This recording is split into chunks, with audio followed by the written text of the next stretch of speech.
over 10 years ago, so we're looking at about 12 years now.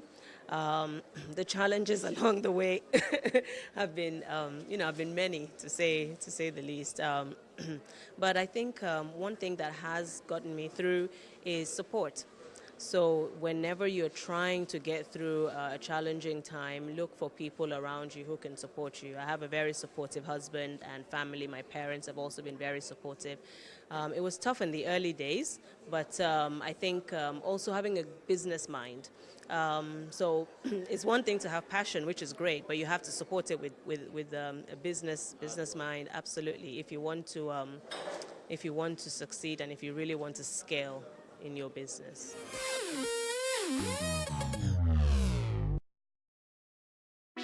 Hey, what's up, guys? You're welcome to another edition of Plus Event, and I remain your host, Ifeoluwa Oshukeye. Your absence isn't an excuse anymore, as Plus Events is all you need, as we bring you the glitz, the glamour, and loads of fun. Oh, definitely, by no question. He's a living legend.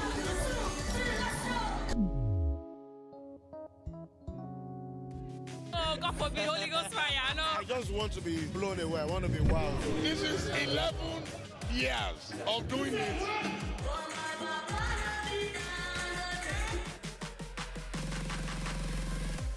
I'm surrounded by so much positivity. No way, it's okay. Yo, what's up, my people? It's your boy Starboy Terry. You're watching Plus Event on Plus TV. Stay glued to Plus TV Africa every Saturday and Sunday, 4:30 p.m. West African time.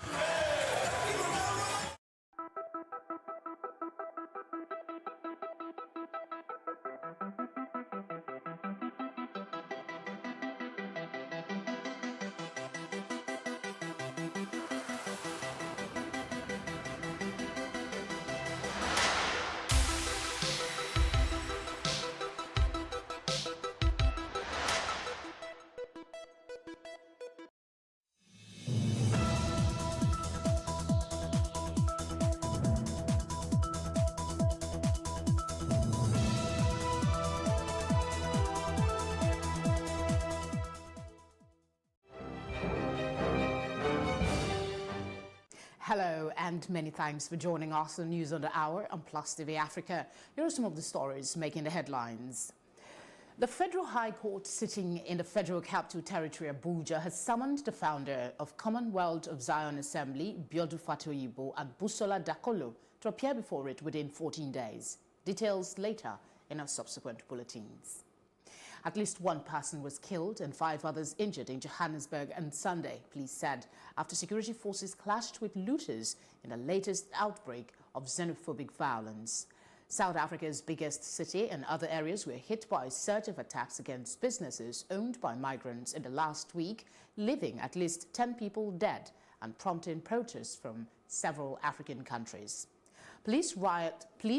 Riot police fired stun grenades and rubber bullets on Sunday to break up crowds, targeting shops in the city's central business district.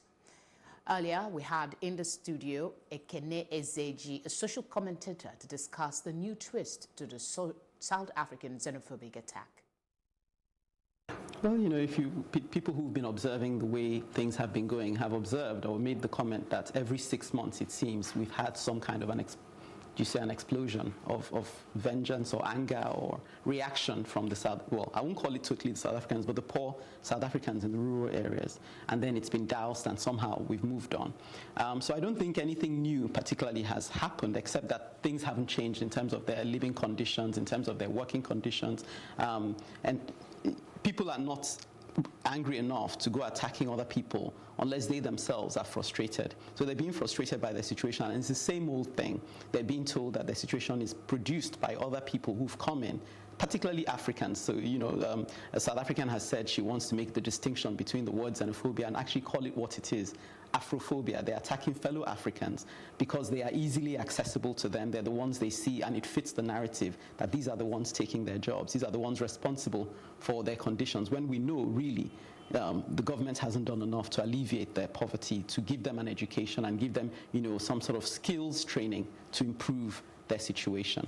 I guess you could say it's provocative in a way that people have said maybe during the Second and First World War, the Jewish people were provoking. But I think that's always an excuse because even South Africans themselves who are able to analyze the situation objectively have said Nigerians are not doing anything that particularly makes them more of a target than anyone else. And even when it comes to accusing them of maybe living illegitimately or pursuing illegitimate activities, they're like the foot soldiers amidst people like, you know, is it the Jewish mafia, Israeli mafia, or even the Chinese mafia on ground. So there are other people who are equally, and even the South Africans themselves apparently are doing a lot of illegitimate activity. So Nigerians are not necessarily any more outstanding than other people when it comes to doing things outside of the norm. They just seem to be the convenient targets. But let's not, because we're Nigerians, we tend to be focusing on Nigerians. It's not just Nigerians being targeted. There are other Africans in South Africa who are being targeted as well. Well, at least I've heard of a Tanzanian who was attacked and mistaken for, we thought he was Nigerian. But I've heard of other people, their neighbors as well. Botswana, they are also provoked. After all, some of them boycotted the ECOWAS, conference. So it's clear that we're not the only ones. But maybe because it concerns us, we've made it our focus. We're talking about our people. So we're stepping up, and it's good that we're now beginning to step up to defend our own. What do you make of federal government's reaction so far to this entire xenophobic attack, this particular stretch of time? I think they were a little slow, but they began to gather momentum. They're responding to the people. Unfortunately, as people have said, they seem to wait for people to begin to resort to self-help, to begin to take matters into their own hands. It seemed that then provoked them to do the right thing.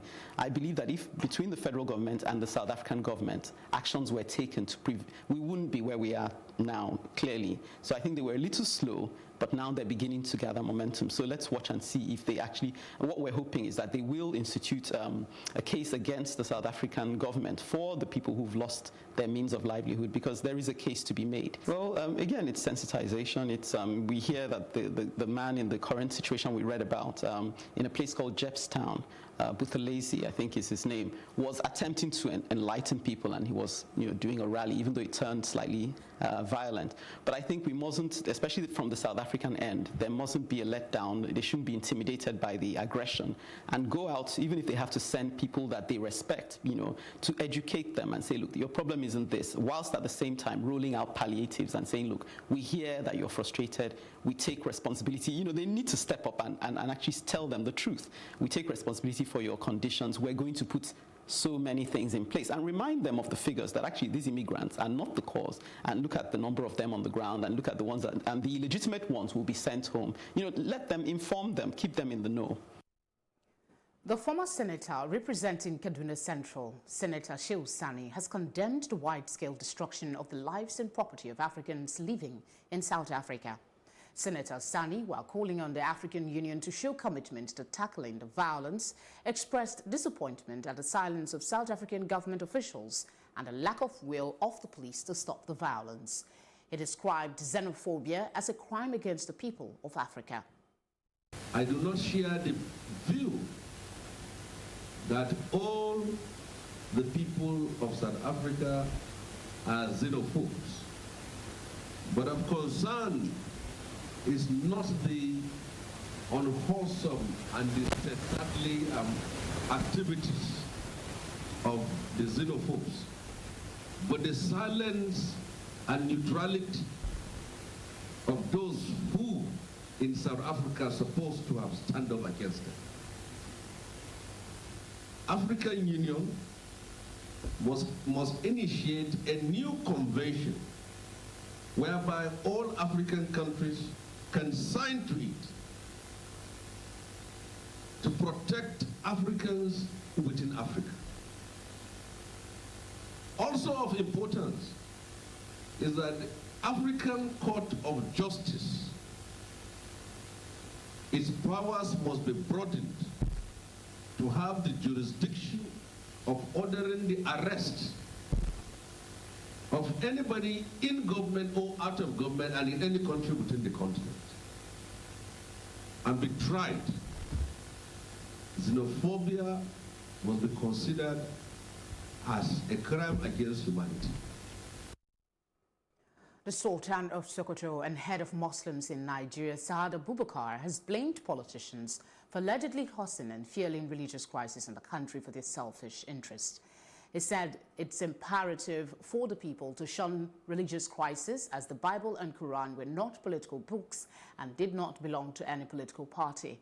The Sultan stated this on Sunday at the St. David's Cathedral Hall in Akure, the Ondo State capital, while meeting with religious leaders under the auspices of the Nigerian Interreligious Council as part of his 2-day visit to Ondo State.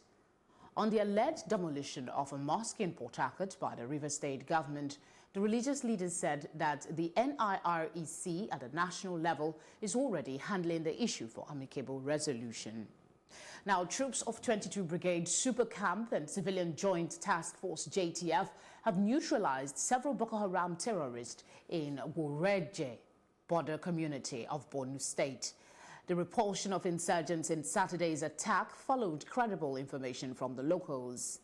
Army spokesman Colonel Shege Musa stated yesterday in Maiduguri that the soldiers conducted a successful raid and clearance operations. Colonel Musa said that the terrorists engaged the troops in a firefight but had to flee as a result of the superior firepower of the troops. Consequently, the troops condoned off and searched the village and recovered 6 AK-47 rifles and ammunition. Despite paying 1.5 million naira to kidnappers in Bayelsa State for the release of his mother, Madam Beauty Ogere, former Super Eagles coach Samson Siasia has cried out that his mother has not been released. Siasia lamented the situation is pathetic and that nothing has changed. He narrated that a sum of 1.5 million naira was sent for her release, but instead of releasing his mother, the abductors released his cousin's mother-in-law, 66-year-old Florence Donana, and also captured the person that took the money to them. Samson, who was obviously tired of the situation, said he is frustrated and confused. Earlier, Plus TV Africa spoke with the younger brother of Samson Siasia, Denis Siasia, on the current situation. No, it has not been released. You know, initially there were 3 that was kidnapped. There was kidnapped, 3 of them. Our mom, a lady with her daughter. So when the guy went, they only released the mother and kept the little girl with her mom there. Then took him, the person that brought the money for them. They held him. We tried to call them. You know, they are the only people that can call you. You can't get them. The police are doing their best. They are doing their best.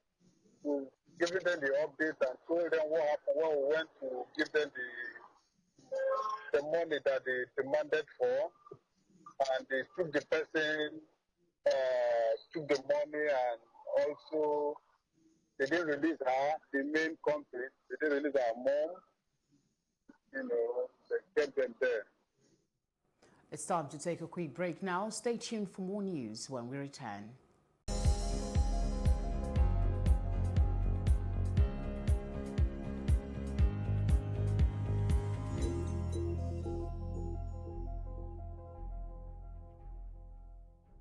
You're watching News on the Hour on Plus TV Africa.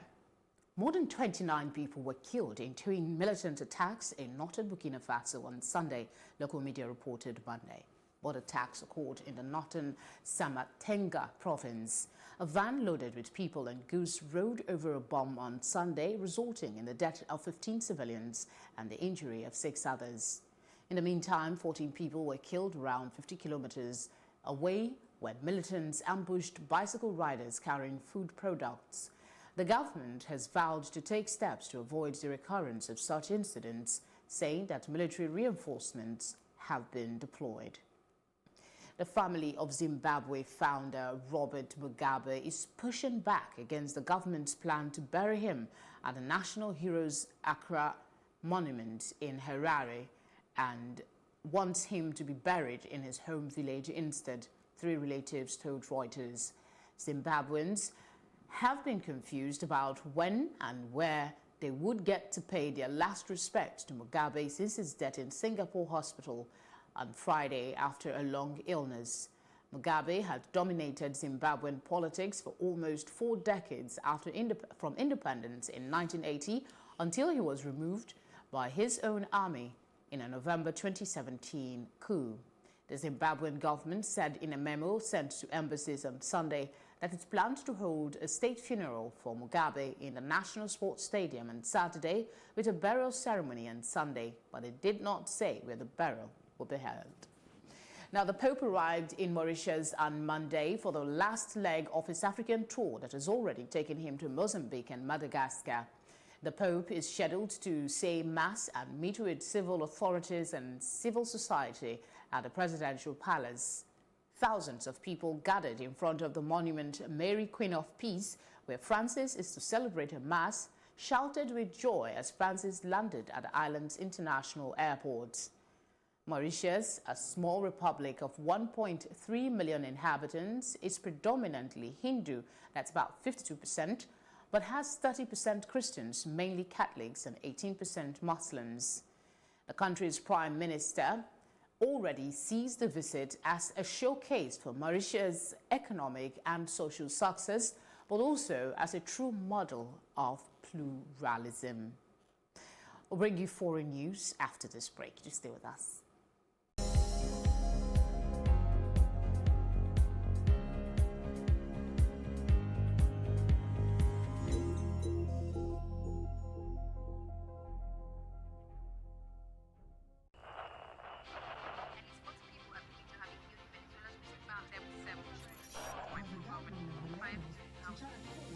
Politics has helped shape the decision of the polity, from conspiracy theories to good old-fashioned comic politics. These are the results of tomorrow's election. Okay, you have it already, have you? I think we've done very well in the very difficult circumstances in which we took over governance. Plus, politics will fill the polls of the country, from friends to frenemies, even strange bedfellows, to clones and stooges. We go beyond the rhetorics and the drama to analyze the story behind the story. Let anybody come and say! The perception in itself does more harm than actual corruption that you have. Plus, politics, not just another political show. It's about putting you, the citizens, in the know.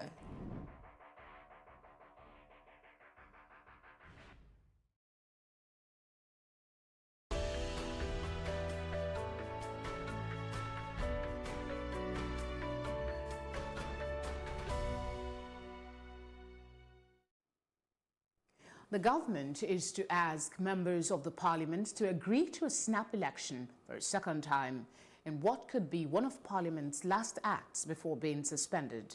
Monday's vote is billed as Labour's last chance to secure an early general election, but the government is expected to be defeated, with opposition parties wanting their law aimed at avoiding a no-deal Brexit to be implemented first. The Prime Minister first called for a snap election after MPs, including rebel Tories, voted in favour of a bill requiring him to seek an extension of the Brexit deadline of October 31 if a deal is not reached before October 19.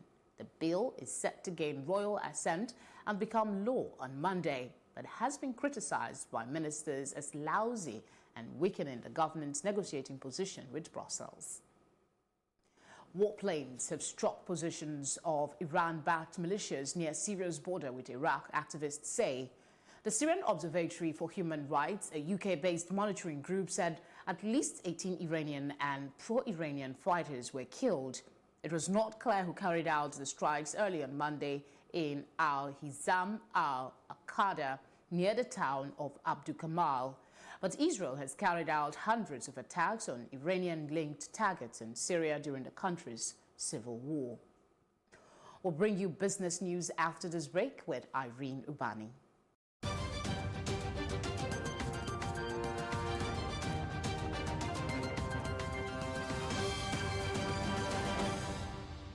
And in business, on the sidelines of the just concluded World Economic Forum in Cape Town, experts have warned that rising debt levels have continued to surge vulnerability levels in Africa. Albert Zofak, the chief economist for Africa at the World Bank, noted that the risks to the macro outlook are mostly on the downside and is of the opinion that the recovery on the continent will remain fragile. He, however, listed 5 of the world's fastest growing economies, which are Ghana, Ethiopia, Senegal, Cote d'Ivoire and Rwanda, all within the sub-Saharan African region. Furthermore, Governor of the South African Reserve Bank noted that as long as you have improving growth prospects and are able to contain deficits, then the debt situation can be contained. The African Development Bank forecasts the continent's GDP would increase by 4% this year, up from 3.5% in 2018, putting its growth rate ahead of a global average. But the World Bank had a more cautious view of sub-Saharan Africa, where growth was expected to increase to 2.8% from 2.3% in 2018. Key stakeholders in the recently concluded Manufacturers Association of Nigeria's 47th annual lecture spoke on the need to drive inclusive growth in the manufacturing sector and the need to grow areas in manufacturing which are labor-intensive in an attempt to solve the country's unemployment issues. Man can work with the government to develop and promote a unique Made in Nigeria brand in order to elevate the Nigerian manufacturing brand generally. Many African countries have enviable GDP growth rates compared to their global peers. But at the same time, we see very high poverty, unemployment, and mortality rates within the continent. This clearly indicates that this reported growth is not inclusive. It is driven by resource extraction without local value addition. We must, as a country, aspire for collective and shared prosperity. Most of the security challenges we face today can be attributed to decades of underinvestment in the productive rural economies. The manufacturing sector of any country to grow must be 80%. So you produce and you consume it 80% by yourself. You don't depend on outsiders by importing toothpick and what have you. It's senseless. It's not a worthy importation. It doesn't support growth. So what we are saying is that let's support our manufacturers so that they can be producing 80% of what we are consuming in Nigeria. We need to create and domicile value locally in the economy. If it is found sufficient that we can produce those goods, why fritter away the very scarce reserve for things that you can easily produce? So to some extent, I think it's designed to create jobs, because as you import, you are exporting, you are unemployment. You are importing unemployment, because what will happen is that as you import from those economies, you are creating jobs in that economy. But here now, what happens is that as we do not allocate scarce reserves, foreign exchange reserve, to those industries that we can sufficiently produce, it means that you are creating employment. $500 million out of the $1 billion we are dedicating for the Nigeria-Africa Trade and Investment Promotion Program will be dedicated to the members of MAN to support export manufacturing, to make sure Nigerian exports enter into other African markets. That $500 million will also help members of MAN to adjust to the new realities, to be able to compete effectively under the new dispensation created by the Africa Continental Free Trade Agreement. We are helping to make sure that the quality infrastructure, testing, inspection, and certification capacities in Nigeria are upgraded to make it easier for Nigeria to produce, manufactures, and agro-processed goods for export. And that's all on businesses on this hour. Still ahead on Plus TV Africa is our roundup on entertainment and sports. We'll be back in a moment.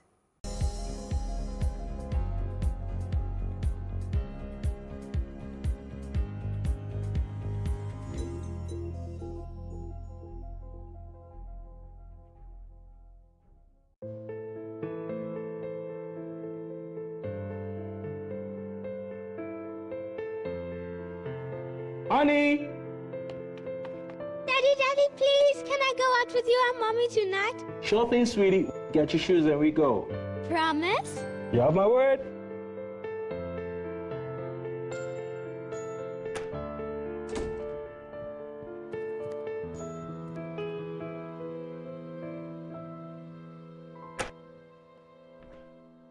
Daddy!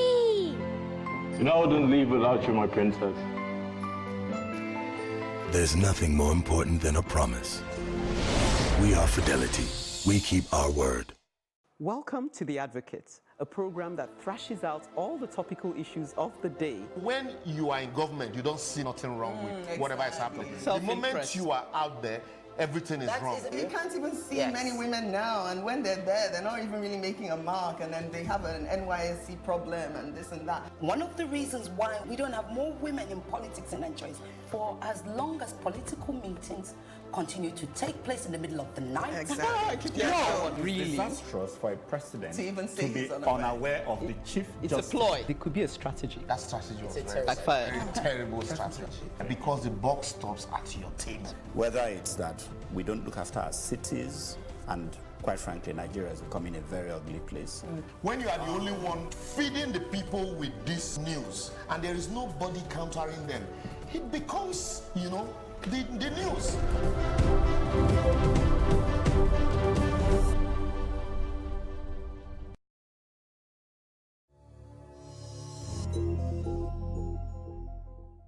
Daughters of Chibok, a movie by Kachi Benson, has won Best Virtual Reality Story at the 76th Venice International Film Festival.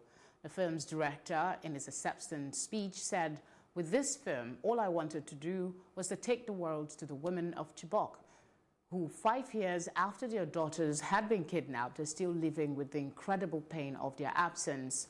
I felt it was wrong for us to forget or even doubt and move on." He also shared more thoughts on the award on his Instagram page. The film is a story of the April 2014 abduction of 276 female students from Government Secondary School Chibok in Borno State. Following government negotiations with the terrorists, 107 of them were eventually released, but 112 remain missing. The virtual reality documentary, which also had its premiere at the festival, tells the story of Yana Galang, whose daughter was among the kidnapped girls. Daughters of Chibok represented Nigeria and Africa alongside 12 other VR films selected from around the world. Really nervous in public, so I type this up. I'll make it very brief. I stand here today representing my country, Nigeria, and my continent, Africa, as proof that all you need to get up there is faith and courage to go out there and tell the stories that matter. With this VR film, all I wanted to do was to take the world to Chibok and show them these women who for 5 years have been living in pain because their daughters are still missing. I felt it was wrong for the world to just move on and forget. I would like to thank everyone who has worked with me on this incredible journey.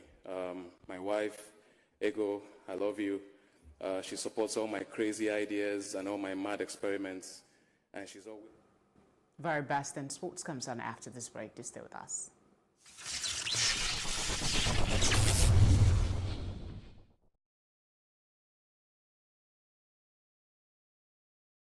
And in sports, the coach of the Nigeria's basketball national team, Alex Nwora, has expressed his excitement on the achievement of the team at the FIBA World Cup in China. The Tigers defeated China 86-73 points in the last classification game of the 2019 FIBA Men World Cup to secure a ticket to the 2020 Tokyo Olympic Games. He said it is up to the federation to start early preparation as they look forward to the Olympic Games. Excellent sports at the Nigeria Amputee Football Federation, the NAFF, has announced the start of open campaign ahead of the Cup of African Nations for Amputee Football, that's the CANAF. The tournament is scheduled for Angola later this month, even as it remains unsure of participating due to a paucity of funds. Nigeria's amputee football team, also known as the Special Eagles, were invited to participate in the 10-nation tournament late last year after the team made a first-ever appearance at the Amputee Football World Cup in Mexico last October. And eligible players are expected to report to the legacy pitch of the National Stadium, Lagos, for an open screening exercise from which coaches will select the Nations Cup squad. However, while preparations are currently ongoing for the tournament, there is uncertainty regarding the team's ability to participate with funding from the Ministry of Youth and Sports not yet secure for the competition, which kicks off on the 30th of September. And that's it on Sports Update on Plus TV Africa. I'm Udoka Njoko. Thank you, Udoka. And that's our news roundup of events at this hour. For more news updates, please follow us at Plus TV Africa on Facebook, Twitter and Instagram. You can also subscribe to our YouTube channel that is also at Plus TV Africa. We'll be back later with more stories making the headlines. Do please join us again. Thank you for watching.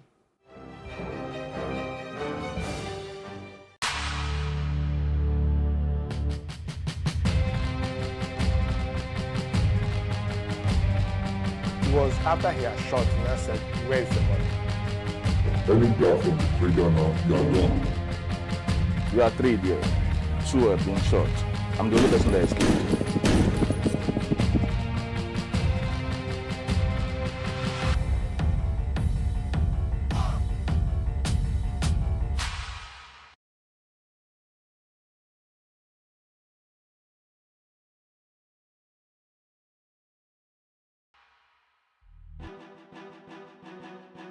Some say there is no balance in life if there is no good and evil, light, darkness, victim, attacker. Speaking of victim and attacker, have you ever been a victim of a violent crime? Or even if you haven't, I'm sure you've heard stories or even seen movies that depict violence or reference of some sort. Statistically, one of the most common tools used in a crime is a firearm or gun, Glock, rifle, knife. Whatever you choose to call it, this tool is responsible for majority of the violent crimes in the world. Just take a look at this statistic from the Nigeria Data Portal. You can see straight away the impact of gun crime around the world. Fortunately, Nigeria does not make this list, but this doesn't stop what happens underground. On Code Red, we go underground with one of our operatives to explore that different world you only get to see in movies. We meet with gun dealers, gang members, and some of the victims that live to share their story. It was after he had shot and I said, where's the money?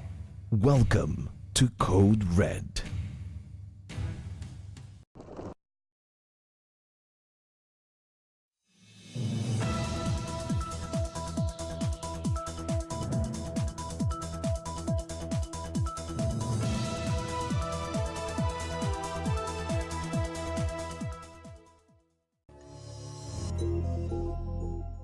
This is Tea Time on Plus TV Africa. Welcome to where we bring you the biggest entertainment stories. My name is Elsie Godwin and I'm here with Chika Unwiwo and Ifeoluwa Oshoke.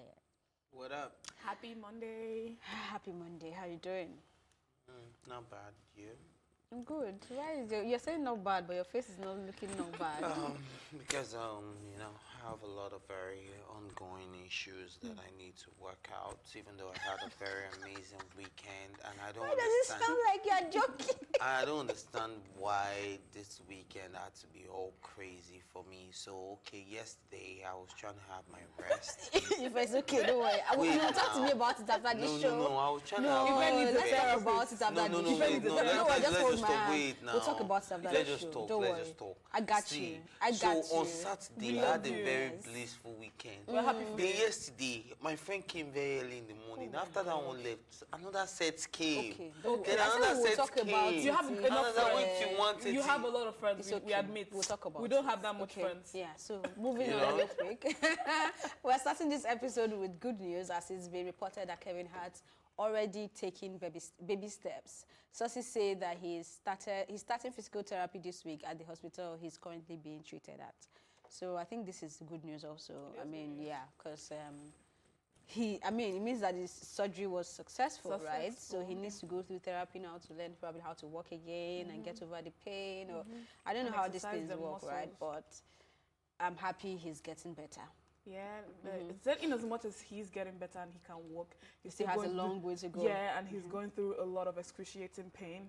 And you know that they were trying to, you know, fathom how painful it would be to, you know, have that. So he said is it me? Okay, I think I added that in my head when he said it. I wanted to say they said he screams every time he walks. I realized that I added that in my head.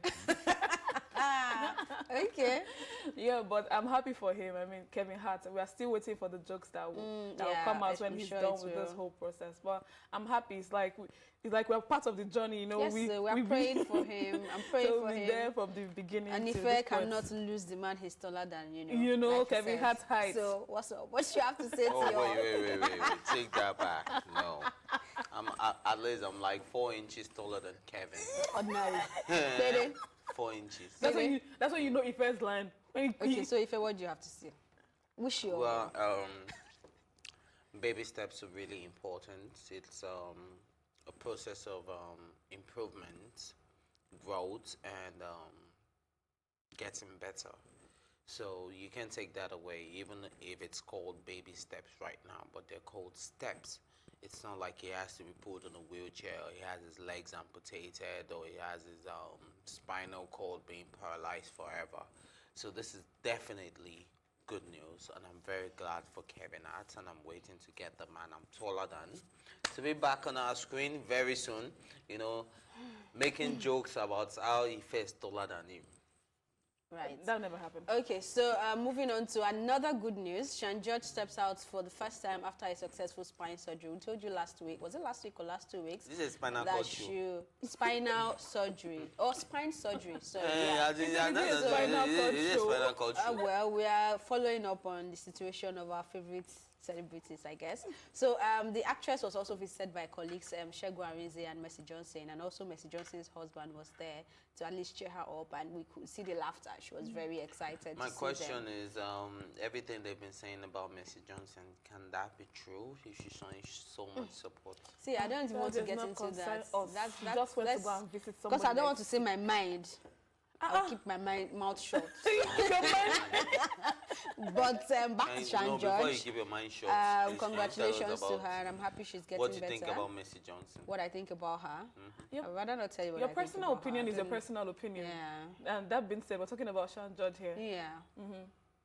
We share other people's personal opinions there without... When it's laid on my table.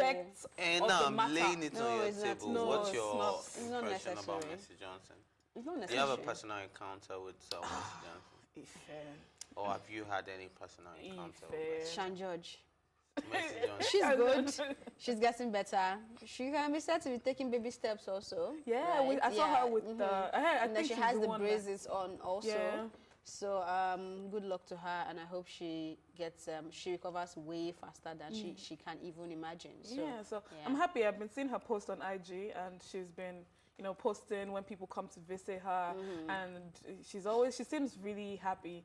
And I know when she posted that, she said that if the surgery went wrong, she could have paralysis for life. And it shows that, and she was advocating for the hospital that she did her surgery in, and how we still have great surgeons in Nigeria where you can actually do, back surgeries and, spine surgeries. These are very delicate procedures, but you can still do them here in Nigeria, and you can still come out successful. So I saw her walking, and I'm like, this is great. At least she was with that, and I think that's the start of her own therapy. So I mean, from one therapy to the other, but I mean, but it's good news all the way. Oh, good news all the way. Mr. Johnson. Congratulations to Sean George. And I'm glad she's being supported by a lot of people in the industry. And even though people try to pitch people against each other and make it look like, oh, there's lack of support, there's lack of this, you still see very reputable people showing up in the hospital to show us some love. And like you said, they can be called baby steps, but those baby steps would definitely lead to higher steps, I believe. I just noticed we are all in black there. Ooh, matching outfits. Anchors in black, right? I've got whites. Oh, come down. It's time for a quick break, but when we return, we'll be talking Yemi Alade and Tiwa Savage. We'll be right back.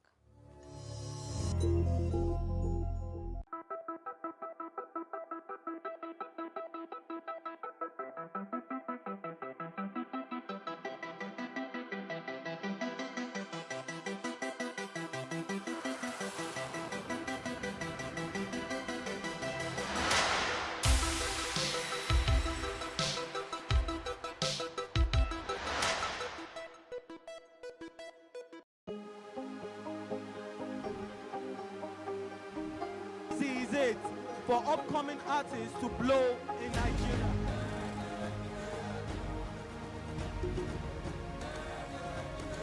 Welcome to Plus Trending. I am Bookie November, your host, saying thank you for joining us on today's episode. Welcome back. It's tea time on Plus TV Africa. Practice makes perfect. I'm not perfect yet, but I'm a lot better than I used to be. He's a king. He's entitled to marry 100 if he wants to.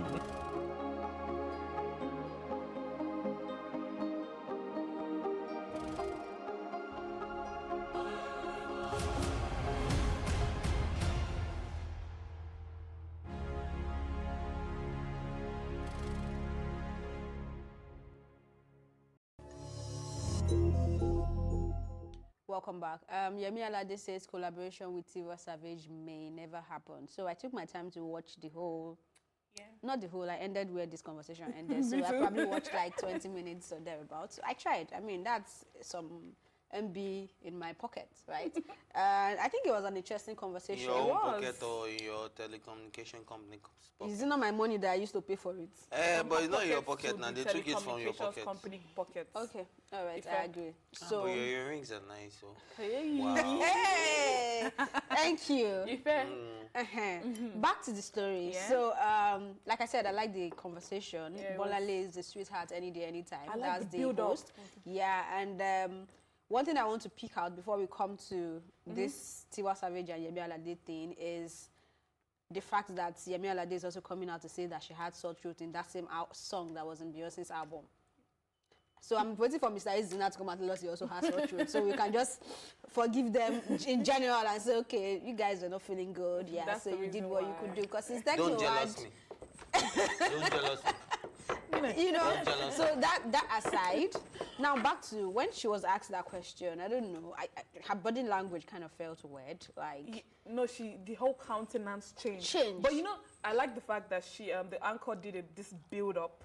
She started with the American industry. She talked about Cash Doll and Sawati and how they have this Let's not even talk about that, because I don't know why when we are talking about entertainment industries in Nigeria, we make it look like it's just Nigerians that pit people against. This happens everywhere. And it's not only a female thing. And Cardi. It's not only a female thing. So you see, I don't want Wizkid and Davido. Like I said, Bolale is a sweetheart, but I don't want to go from that angle because you cannot say that it only happens to female. No, I think she was trying to butter Yemi to answer that because you know that build-up. I liked the build-up because if you had just thrown the question on her, she probably would not have answered. But she started with, "What do you think about fan rivalry caused by fan?" And she said, "Oh, okay." She feels like the fans are always. Maybe we should just come back to the story. The what's it called? Collaboration. What do you think about her answer to that question? Because I have my own opinion. Honestly, I respected Yemi Alade a whole lot more after her response because that was the most intelligent response anyone could have given. Now, she's not telling you she has beef with Tiwa Savage. She's not telling you she has a problem with Tiwa Savage.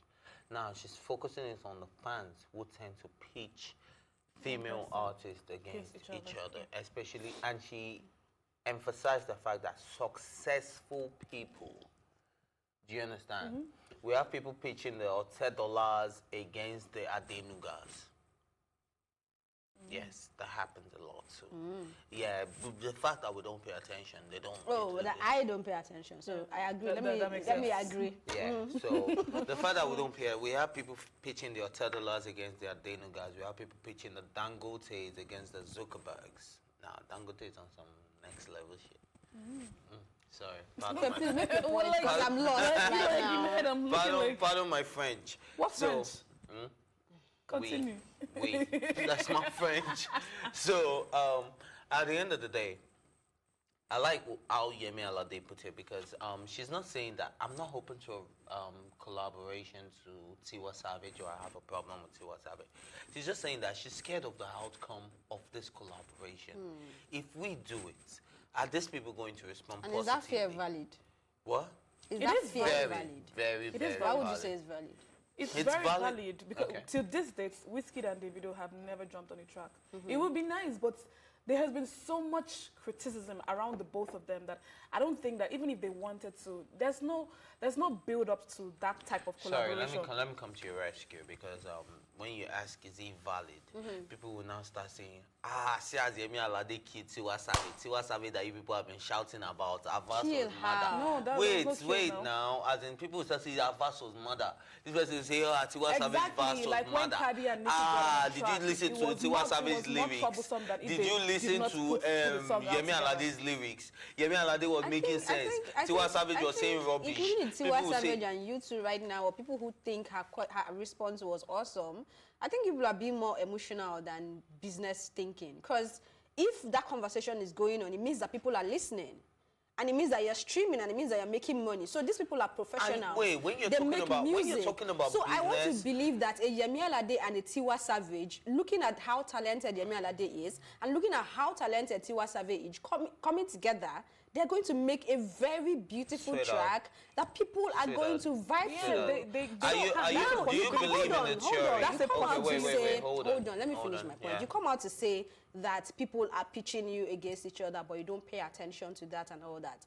So why is it difficult to have a collaboration? Now, if you had said, our time, or we are working on two different parts of the world, or from two different parts of the world, or whatever, I can understand it. But saying that because of the fans, because of the rivalry, it means that if you have an opportunity to be in the studio with Tiwa Savage, then instead of you to let your creative juice flow, you start thinking of, what will that troll say about this track?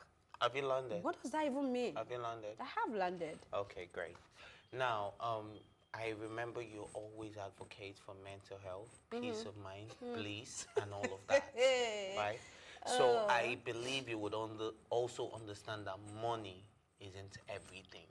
Sometimes your mental health matters. What people say about you matters.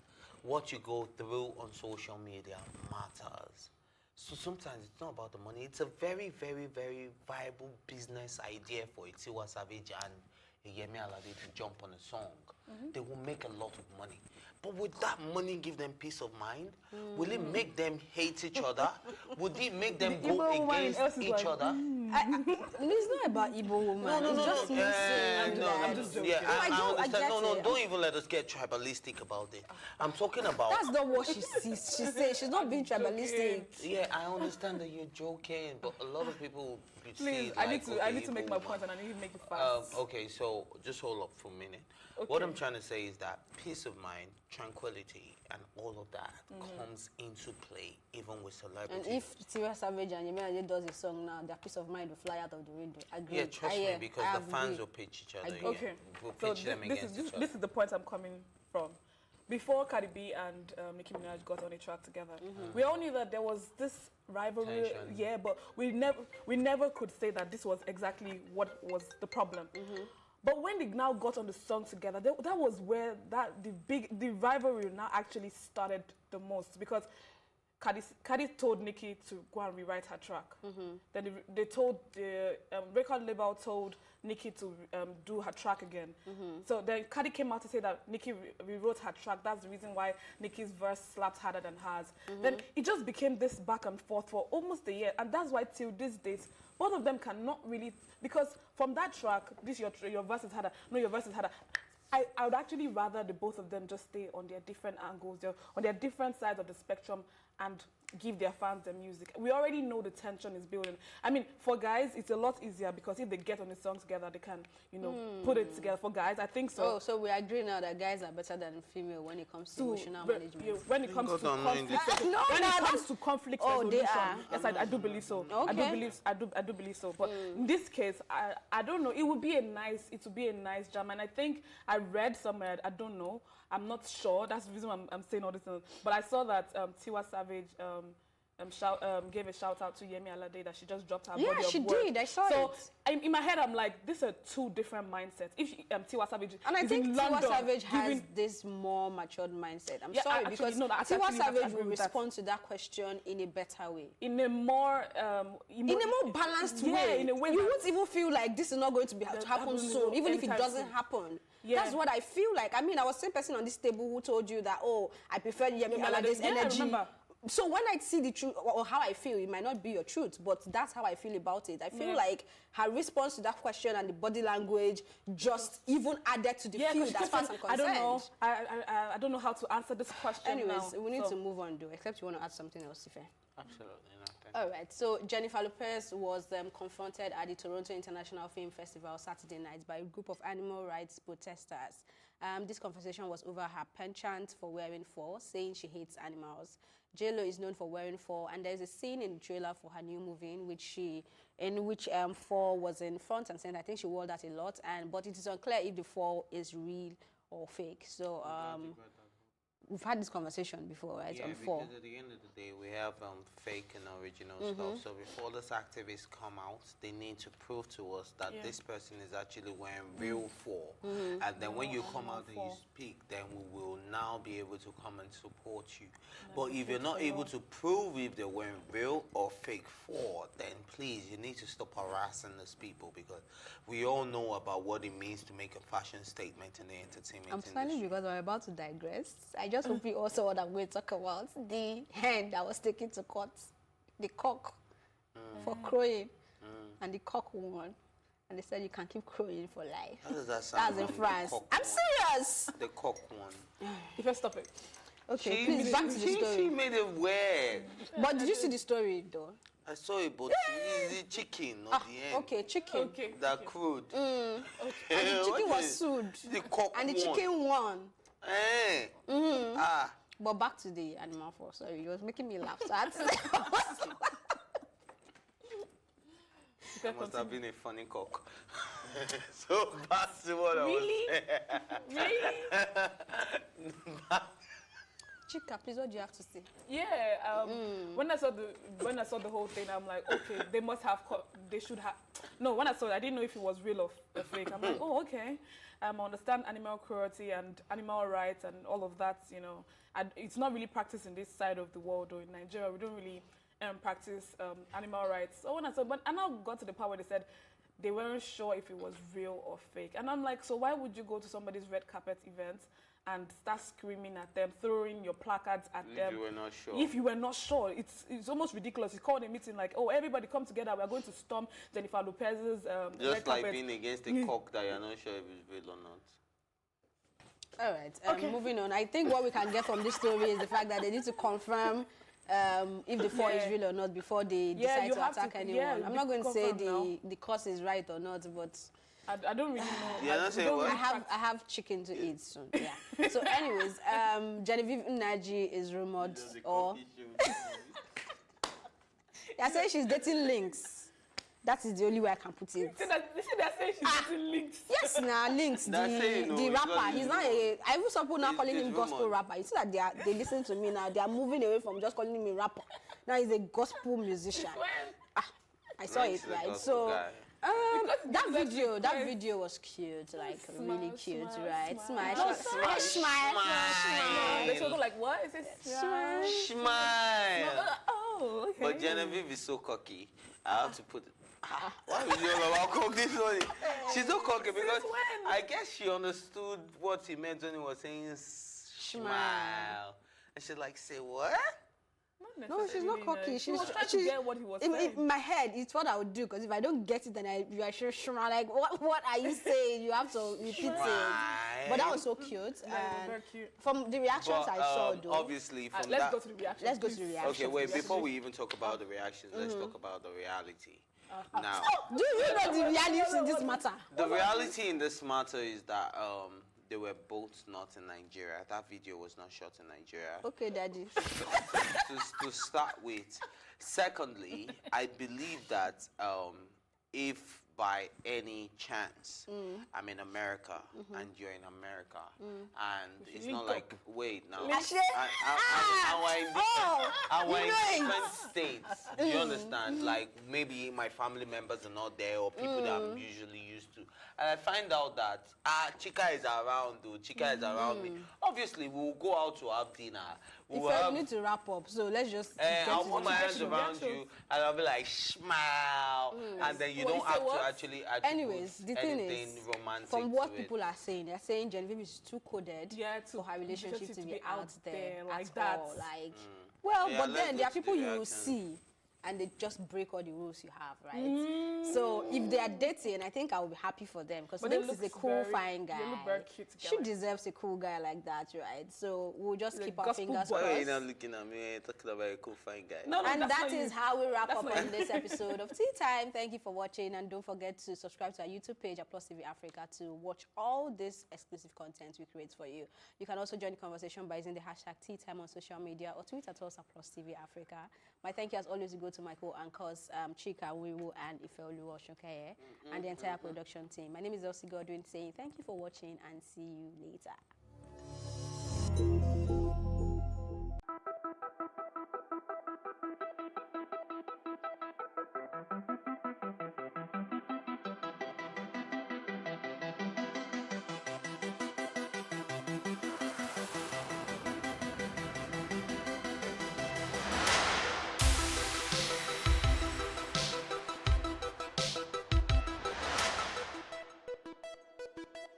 I actually moved back to Nigeria to open a bakery. This was my goal, and everything I did up till this point was in preparation for this.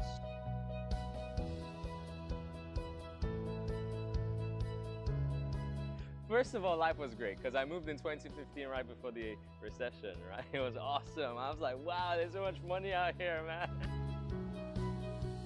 The cost of overheads, power generation, water, you have to be your own local government. And there are no tax breaks. Many places where, where they realize the small business environment is difficult would offer some kind of tax breaks and incentives. We don't do that out here. We want you to come back. We want you to, to start businesses here, but we're not going to do anything to help you. All my experiences in the past have led me ultimately to where I am now.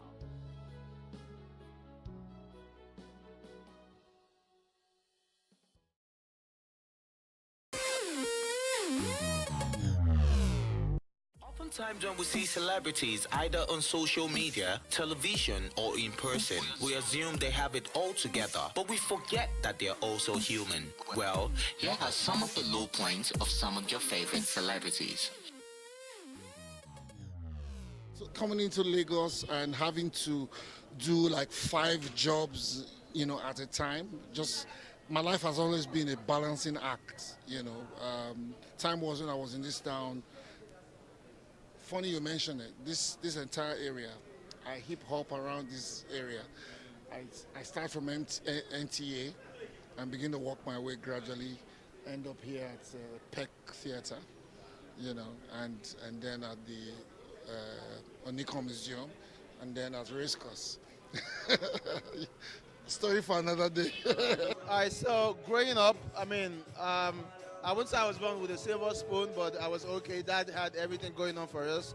And I lost him when I was 16. So at that point in my life, I had to start making decisions for myself, which was a bit difficult. And that was when I actually decided to become a DJ. When my dad was alive, he didn't want me to do entertainment. So I had to shape myself, take that decision. I remember leaving my house for 2 years at some point because I was chasing my dream. And all that basically has molded me into the man I am today. I remember while I was in school, I would never imagine I would be the person today. I even, at some point, never had money to go to school. So what I would do, I would walk all the way to the bus stop and hope that when I get in the bus, I'll see a student like me that can pay for me before I get to Lasu Gate. But for real, life is like that, and we just take all these things and mold them into what makes us stronger. You mold all the struggle into dumbbell, use them to make yourself stronger. That's it. So for me, I can share a lot of experience with you that would make you drop your jaw and be like, you went through all this. I personally, I never saw the 4 walls of a university. But I found myself now being able to inspire and speak to a lot of audiences. And it's all about self-improvement. Having that drive to, I want to be better than who I am. I want to move, I want to be a positive change. I want to impact positively on the people. It is just one making that honest decision to push themselves rather than looking for the shortest cut by doing all sorts of, hanky-panky nonsense. We can, if only you can. I've been so broke that I had to walk from Maryland to Ilukweju because I didn't have 15-hour transport money for bus. So yeah, I've been through that. And I didn't want to call anybody. This was something that I was like, I got to go through this on my own because I decided to get into the entertainment industry and chase after my dreams. Left my job. I was tired of calling family, parents, my father, my mother, my guardians to say, yo, I'm broke, you know. I was like, you know what, let's rough it, you know. And I did. And but here I am today. One of my worst experience then was when I premiered on radio, the first 2 weeks was hell because people was calling the radio station to some said they should arrest me, some said they should sack me, some said they should they don't like my voice. They just feel say I be worried, but they rude, you know. Then not be now we be like say comedian go come. Then a few comedians they. So when you go strange land and I no go a day, then when you go that kind of area we be like say the only comedians where they know that and Ikemowo or Sophia Sin and you got they speak pidgin and you know say comedian that time if you hear person you go be like say you they rude and those Igbo people they not they take a likely at all. So the first 2 weeks for my radio career, they say me they sack me. First 3 weeks, so me and my friends, what we they do? People go call the radio station, say me they sack me. We can go buy card, 90 card. So when those people they call, my friends will go try to call the radio station, say Mona Livamo, now our best presenter. But the funny thing is our calls not they go through. If we try call the radio station where they work, we know if they get the radio station. But the other people they call. And the village people. Yes, my village people, your blog they lie. A few years ago, 2012, I think, or 2013, I was on a music competition. I was in a music competition, and one of the judges said to me, I still know him, I'm not going to call him out. So he said that he doesn't feel like singing is something I should ever think of. How did that make you feel? I didn't feel bad because I'm precious.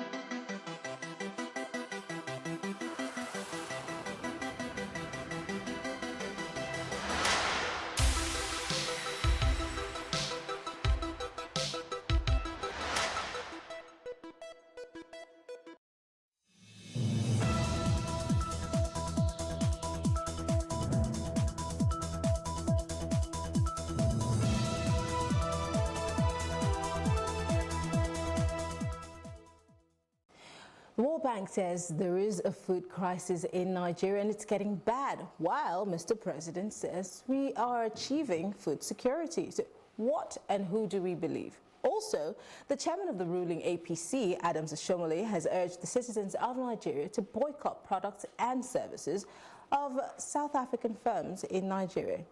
Can we survive on our own? This is Plus Politics, and I am Mary Anna Cole.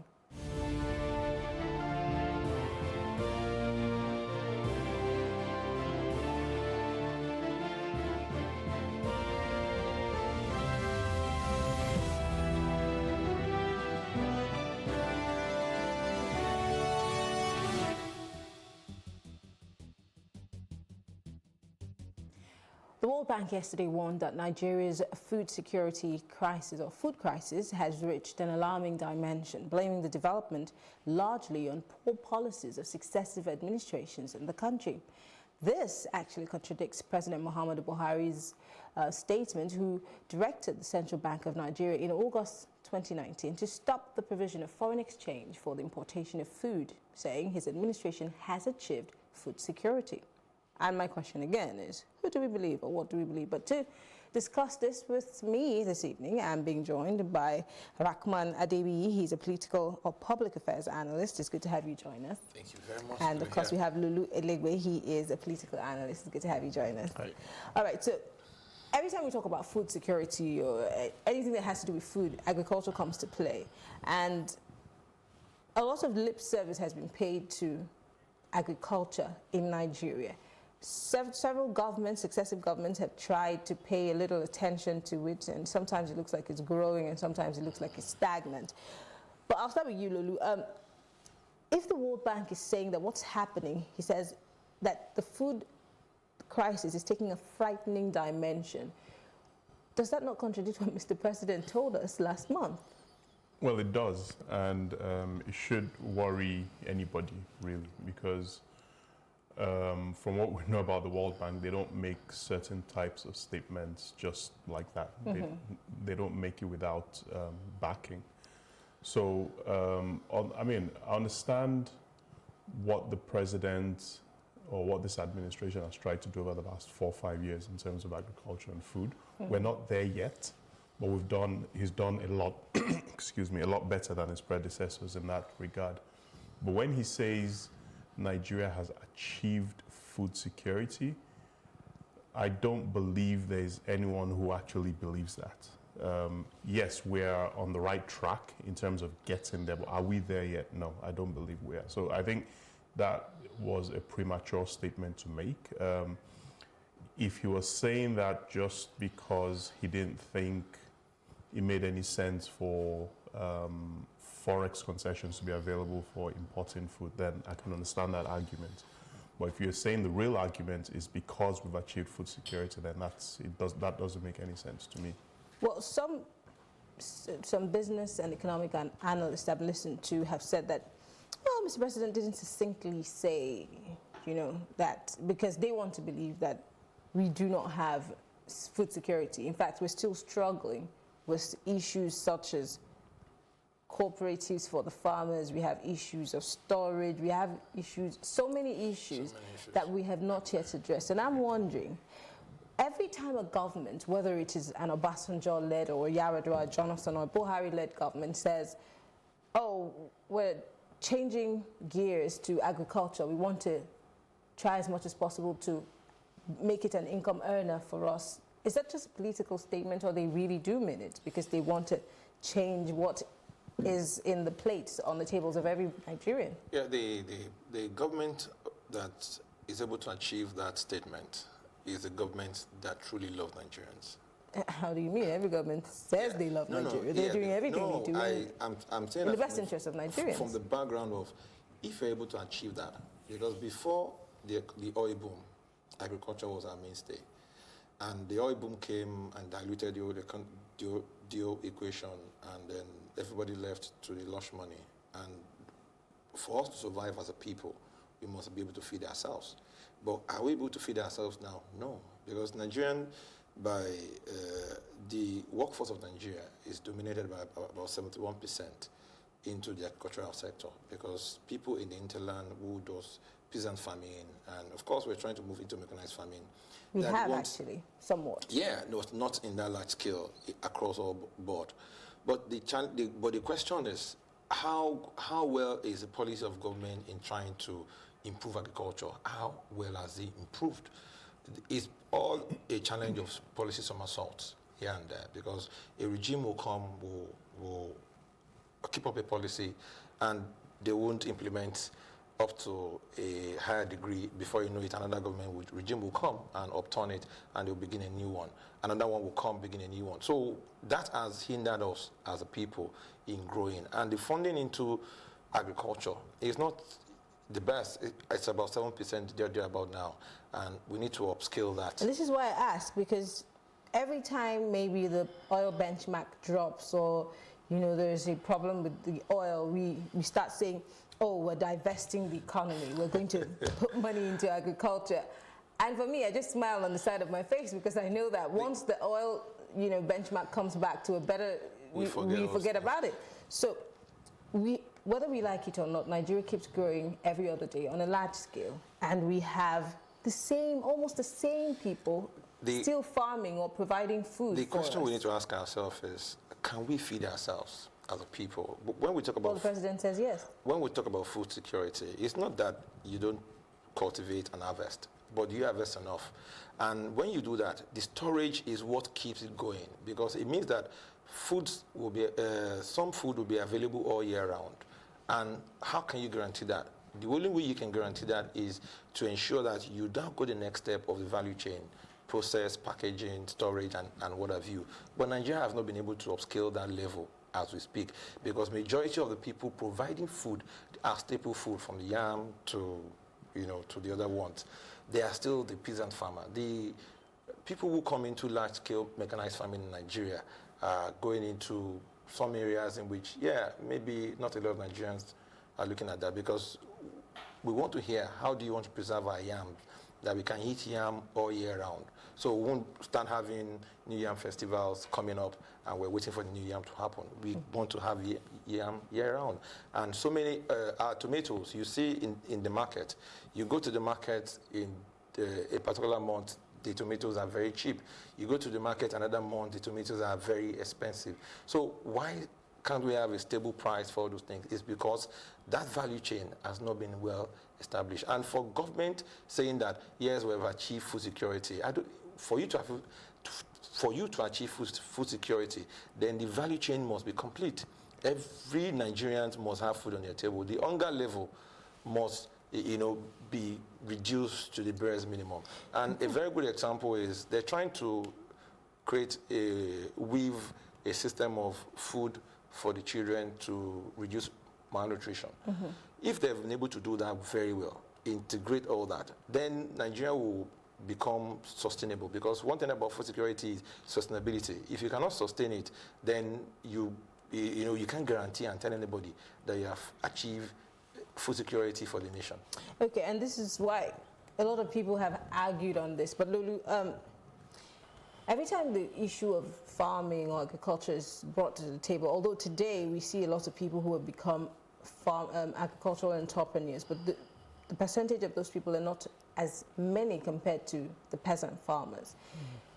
Could it also be that we have somewhat relegated agriculture to the background, even in our schools, and we're still teaching the hoe and the machete kind of agriculture, hence the reason why a lot of people who probably think it's best to have a white-collar or blue-collar job do not see the need to go into agriculture? Maybe we should start looking in that direction.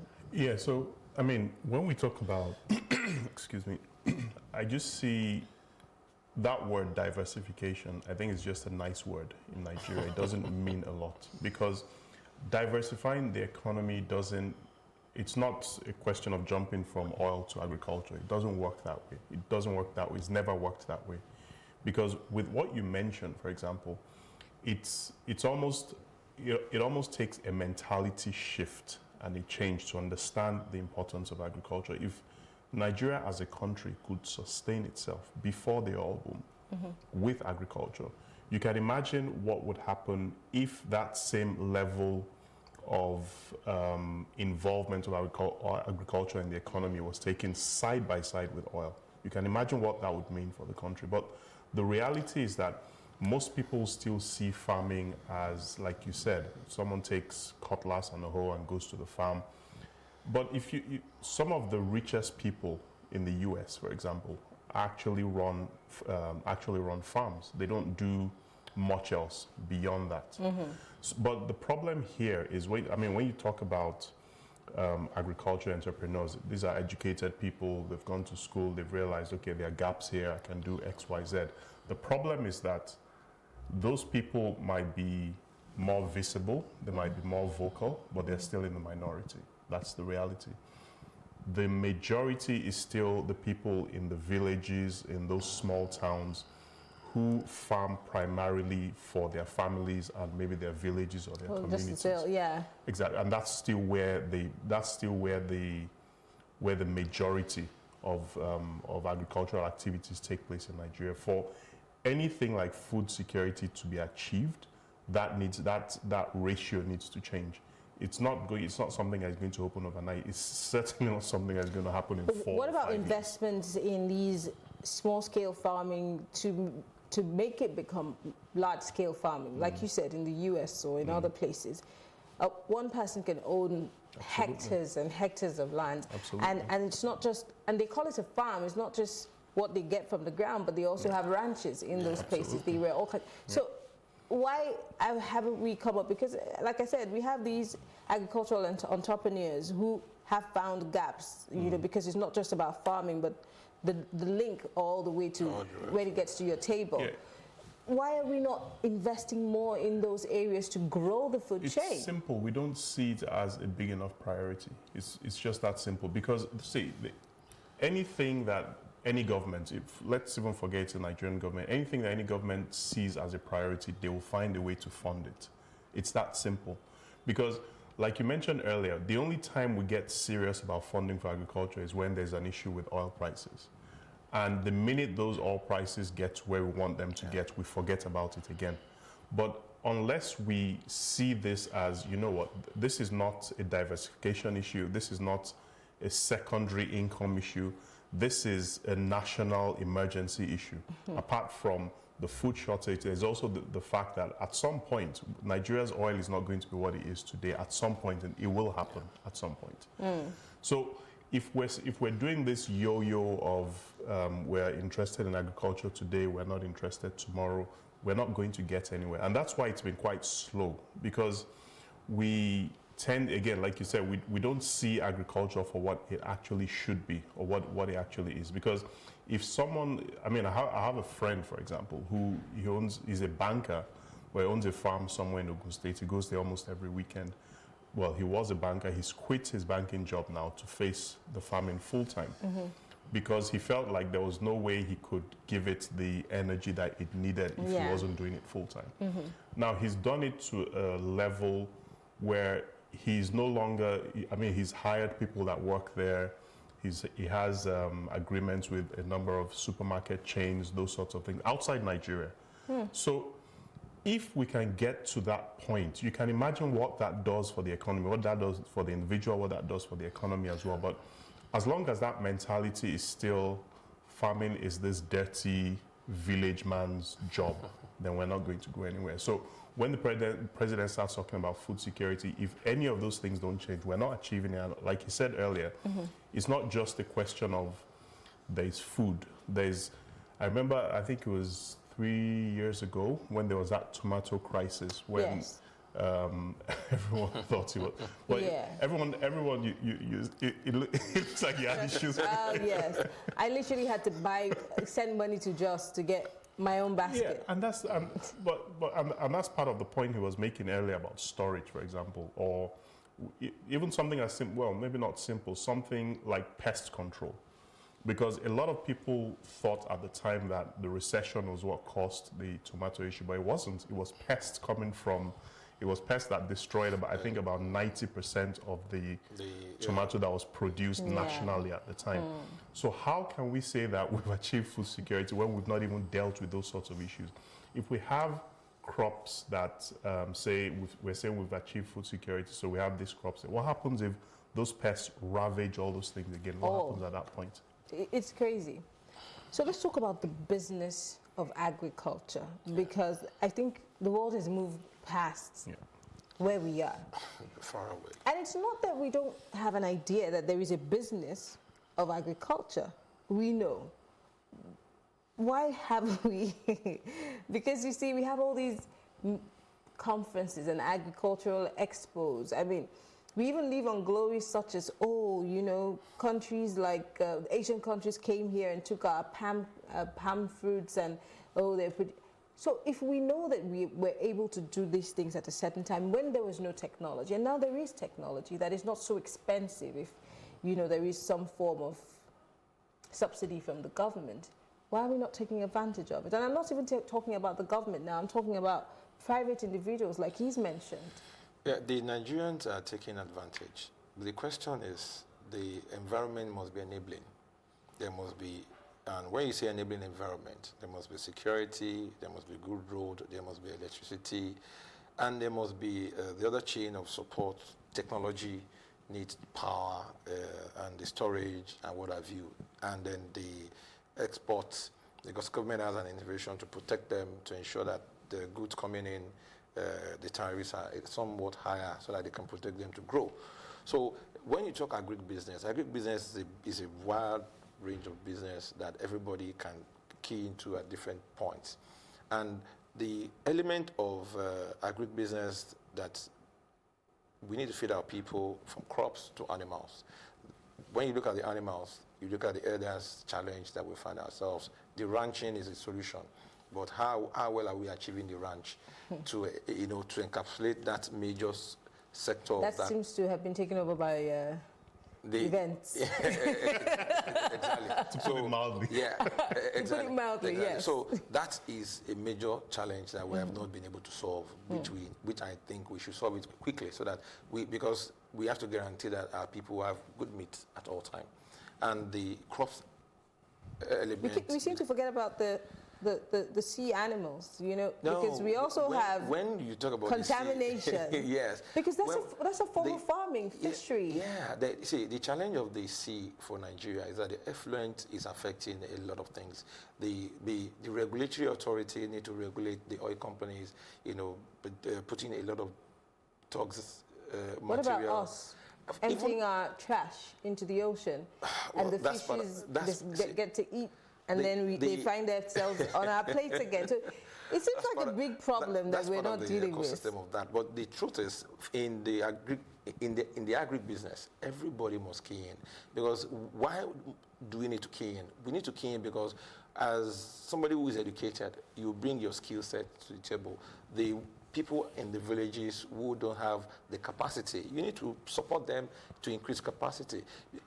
Take, for instance, if you paint a scenario of the man in the village has a large scale of land. Yes. You need to cultivate.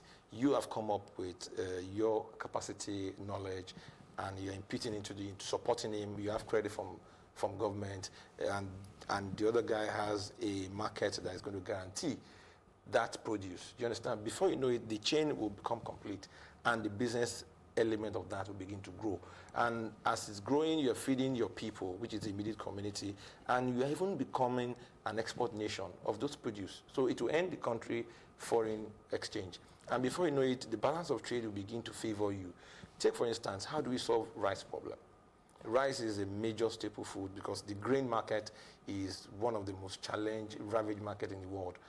Now, Nigeria has opportunity of growing a lot of rice.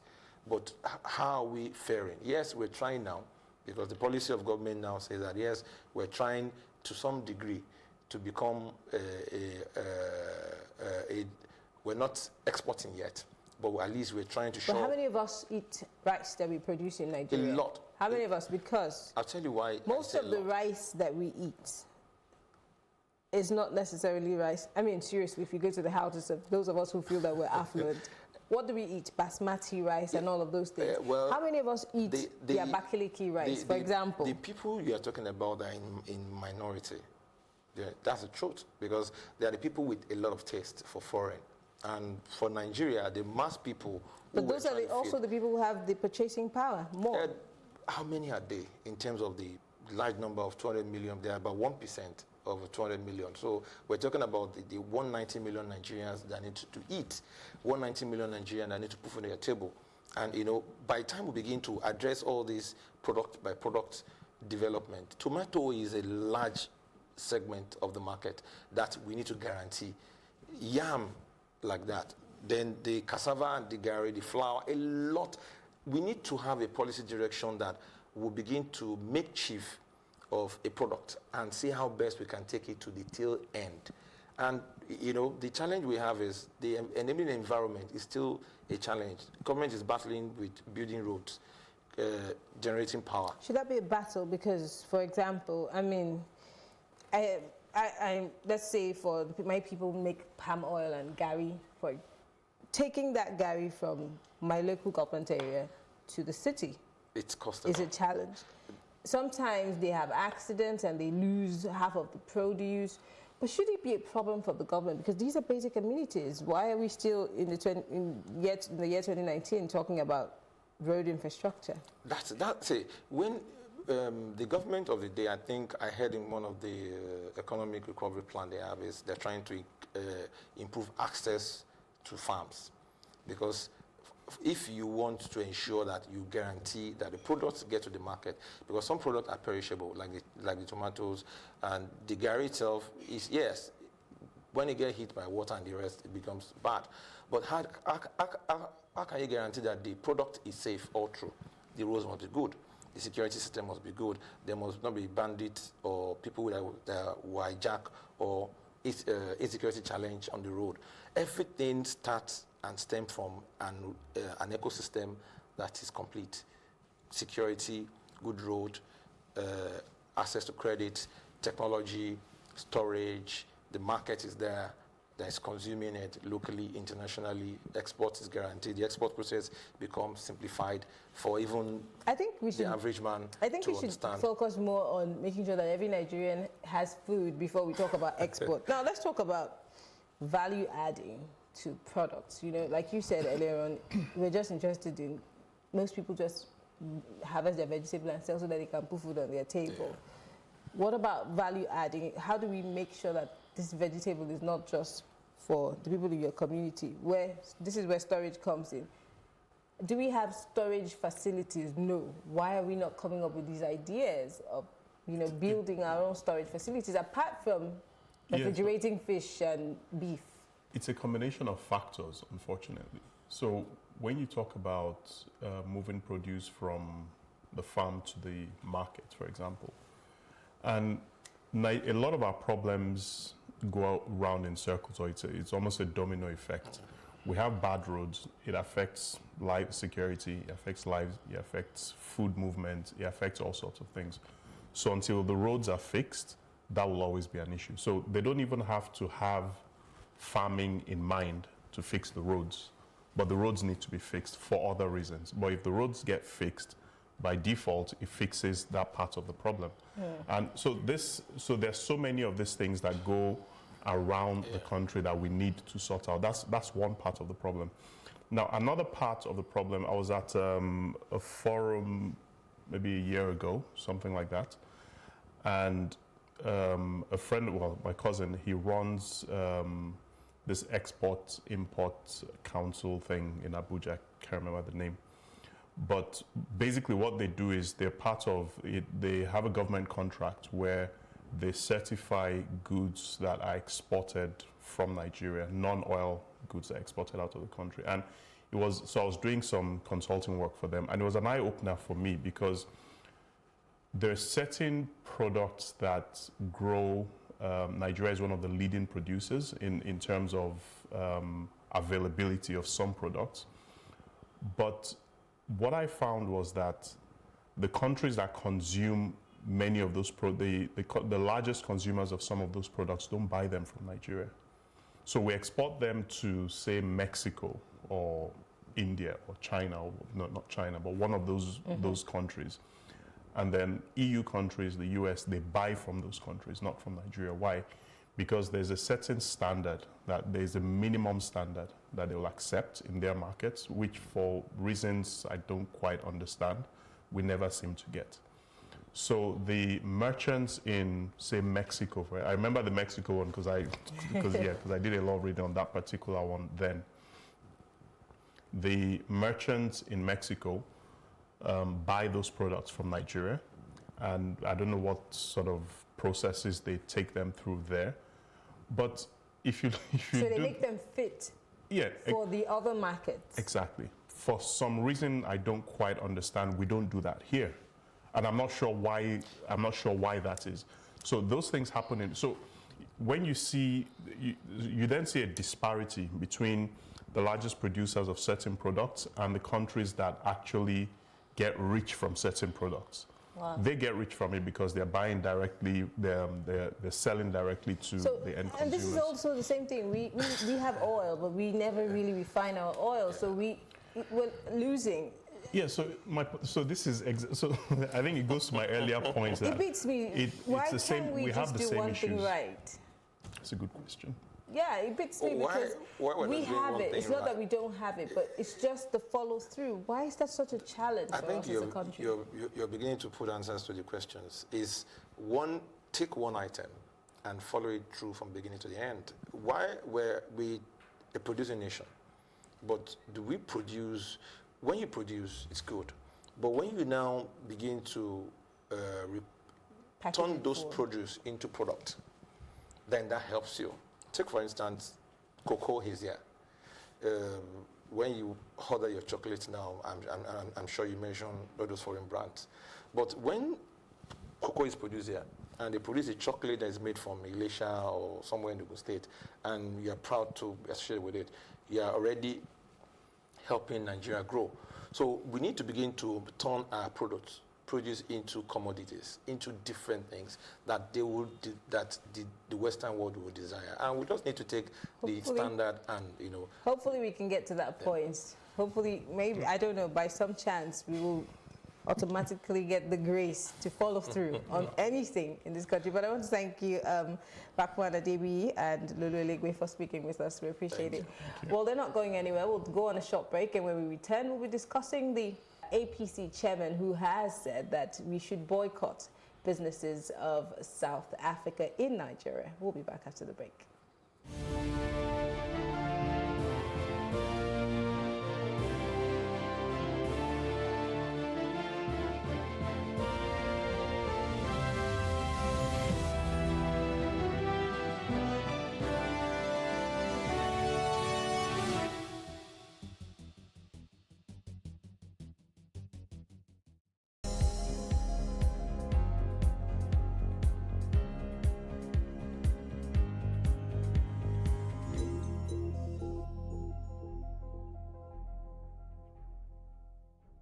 Welcome to The Advocate, a program that thrashes out all the topical issues of the day. When you are in government, you don't see nothing wrong with whatever is happening. The moment you are out there, everything is wrong. You can't even see many women now, and when they're there, they're not even really making a mark, and then they have an NYSC problem and this and that. One of the reasons why we don't have more women in politics in Nigeria is for as long as political meetings continue to take place in the middle of the night. Exactly. Really disastrous for a president to even say be unaware of the chief It's justice. a ploy. It could be a strategy. That strategy was backfired. very terrible strategy. Because the buck stops at your table. Whether it's that we don't look after our cities, and quite frankly, Nigeria is becoming a very ugly place. When you are the only one feeding the people with this news, and there is nobody countering them, it becomes, the news.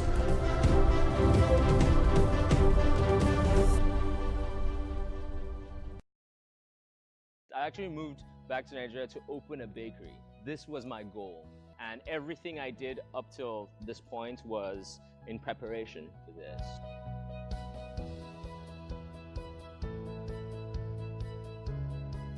First of all, life was great because I moved in 2015 right before the recession, right? It was awesome. I was like, wow, there's so much money out here, man. The cost of overheads, power generation, water, you have to be your own local government. And there are no tax breaks. Many places where, where they realize the small business environment is difficult would offer some kind of tax breaks and incentives. We don't do that out here.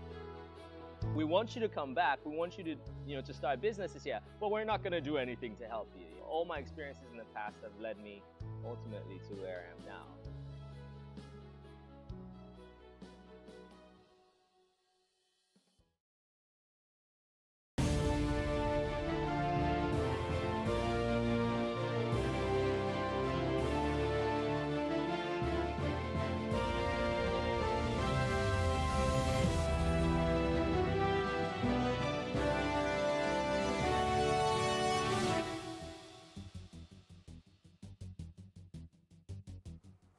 Due to recent xenophobic attacks in South Africa, the chairman of the ruling All Progressive Congress, APC, Adams Ashomole, has urged the federal government and the citizens of Nigeria to take strong measures against firms owned by South Africans in Nigeria by boycotting their products and services. Now, even though this declaration seems patriotic, can Nigerians and the economy survive without these multinationals? Well, still with me, I have Rahman Adebi and Lulu Elegbe. I'll start with you, Rahman. So, not because I want to promote these businesses, but we know we can, and literally just call the names of these businesses in Nigeria. I mean, if you want to go to a big store to buy, let's say, I'm thinking like a mirror, or the first name that pops in your head is the big shopping mall, which is owned by South Africans, so it's a South African business. They have insurance, offices in Nigeria. There's so many of their businesses around us. If we decide to boycott them, that is if we decide to, can we survive? And let's not also forget that these businesses employ lots of Nigerians. As patriotic as it sounds, is it doable? Yeah, there's nothing that is not doable. But the question is it in tandem with the international best practice? The question is, the answer is a possible answer on the table, but extreme. Extreme because you are a country that accept people to come and invest into your country, to come and to employ your people, and at the same time to give opportunity. What happened in South Africa is a failure of leadership on the part of the South African leaders, and on the part of the African leaders by themselves. How do I mean? When issues happen and you nip it in the bud, it will never happen again. What South Africa needed at Benicio was the first time it happened, if the whole of African leaders rise up and tell the president, if you do this, we're going to sanction you, they will stop. Look at America. America has a lot of repository. Immediately you do something, they'll come back at you and put it on your face. And because South Africans are their people. The people who are perpetrating this crime among them, there are very few people. Because I'm saying there are very few people because the people who are perpetrating these crimes are criminals. And they do not have the knowledge to understand the international nature of what they're doing. It has come and it's coming to roost to their face now. So you're saying that those who killed Nigerians, Zimbabweans, Zambians, and Ghanaians are criminals? They are criminals. Are you sure? Very sure. And the challenge is the government of South Africa needed to have stopped them and arrest them. So you're saying, I'm still struggling with this. The mammoth crowd of people who were killing other human beings in South Africa are all criminals? I'm not sure that that's actually a term that we can all go with. Because it's black killing black. Black killing black. The act may be criminal, but yeah, it's a crime. Are they criminals? They are criminals. Or are they just ignorant? What is ignorant? Ignorance of the law is an excuse. They are criminals. But the bottom line is the government of South Africa failed their citizenry to educate them.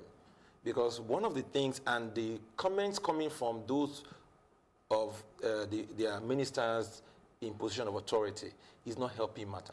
And when, as a government, if I am the president of Nigeria, the first thing I was going to do, the first time it happened about 5-10 years ago, is to create, call African Union and sanction South Africa.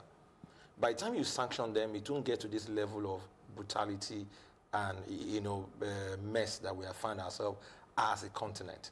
Because for Africa, this is not good for us, because we need each other as brothers to grow this continent together.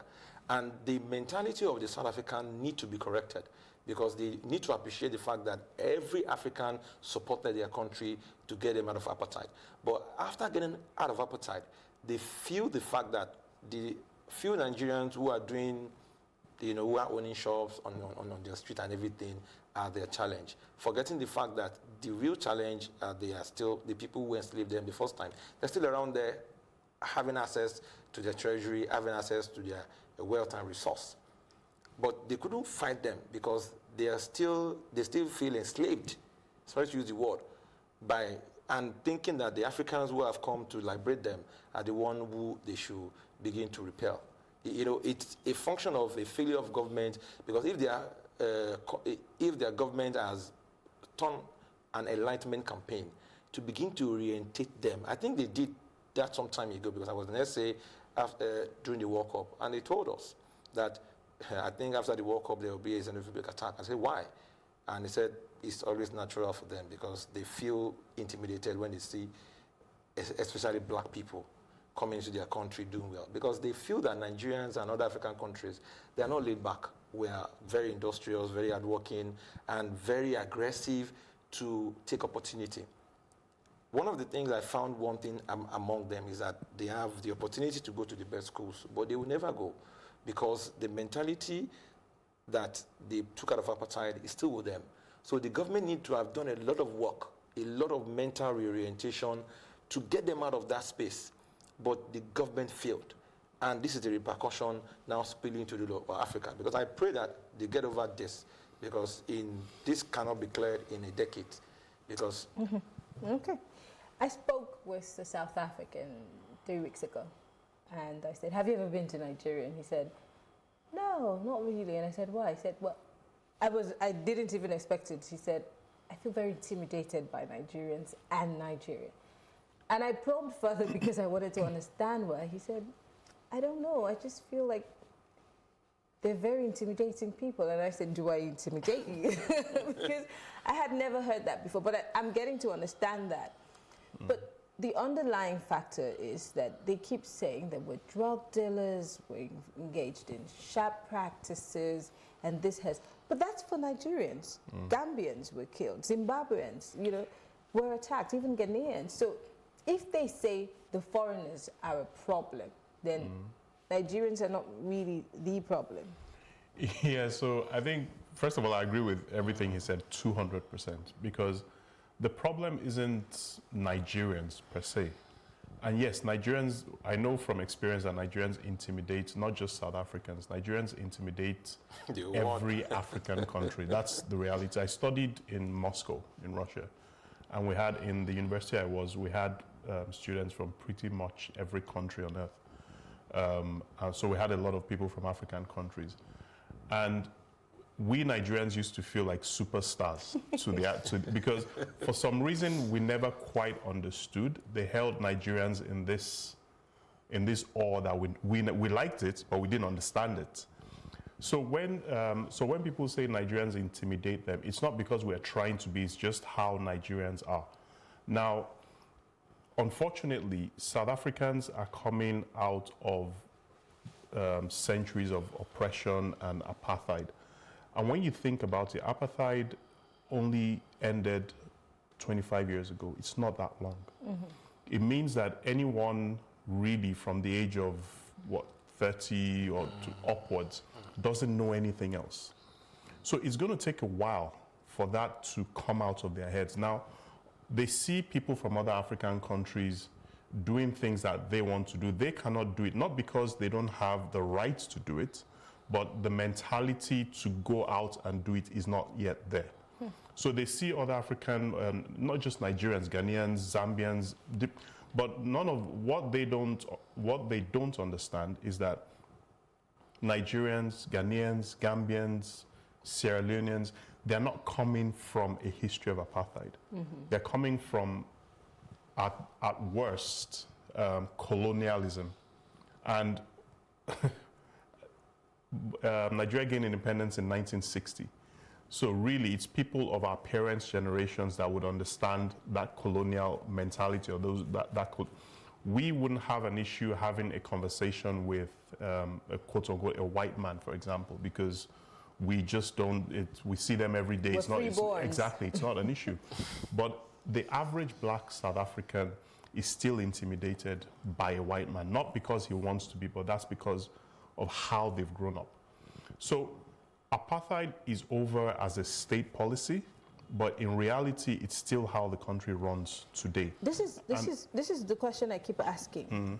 So there are people, if they're talking about foreigners, then foreigners is an all-encompassing word. So it's detailed for the Germans, the Asians, the Caucasians who live there.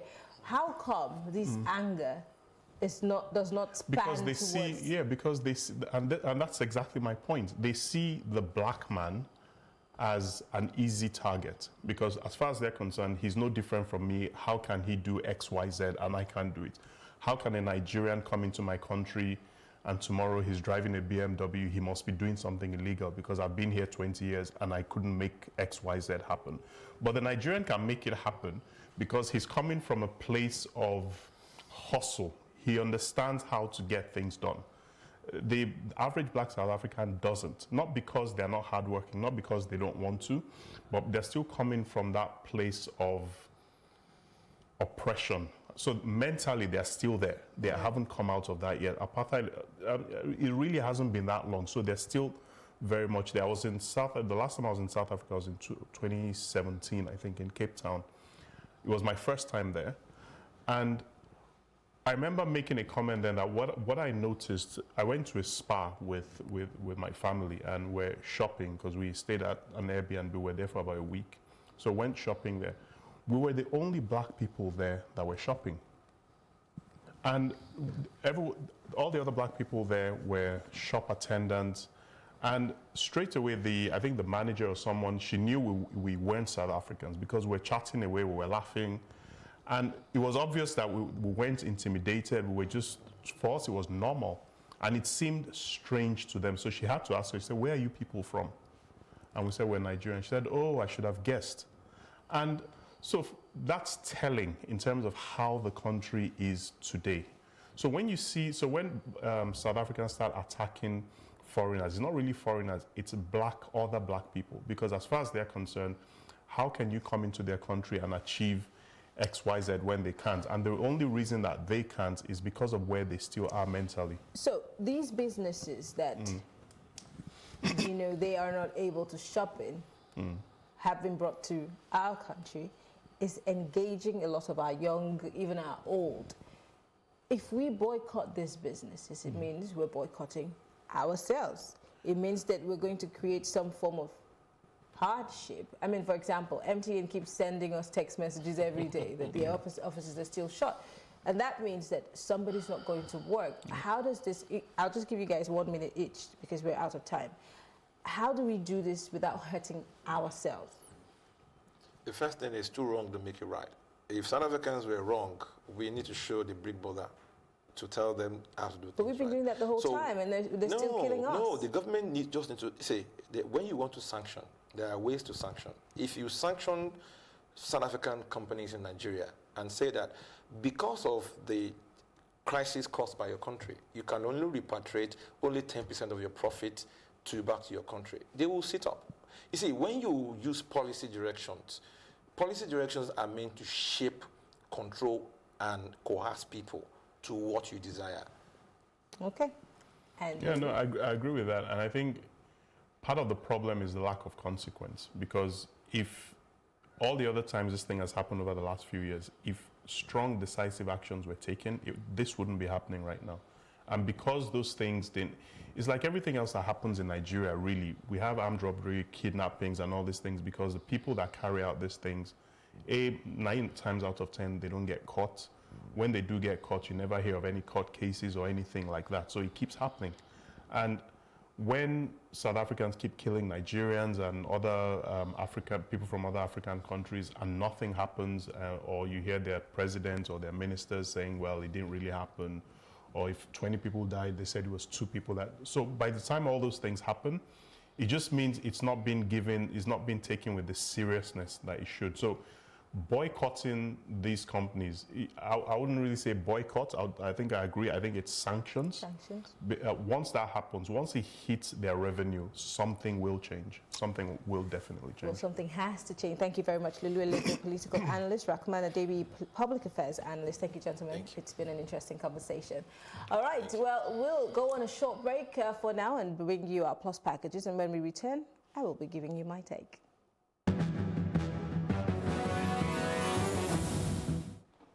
The recent passage and signing into law of the Nigeria Police Trust Fund Act has been trailed by a series of reactions from experts.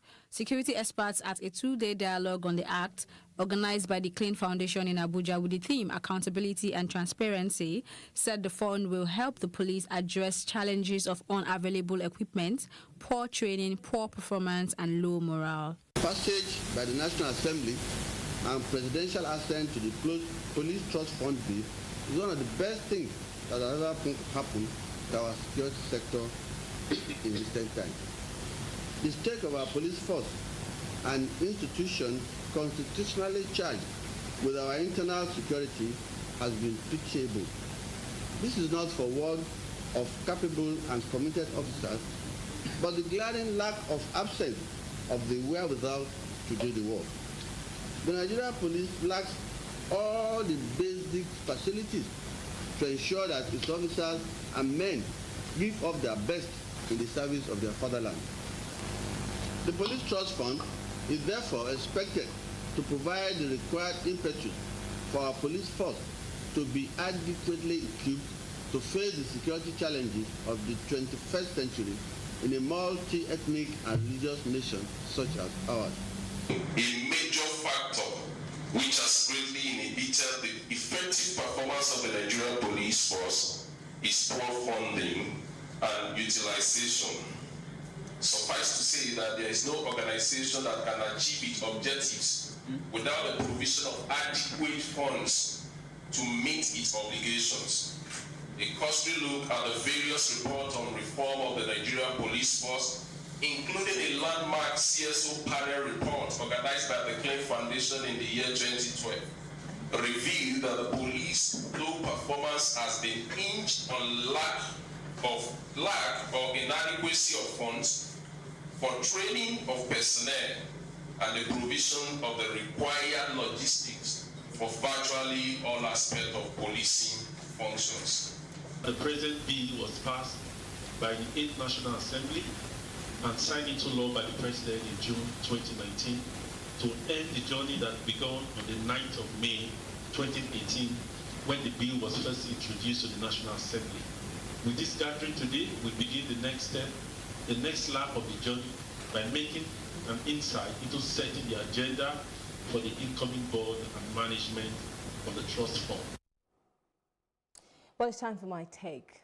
The federal government, in fact, Mr. President, had said to us that we were somewhat getting towards food security. Now the World Bank has come out to raise an alarm that, in fact, the food crisis has gotten to a rate in which the bells are ringing. So who do we believe? Well, the reality is on the ground is that there's a lot that we need to do. Let's start with basic things like getting us to have good road networks for those who are producing our food to be able to take the food to people who need it. Let's also talk about the mechanized farming and technology. Let's talk about storage. Let's talk about everything that those countries we want to imitate or those countries that we want to match up with are doing. We go to these countries, we see the things that they're doing. We're supposed to bring it back home and implement it so that we can also be able to compete on the international stage.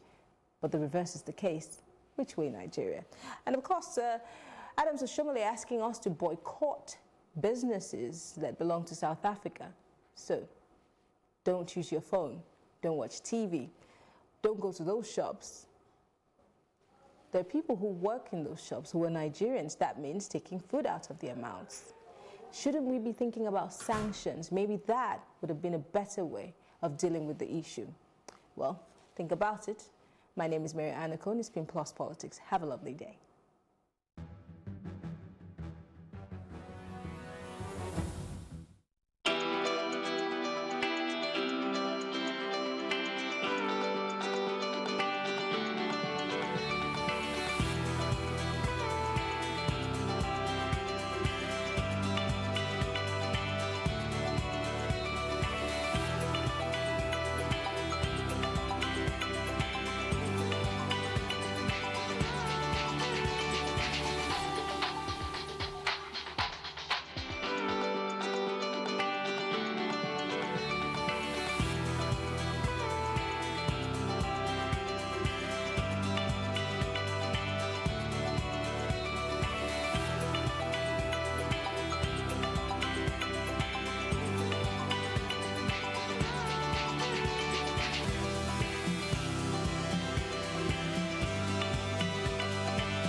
It for upcoming artists to blow in Nigeria.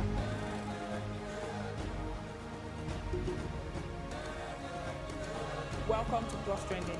I am Bookie November, your host, saying thank you for joining us on today's episode. Welcome back. It's tea time on Plus TV Africa. Practice makes perfect. I'm not perfect yet, but I'm a lot better than I used to be. He's a king. He's entitled to marry 100 if he wants to.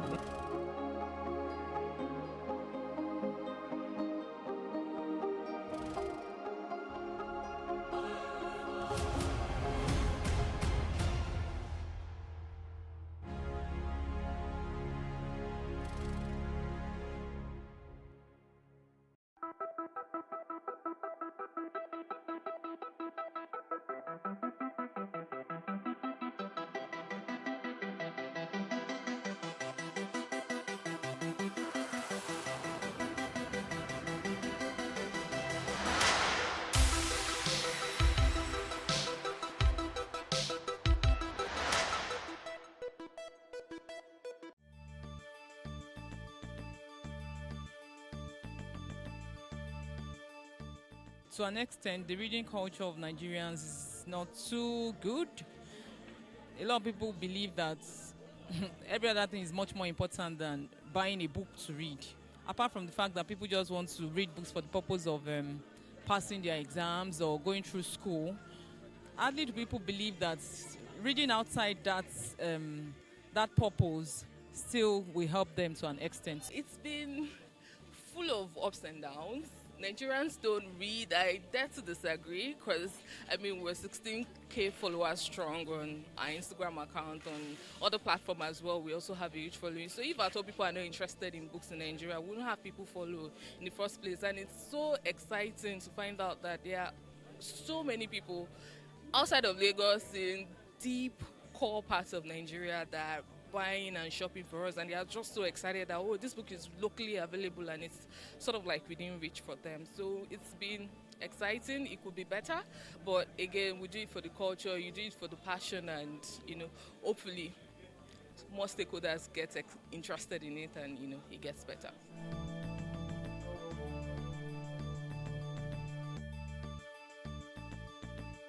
I got into selling books because I was very passionate about it, and then I was hungry to find other people like me. I wanted to connect with them, and the kind of books that fascinated me were not, I could hardly find people around who were excited about them as well. So at the time, when I interact with people within my age range, they're either talking about some foreign authors that write books outside of the context that I'm familiar with.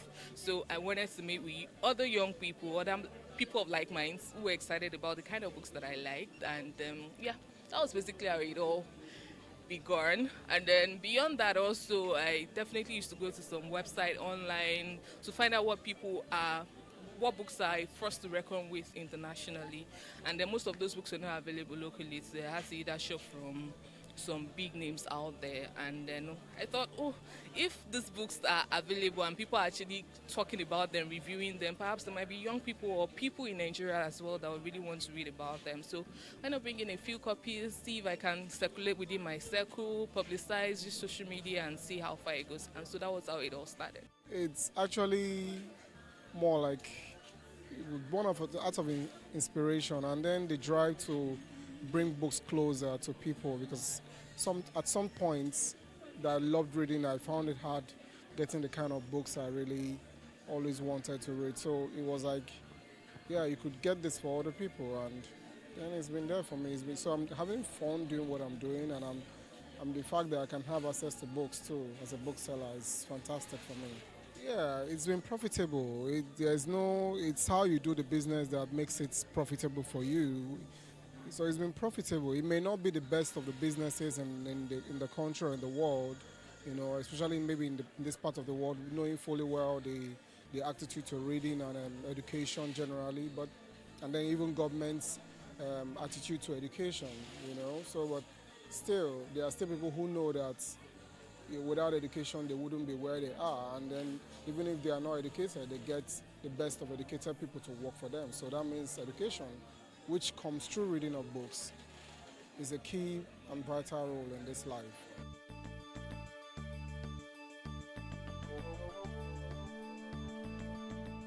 It has enhanced reading, but what I realize is that even for those who normally would not like to buy a Bible before, because of the ability to read their Bibles from their phones.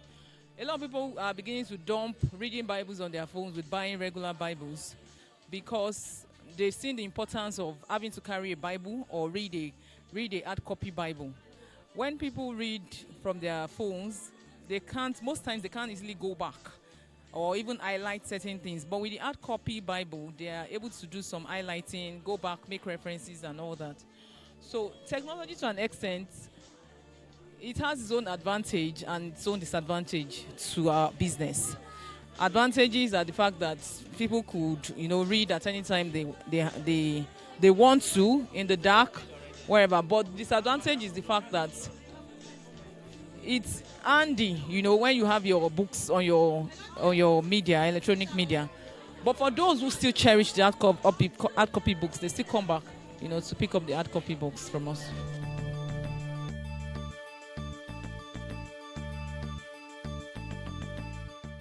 A lot of Nigerians are writing more because virtually on a daily basis we get new books from Nigerian writers, asking that Latana should carry their books.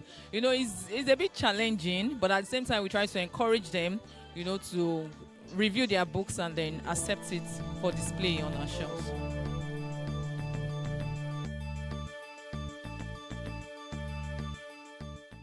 We still battle with issues of piracy. There are times where royalties are not paid the way they are supposed to. Publishing houses don't put enough effort to promoting books the way they are supposed to. So that way books and people are not even aware that some Nigerian authors are writing really, really good books. I think sometimes more books written by Nigerian authors are sort of like accepted in the Western world better than they are locally. And also, in terms of marketing, publicity, locally, more effort still needs to be put in place to help us combat issues of piracy and then ensure that people are more able to access so many of these books as well locally.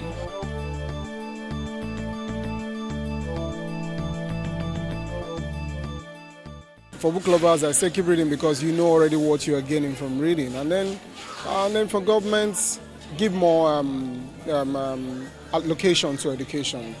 Allocation to education is very important, and you can't have a government that just places less emphasis on education, and every year you expect your people to be better, and then there are fightings. Any small thing, any little thing, there's fights, and it's all because of the level of exposure and education of the people, and it's playing a role in every facet of the economy, every facet of the society, because people are not well enlightened about their rights, about the opportunities that they can actually get, and many of those things come in through parts of education, and reading is part of it.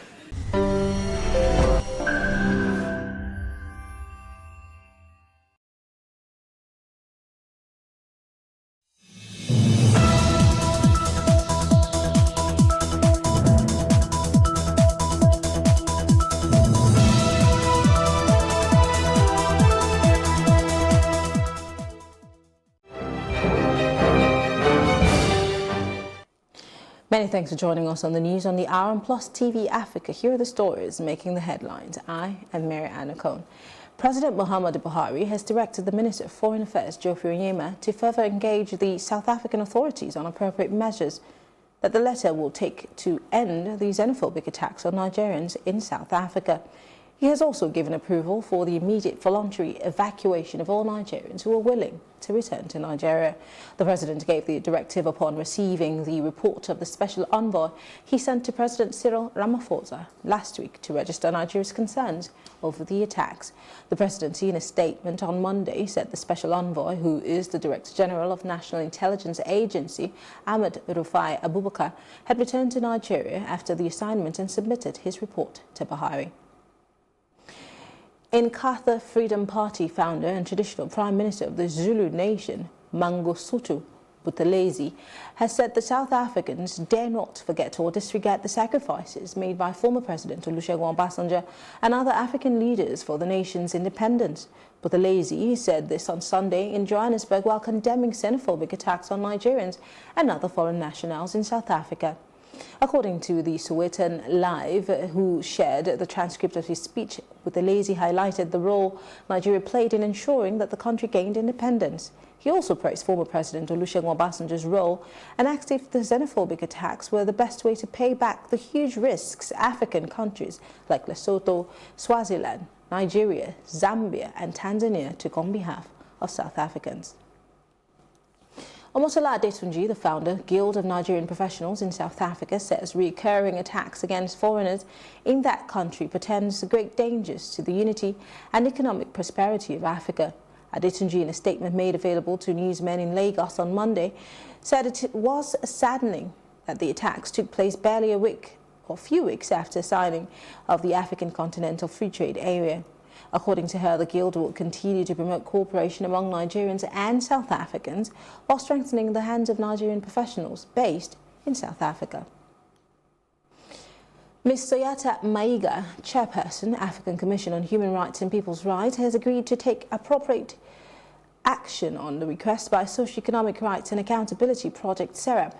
The Commission is therefore asking SERAP to submit a case on the escalating xenophobic attacks against Nigerians and other African citizens in the country to African Court of Human and People's Rights. SERAP had, in its letter to Maiga last Friday, stated that these xenophobic attacks constitute serious violations of human rights of Nigerians and other Africans in South Africa.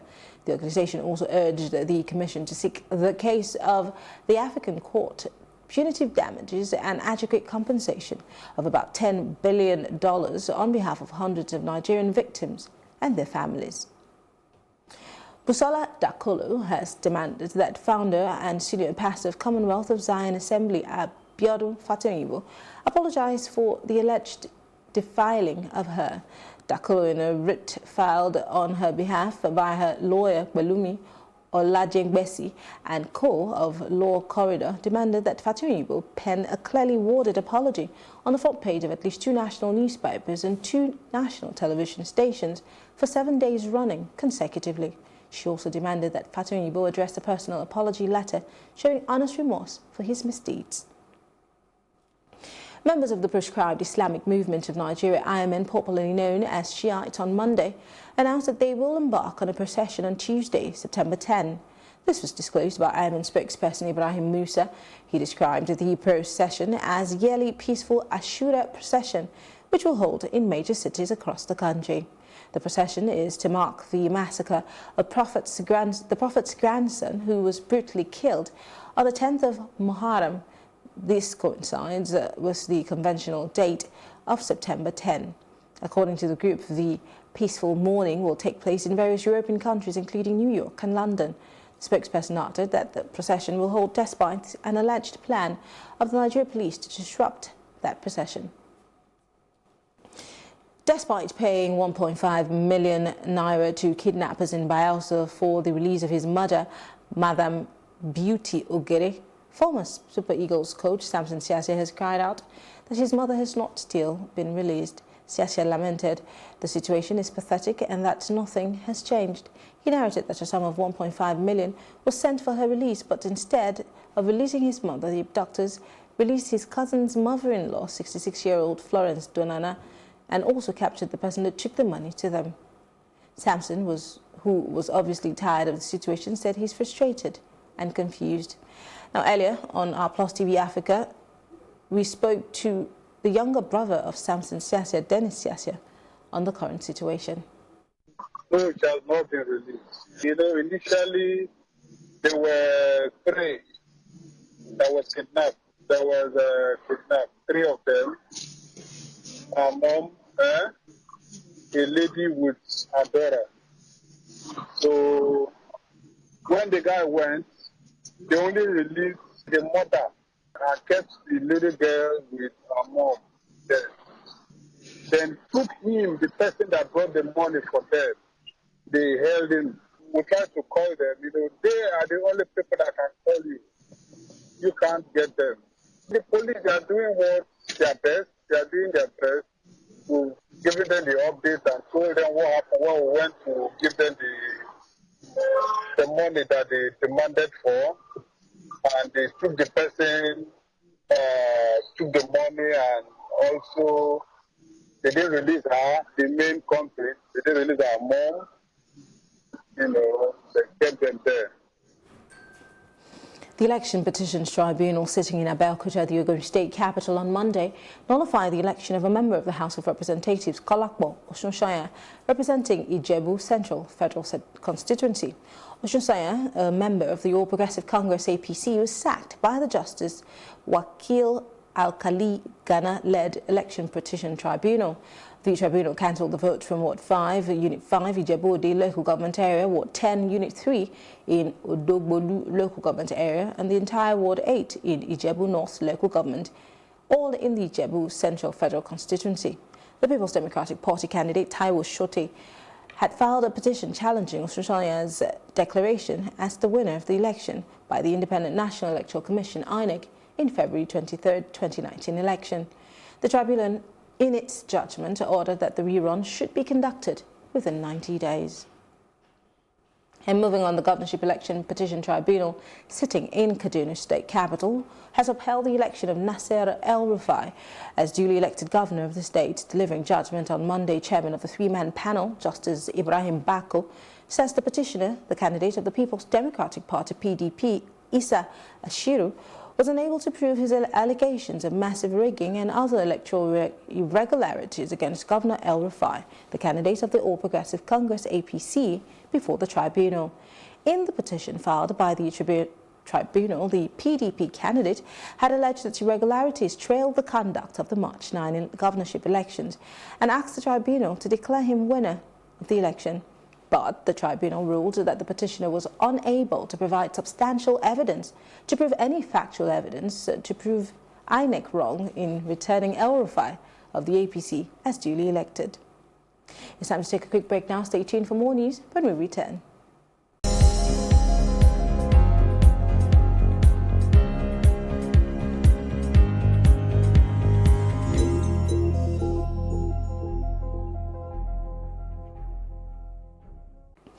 And on the African scene, more than 29 people have been killed in twin militant attacks in northern Burkina Faso on Sunday, local media reported on Monday.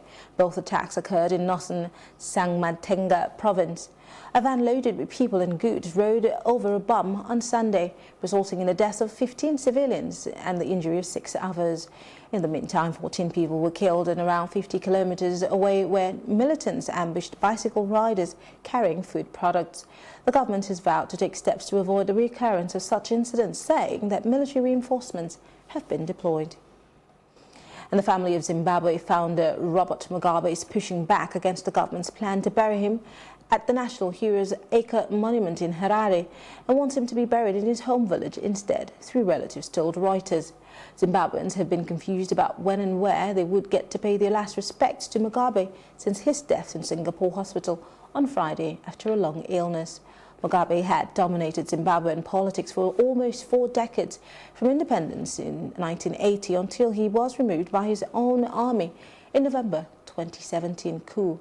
The Zimbabwean government said in a memo sent to embassies on Sunday that it planned to hold a state funeral for Mugabe in the National Sports Stadium on Saturday with a burial ceremony on Sunday, but did not say where the burial would hold.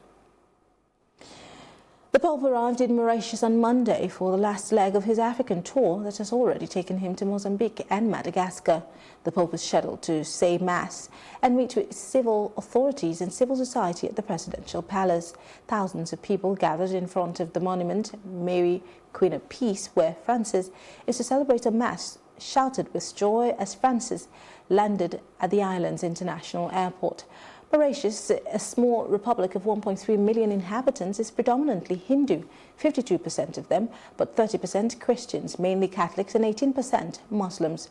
Mauritian Prime Minister Pravind Kumar Jugnauth already sees the visit as a showcase for Mauritius' economic and social success, but also a true model of pluralism. Up next is our foreign news.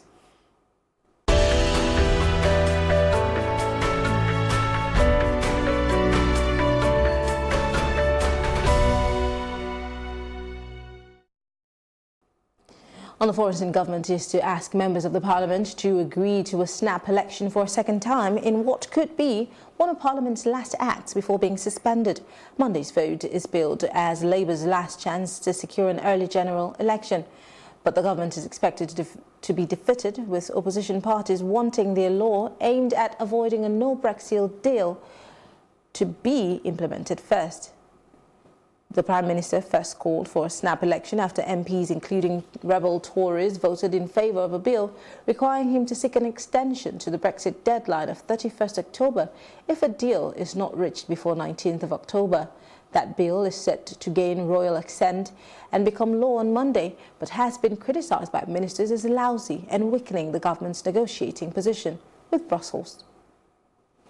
Warplanes have struck positions of Iran-backed militias near Syria's border with Iraq, activists say. The Syrian Observatory for Human Rights, a UK-based monitoring group, had said that at least 18 Iranians and pro-Iranian fighters were killed. It was not clear who carried out the strikes early on Monday in Al-Hizam al-Qadir near the town of Abu Kamal. But Israel has carried out hundreds of attacks on Iranian-linked targets in Syria during the country's civil war. And then up next is our business news.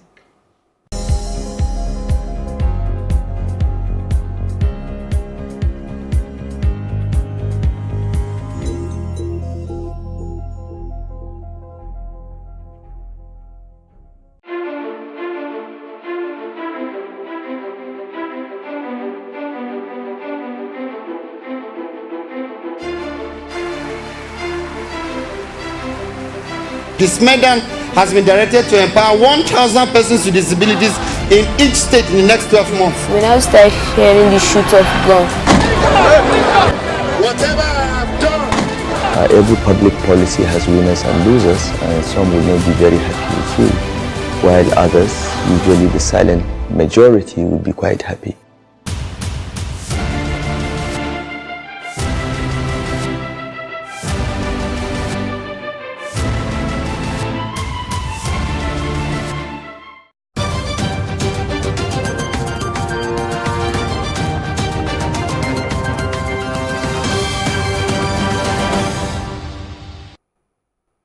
In the first half of 2019, the three tiers of government shared a sum of 3.842 trillion naira. This was contained in the Nigerian Extractive Industries Transparency Index initiative on Monday. According to the NATI quarterly review, the federal government received 1.599 trillion naira, while states received 1.335 trillion naira, and local governments received 792 billion naira from the Federal Accounts Allocation Committee. Furthermore, total FAC disbursements in the second quarter were 1.913 trillion naira, the lowest since fourth quarter of 2017, while total FAC disbursements in the first half of 2019 were 2.61% lower than the same period in 2018. It was also 37.79% higher than in the first half of 2017. Taking the lead was Delta State, which maintained the lead in the first half of 2019. Meanwhile, in the space of 7 years, the federal government has withdrawn a total sum of 6.48 trillion naira and credited 4.7 trillion naira into the account in 6 years. This is according to statistics obtained from the Ministry of Finance. Recall that the ECA was an initiative by the former President Olusegun Obasanjo in 2004 to save oil revenue in excess of the budgeted benchmark. The documents, however, show that the amount was used to settle various obligations of the federal government. The federal government withdrew the sum of $2.87 billion from the excess crude accounts in the 2018 fiscal year, which was significantly higher than the $250 million taken in the 2017 period, but about $2.62 billion. Furthermore, analysis from the Budget Office has shown that the sum of $1.76 billion was withdrawn in the fourth quarter of 2018 by the government for the Paris Club refund to state governments. Also, the sum of $496.3 million was approved by President Muhammadu Buhari and withdrawn for the purchase of Super Tucano aircraft, while $380.5 million was withdrawn for the first batch of procurement of critical equipment for the Nigerian Army, Navy, and Defense Intelligence agencies. And that's all on businesses on this hour. Still ahead on Plus TV Africa is our roundup on entertainment and sports. We'll be back in a moment.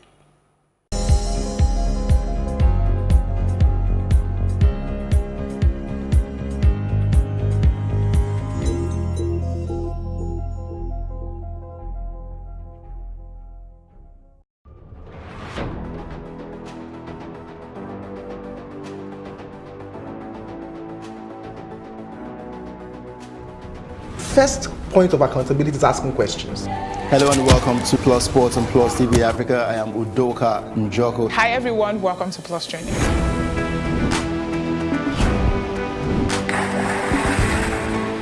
You cannot continue to recycle poverty while you're spending a lot of money on unproductive ventures. The government has to feel the impact. Honorable Commissioner, sir, welcome to the show.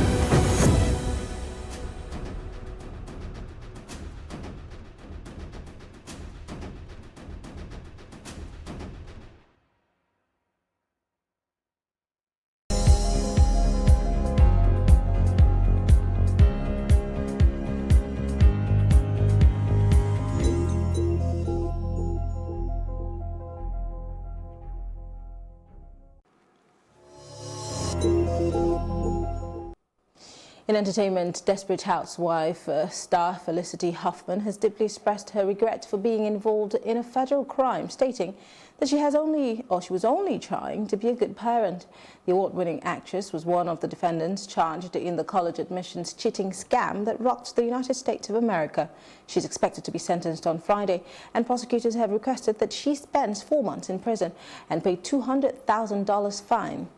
In May 2019, the actress pleaded guilty to the crime of paying a whopping amount of $15,000 in order to rig her daughter's SAT scores. And that's it on entertainment. The very best in sports is coming up right after this.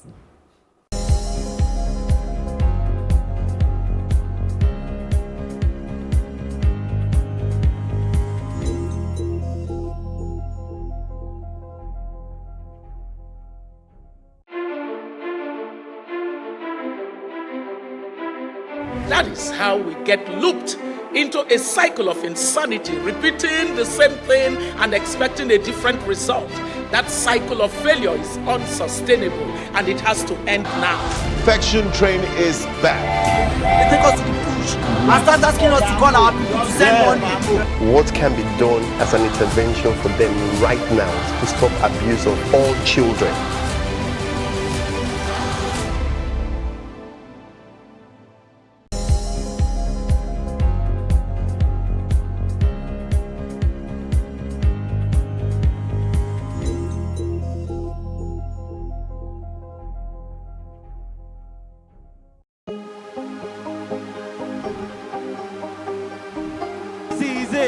For upcoming artists to blow in Nigeria.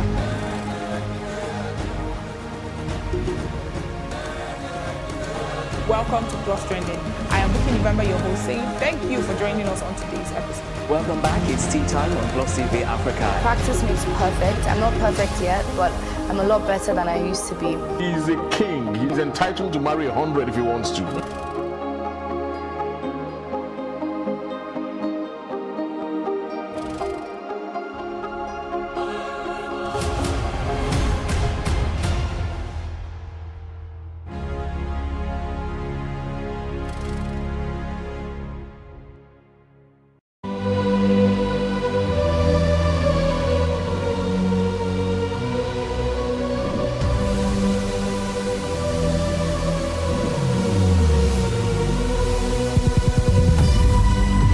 What we do not understand, we will stigmatize. What you can see is the remaining of the tanker that exploded. The suspect equally confessed.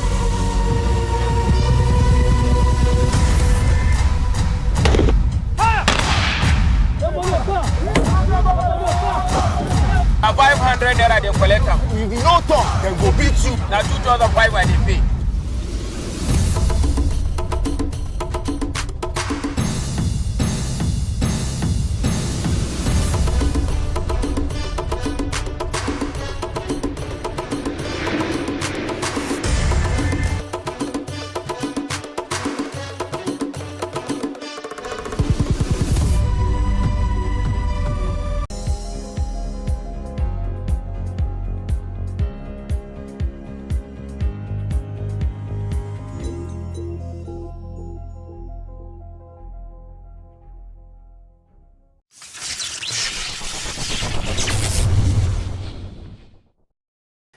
And in sports, Olympic Eagles keeper Azubike Okechukwu says he is hopeful Nigeria will overcome their Sudanese counterparts when both sides clash in the return leg of the CAF Under-23 AFCON qualifiers at the Stephen Keshi Stadium in Asaba on Tuesday. The Nigeria Under-23 side, led by Imama Amapakabo, lost 1-0 to Sudan in the first leg of the encounter on Thursday. However, the Istanbul Başakşehir midfielder remains confident that his side will overturn the deficit in Asaba and advance to the Under-23 AFCON in Egypt later this year. The defending champions will need to score at least 2 unreplied goals against Sudan to progress to the 3rd Africa Under-23 Cup of Nations holding in Egypt from the 8th to the 22nd of November if they eliminate Sudan. And in Formula 1, Ferrari Sebastian Vettel says he's not worried about his form after he wrecked his Italian Grand Prix with a spin and collision. Vettel hit Lance Stroll's racing point when rejoining after a spin out of 4th place on lap 6, his 9th error in the last 28 races. And Vettel was given 3 penalty points, putting him 3 away from a race ban. And Formula 1 rules dictate that drivers are given an automatic ban if they accrue 12 penalty points in any 12-month period. And Vettel has received all his race points deduction since last year's US Grand Prix, which was on the 19th to 21st of October 2018. That means another major driving error in the forthcoming Singapore, Russian, or Japanese Grand Prix could trigger an automatic suspension from a race for the German. And the race was won by his teammate Charles Leclerc, his second in a row after his maiden victory in Belgium the previous week. And that's it on Sport Update on Plus TV Africa. I'm Udoka Njoko. Well, that's also a roundup of events at the South. For more news updates, please follow us at Plus TV Africa on Facebook, Twitter, and on Instagram. And do subscribe to our YouTube channel at Plus TV Africa. We'll be back later with more stories making the headlines. Do join us then, and do have a great day.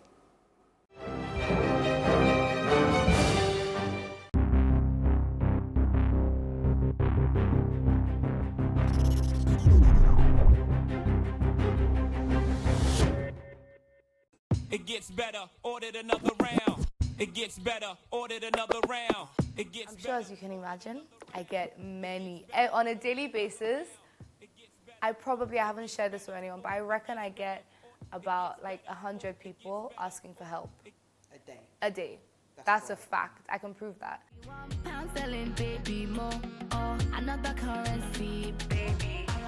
You know, so rather than, going through all my messages, my letters, my emails, my DMs, I decided that, I think it's important as a young person to make sure that I'm making a difference. And it would be almost, I could have started a record label and been used those resources to sign artists, but education for me is so powerful. I would not be here, fact, whether or not, anyone can argue that I would not be here if not for my education. Nowhere, baby, we no tire. And baby, for the line we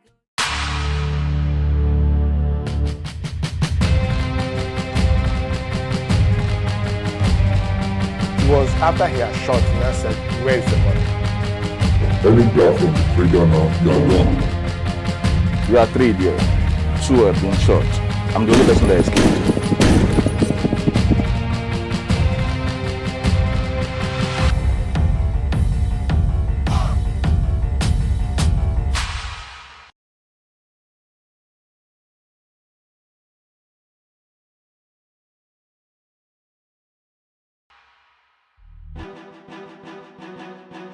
Some say there is no balance in life if there is no good and evil, light, darkness, victim, attacker.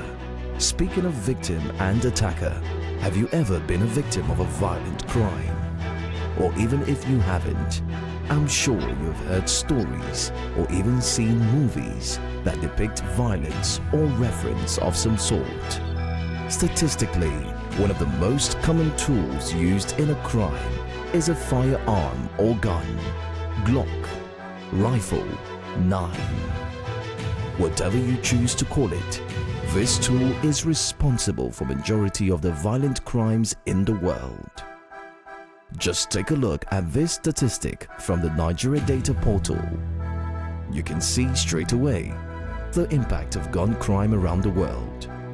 Fortunately, Nigeria does not make this list. But this doesn't stop what happens underground.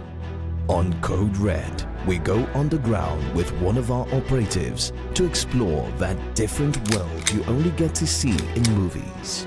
We meet with gun dealers, gang members, and some of the victims that live to share their story. It was after he had shot and I said, "Where's the money?"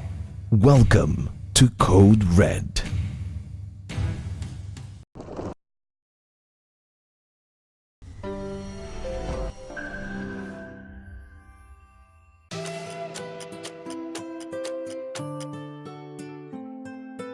Mrs. Boko Haram is a Nigerian business mogul, author and motivational speaker.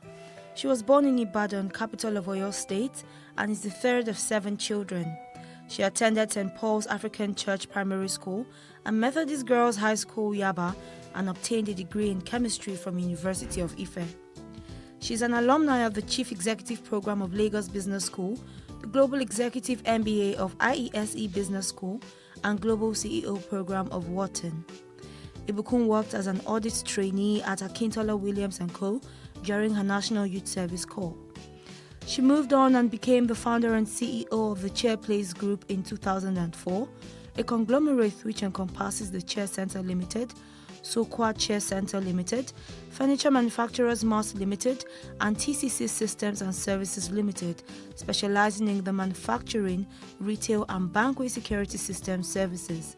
Ibukun serves on a number of corporate and non-profit boards, which include Chairman of First Bank Nigeria Limited, Member of the Board of Nigerian Sovereign Wealth Fund, and former Chairperson Board of Trustees of Women in Management, Business and Public Service. She chairs the board of After School Graduate Development Center. She is a multiple award-winning entrepreneur and the first Nigerian recipient of the prestigious International Women's Entrepreneurial Challenge Award as a nominee of the United States Department of State in 2008. Ibukun is an author of The Girl Entrepreneur and Business His Way. In her leisure, she loves to watch investigative and legal series. She is married to Abiodun Awoshika and they are blessed with 3 sons. And this is The Mogul in 90 seconds.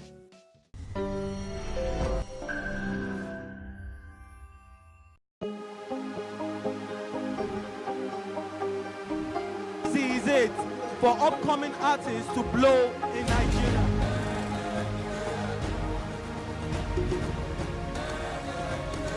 Welcome to Plus Trending.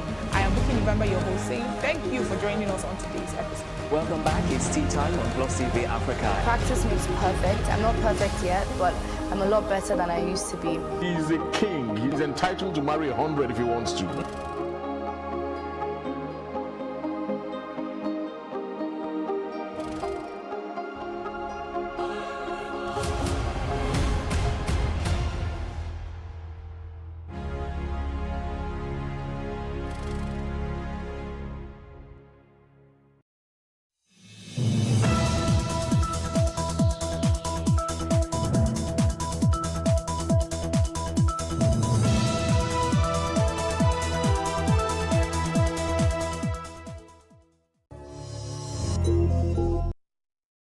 This is Tea Time on Plus TV Africa. Welcome and get ready for us to talk about the biggest entertainment stories. My name is Elsie Godwin and I'm here with Ewa Ritu and Ifeolu Oshankaye. Ekasan. Ekaro. Ekaleo. Pick one.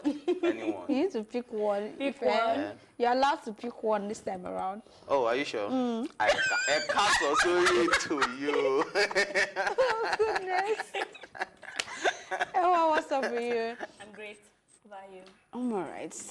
Okay, so except you have another gist for us this afternoon, can we move right into Apart it? from the fact that it's playing.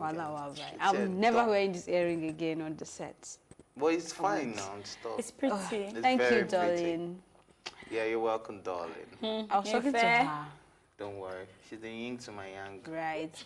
Anyway, moving on real quick. Busola Dakolo demands personal apology letter from Pastor Biodun Fatoyibo. In a lawsuit filed at the High Court of the Federal Capital Territory in Abuja, Mrs. Dakolo demanded that a cost of action estimated at the sum of 10 million naira be paid. In her suit, she reiterated that Pastor Fatoyibo forcefully pushed her onto a couch close to the front door of her house, pinned her to the couch, undressed her, caressed her body, fondled her boobs, exposed his genitals to her glare, forcing a bottle of soda, that's crest, down her throat, thereby making her breathing difficult. She demanded that Pastor Fatoyebo pen a clearly worded apology on the front page of at least 2 national newspapers and 2 national television stations for 7 days running consecutively. Yeah, so that's part of her demands. I think those are the major parts, actually, the apology and the 10 million naira. But she's not the one demanding for the 10 million naira. It's just cost of legal fee. Legal fee. Yeah, well, it's still on the case, right? And the part that was also interesting is that she said her intimate life with her husband has not been good. Like, okay, so anyway, it's supposed to be in the court documents, but I'm wondering, okay, this is plenty information for us to know what has been happening in your marriage for how many years. The judge will understand the emotional damage and trauma that she's been through. So Timmy has been going through a lot. Exactly. Yeah. Okay, Ife. This is a very dicey one. Like, I really don't want to sit on the fence. I really have a lot to say. In as much as we're making it look like the 10 million naira they're demanding is for legal fees, right?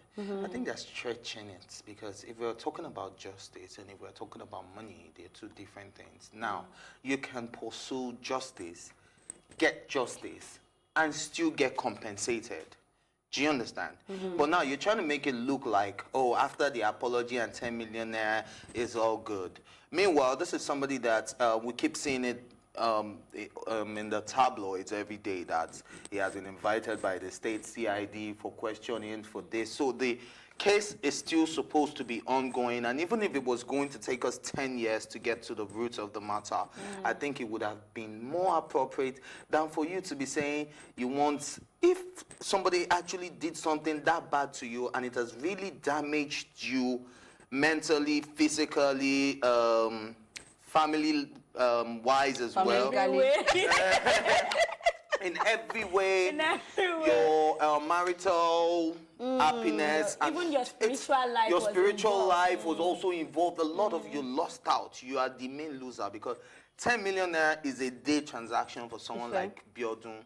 I think the part, I think the parts we are missing or we should focus on is the fact that she wants an apology, and apologizing, which she said, which she said, clear, like it has to be a very, not trying to be diplomatic about it or playing around with words. You have to show remorse. And I think that's going to be the first step of him admitting to committing that crime, and also a good step for her to heal. I don't think Busola Dakolo also needs his money for anything. And secondly, in Sena crimes, which I'm hoping that we are going to do that in this case, she has done her part.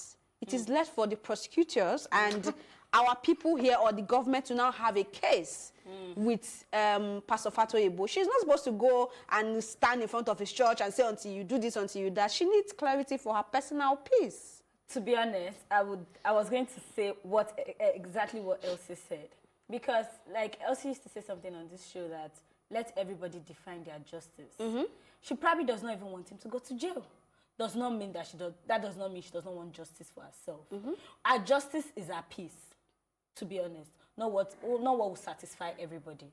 Justice is a peace. Is it in accordance to the law, to the Nigerian law? That's what Elsie just said, that she's already demanding for apology. Now, at this point, if there's something else, if he's supposed to go to jail or not, let the court... Okay, so, okay, okay, maybe this is where we need to all focus on now. Is she saying that after the apology and the 10 million naira as a legal fee, the case will still continue? Do we know anything about that? If the case will still continue? Yeah, will the case be dropped after the apology? Okay, I believe if you sue someone and you say this is what you want for damages or whatever, if that is done on your own part, you can decide to withdraw, right? Or you can decide to say, I've gotten justice or whatever. Now, then it doesn't mean that the state cannot open a case on this man. It doesn't mean that the federal government cannot open a case on him using the fact that you have apologized and admitted to guilt, which is what I think the apology is going to be. Yeah. That is it. So it doesn't mean anybody else cannot decide to build a case on the fact that Busola has gotten her apology and has gotten her 10 million naira or the legal 10 million. No, but I think I understand what Ife is saying now. Ife is trying to say that let's take out every other person. Let's talk about her in particular. Is she ready to drop the case after the apology and 10 million naira? That is what she's asking for. So automatically, so that's you know supposed that to be for a her. fact that the case will be dropped after I can't she say gets I that. know that for a fact because I'm not her legal team. Exactly. And I don't So know I'm what saying game no they want to one play, knows right? That's part of the story. So it is okay for us to still speculate different things. You can say that each person's justice can be defined by that person, right? But at the end of the day, this is now a national case. This is something you dragged all of us into. And suddenly you want to drop it without justice. What about, relax. No, I'm listening to you. What about the women that are actually there, that actually want justice to be served? What about the other women that allegedly came out to say that Pastor Biodun Fatoyibo did the same thing to them, right? So what would you have her do exactly? Are you going to speak for me? It's not about speaking for you. We have time and we need to move to the next topic. But we need to know, what would you have her do? Because you're saying her coming out or whatever they're filing in the suit. But if you keep interrupting me, I'm not going to get there. Okay, that's get why I'm there. saying let me just finish my point. Okay. Now, what about these other women that came out? Now, I'm saying that the most appropriate thing to be done so that something like this doesn't repeat itself, because I can easily give an apology. And even if I give an apology, which I can bet will never happen, because like you said, that's admission of guilt, right? Now, if I admit to that, then I'm giving those other women a chance. What if it's false? Do you understand? I just said what if, so don't look at me funny. Now, what if it's false? So I'm still waiting for you to actually get to your point. You said we have time. No, we don't. That's what I'm saying. You need Then you to need get to to your stop point. interrupting and let me get to the point. If Ewa has never said what she has to say, so you need to get to your point. You know what? Let's just go on. With No, if I can just get to your point. No, please go on. Please go ahead. Okay. For me, I would just still stick with everybody should define their justice. I'm not going to say because of what people think or what people want, she should pressurize herself and put herself under whatever circumstance she does not want to be into. Maybe she's tired. I mean, this thing is not just, it's something that she has had to deal with for a very long time. And now that she's coming out, do you know how many backlash she has gotten? She's probably tired, and then, okay, fine, what she wants is just for the man to come out and officially admit to the crime. That, okay, I've done this. And I think for her, that's okay. It's different from saying how do I put it, somebody that did you wrong, living life, and people are still praising him. And no, if that's what she wants, please let her just be. I mean, this case is already dragging so long. I'm sure she's tired. Anybody in her shoes will be tired. So if she just wants an apology, I mean, let her have it and let everything just go. Okay, so moving on to the next story. Zaki Aze says Mr. Easy has apologized to him over copyright infringement. In an interview, he said Easy apologized and said the song is not his, and he expected that Sarkodie would have done the right thing by reaching out to Zaki before releasing the song. He, however, gave Zaki Aze his word that he would acknowledge him on the song and also give him his due benefits. And as a result of his discussion with Mr. Easy, all legal actions are on hold. So we talked about this when he first, when Zaki took to Instagram to share his opinion on how he's going to sue. And I think Ife gave us a follow-up on the show on that day that he has reached out to him and they said they are talking, right? So it's good to know that they've come to an agreement. This is looking like the kind of shake-hand agreement that Akon was talking about, but let's hope that they are both men of their words and he would do what he has said he's going to do. So I think this is good. At least you admit that you were wrong and do the right thing. Yeah. Yeah, I think Mr. Eze just knows how to act now. Because most of the time he's in the news and it's probably something negative. He knows how to handle it and it will all just move on well. I like the fact that he came out to admit that, like I said the other day, he didn't drag the issue and try to defend whatever they've done. If you've done wrong and you're admitting to it, that's like enough reason for somebody to forgive you of whatever you've done. And I like, he stated it there that they will compensate him what is due and also give him the due recognition he deserves. That's fine, that's case closed. And I hope Sarkodie will reach out to... I hope so too, yeah. Yeah, that was the angle I was going to come from, because the original owner of that song is Sarkodie, and I like the way Mr. Easy also made it clear, like, because everybody keeps tagging Mr. Easy like it's his song and all that. But before you put out anything, you should make sure that every legal side is balanced. Like, if there was a sample from somebody else's song, whether in Nigeria, whether wherever, I think it's only right you reach out to those people. And but at the same time, some people have been coming for, like, the way you are just denying Sarkodie and saying that, oh, Sarkodie should have done the right thing. But the truth is, Sarkodie should have actually done the right thing. So, yeah. All right, it's time for a quick break. When we return, Juliet Ibrahim will be up for conversation. We'll be right back. Hi, my name is Bob Manuel Udoku, an award-winning Nollywood actor, producer, director. I know you love tea, so keep watching Tea Time on Plus TV Africa.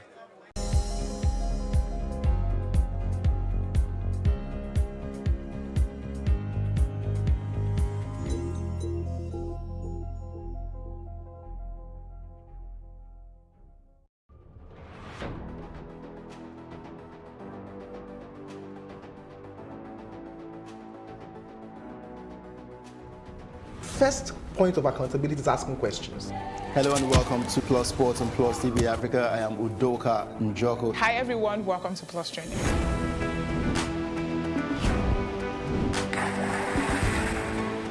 You cannot continue to recycle poverty while you're spending a lot of money on unproductive ventures.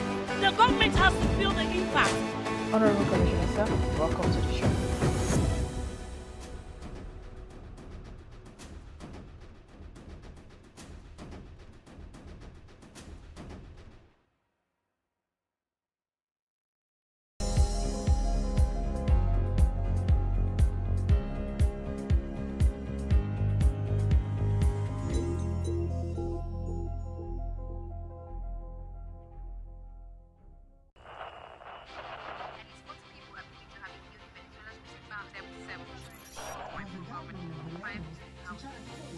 Politics has helped shape the decision of the polity, from conspiracy theories to good old-fashioned comic politics. These are the results of tomorrow's election. Okay, you have it already, have you? I think we've done very well in the very difficult circumstances in which we took over governance. Plus, politics will feel the pulse of the country, from friends to frenemies, even strange bedfellows, to clones and stooges. We go beyond the rhetorics and the drama to analyze the story behind the story. Let everybody come and say. The perception in itself does more harm than actual corruption that you have. Plus Politics, not just another political show. It's about putting you, the citizens, in the know.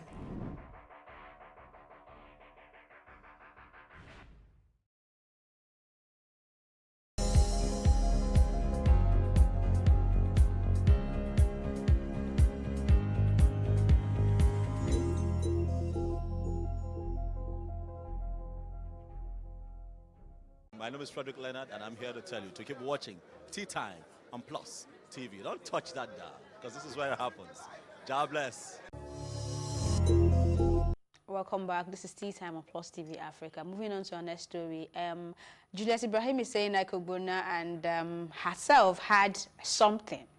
And the blogs are saying it's a fling, but then if you really watch the video, it kind of looks like a fling, or maybe you started something and then you realize that, okay, we shouldn't continue. I don't know, but the question on everybody's mind now is, was this happening when he was still married, before he got married? I don't know. But yeah. Great thing is they're both adults, and I don't think it's... I'm not going to be probing into whether it was when he was married or whenever it was. But they had something, and she's a grown woman. She has every right to have something with whoever she wants to have something with. So, and she said after, but I think the part of the question that caught my attention, or the question that I would rather be asking is that, you know, let's say once you go, how do I put it now that will not sound very dirty? Just put it the way you want to put it. I know what he's about to say. I'm wondering why it's just after that something and then it ended. Because most times, once it happens, that something happens. No, but if he was in a relationship and she realized, okay, this is not right, you shouldn't continue, they can end it there like an adult. You said they're adults. Exactly, and like yes, adults now, probably was just so a one night. emotion. No, the way she said it, like, then something happened, and after that, something, we decided to. So what are you insinuating? My problem is it that IK did not meet up to standard? Because they now asked her that what is she looking for? She said, I need somebody that can handle all of this. So is it that IK wasn't able to handle No, I feel like they had a very good friendship and then emotions came in. They didn't want to ruin the friendship. Yeah, I have friends like that, Sha, but that something never ends. So you're saying you are constantly having something with your friends? Yeah, different friends. Is it not something? Yes, now. Am I not having something with you right now? No, you are not. You are not. Oh, really? You are not. We're having tea. We're having something. We're having a conversation. We're having a tea. It's something. It's not something. It's a conversation. It's something. It's not something. Yeah. The fact that it's not happening at night, it doesn't mean we're not having something. But I like how open she is. I don't know if we got to discuss the part where she was talking about how, what's his name? Iceberg cheated on her on the show. Did you ever? No? No, we it's still part of this interview, right? And she was really open. And they had this tat together where she has the VE and then he has the LO. Like, so what happened? She was like, I've completed my own. And I don't know the She's LO cool. of She doesn't know, right? But I feel like, I said this before we came on, I feel like Juliet grants more relaxed interview in Ghana than when she's in Nigeria. Like, she's just open, she's speaking English and language, and and then she tells you things about her relationship, her blah blah. But I feel like her interviews here are just so professional and all. That's how I feel, though. Yeah. But you've met her a lot on the red carpet. So do you think? I think she's relaxed with once she's comfortable, she's relaxed. You just need to make her comfortable. Yeah, I think she was very comfortable on this set. Okay. Oh, you didn't think so? Well, we didn't probe her personal life, so I don't know. Because that was before the book launch, and there was a reason for that. They didn't want anything to interfere with our book, A Toast to Life. They didn't want anything to go viral apart from the fact that she's talking about A Toast to Life. She's granted more interviews now talking about other stuff. But back then, she was talking about a book, A Toast to Life. So that was the market she was selling at that moment, and she didn't need any other distractions to interfere that. So I think probably that's why that is. So this something. So we can get her back anyways, and maybe we'll see if she's relaxed. Yeah. Okay. I like that. Come and talk about the something that just happened. And why did something didn't move forward, which is where Ife is more concerned. Yeah, your question will be answered. Okay. This is the second one that has something and didn't come back. Wow. Who was the first one? No, that one is inside gist. Wow. Okay. Moving on. Britney Spears' doctor dies suddenly as conservatorship case heats up. I think we've talked about this Britney Spears issue on this table a lot, right? From when her dad was being accused of being shady to when the mom wanted to know what was going on. Not like she wanted to take over, but she just wanted to know what was going on with the daughter. And when Britney was supposed to grant a press conference to explain everything, and the mom was like, no, you can't do this right now. Like, so many things. And this man dying now, I think he was supposed, correct me if I'm wrong, but he was supposed to be the one to tender a medical report that is supposed to come in the next court hearing, right? I mean, we can't say anything is shady or that somebody has killed somebody, but it's not Yoruba movie. Well, you cannot attribute these things only to Yorubas, please. It's a worldwide something. But do you think something shady is going on? Or No, it hasn't been confirmed that that there is any sign of foul play so far. So until that is confirmed, I wouldn't be able to answer that question. But death happens, life happens. So it could have just been anything. Right. And a lot of people are even of the opinion that the said doctor wasn't even qualified enough because he used to work with athletes and not real mental patient who was always just trying to motivate athletes and stuff like that. So a lot of people doubted his qualification. So I don't think that should have been an issue. And it wouldn't still change anything because our dad is also, what's it called? He's saying that for some months he doesn't want to be in charge of a conservatorship and he's handing over to a lawyer because he said he's sick and is not in the right frame of mind to actually continue handling a conservatorship rights and all of that. So I don't want to believe there's any foul play, but you know their system over there works. So if there's any foul play involved, we'll definitely hear about it. Yeah. Okay, working system. We hear. You want to say something? No, like you guys have said. Okay, moving on to the next story. Celebrities have written letters of support for actress Felicity Huffman ahead of her sentencing. I'm not sure if we talked about it last week, but I know that she's supposed to have, I think, 1 year, and and then she's advocating for community service and all that, so she won't go to jail. But we don't know how this is playing out. But it is this lenient because she took the plea deal, not unlike her fellow celeb that we don't know where the case is right now. But I like that she's very remorse about what she did, or at least that's what we are being made to believe, and I think it's working, so I believe her, right? And I hope that she gets something reduced, because they're saying that if you check her history, her record, that's what they call it, right? She has not done anything or had any criminal allegations or sentencing. She has a very clean record. So they're hoping that the judge will be able to consider that while granting the judgment and all that. But I hope she gets what she deserves, I guess. Me too. I think I just hope she gets what she deserves. Like you said, I believe her too. And then a remorseful game, if it's a game, is working out well, because if I was probably the judge, I would just pardon her. Like, it's okay that you're admitting that you've done what is wrong and you're sorry about it. So it's not like she's just going to be free. She has something to pay to. So I think let her just get what she deserves. What about those people that do not have celebrity friends to write petitions or write statements on their behalf? I think we should stop separating the rich and influential people from the actual justice than the ordinary people, because if this was a random person that was involved in this case, you won't be getting celebrities to write different statements or write positive stuff or to try and sway the judge. So if she's supposed to spend 1 month in jail, it's just 31 days. She ain't gonna die. She ain't gonna die, but let justice. I have a problem with the fact that we think we give celebrities, because you're a very important person or you're a popular figure, you shouldn't be entitled to the same punishment. Yes, a lot of people, a lot of criminals have been remorseful, but they're still paying the price. Yes, they've been remorseful, they've apologized. Do you understand? So pay your fine, serve your time. I don't like the fact that they're trying to influence justice, because now you're getting more people to sign. I have a problem with, and if this happens, it just shows that, man, at the end of the day, if you're privileged, if you're if you're Caucasian, yes, that's the word. If you're Caucasian, if you're privileged, if you're rich, if you're famous, then you would have a different sentence than your average man. So whatever way this goes, if she ends up not going to jail, I just know that, man, there's what's it called now? Preference when American legal system is concerned. Okay, but I want to look at it from another angle. So I like that you want everyone to be judged with the same stroke or the same level of whatever we have in the law, right? But at the same time, when you look at the benefits of being a celebrity, they are also at the receiving end most of the time. Let me use myself as an example, because I don't know anybody else to use. So, and Elsie is walking the streets of New York and I commit a crime.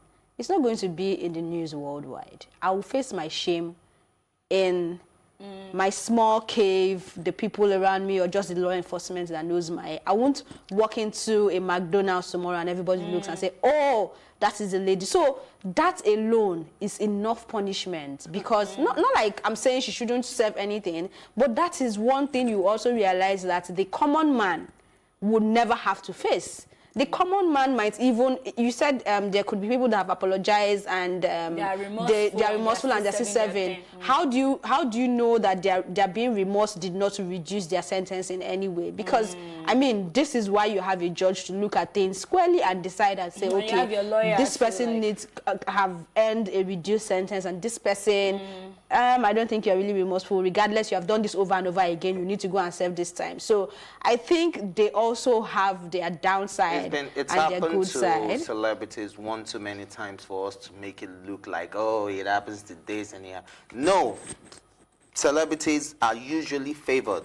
Well, I'm still telling you why I would still agree. And I'm saying that the fact that you are even in that space and you're a public figure means if you know that you're going to get involved into something that will put you to shame, then don't get involved. Well, they're human beings. You are also the one that advocates them and say they are still human beings. Exactly. So that is why you shouldn't give them the equal rights. Justice doesn't care about your personal or your... No. Maybe I'm speaking from a legal background now, and I know what justice is all about. Okay. So, yeah. Yeah, I understand what you're saying, but now what I'm trying to say now is, I think is what is still in accordance with the law here. It's not as if they're just going to tell her to go like that. So if there's still a room for her to get that probation in the law, why is it so difficult? I mean, if an ordinary person can follow that line too, they can always get what she wants now.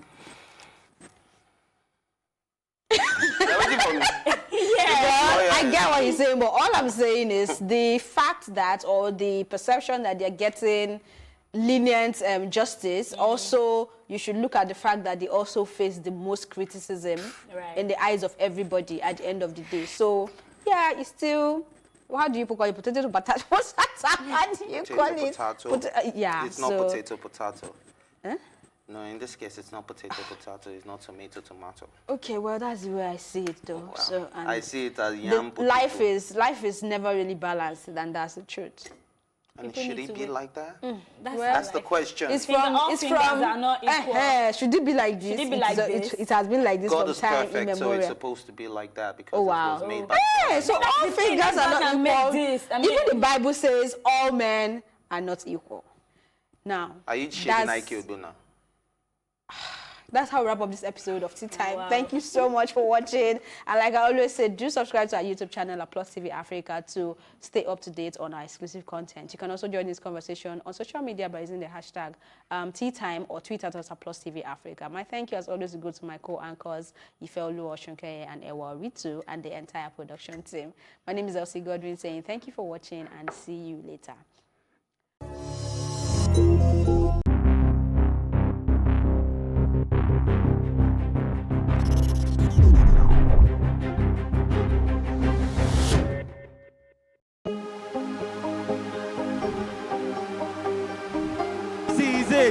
For upcoming artists to blow in Nigeria.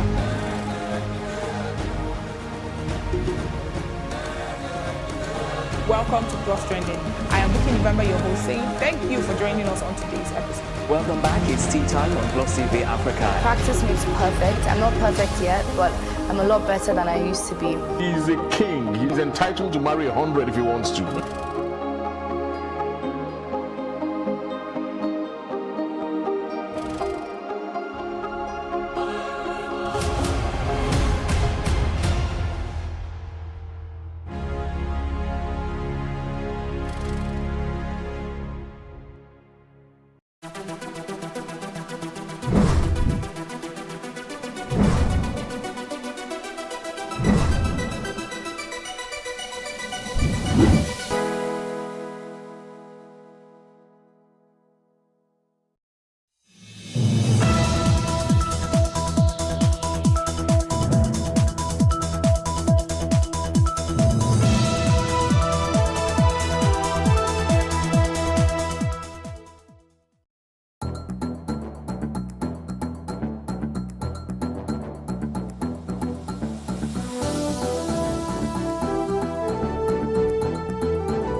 All right, country people agree to not of the 0 o'clock when they join us for news on the hour for Plus TV Africa. This is not the throw I'm saying Sama given now. My name, I promise, Nero.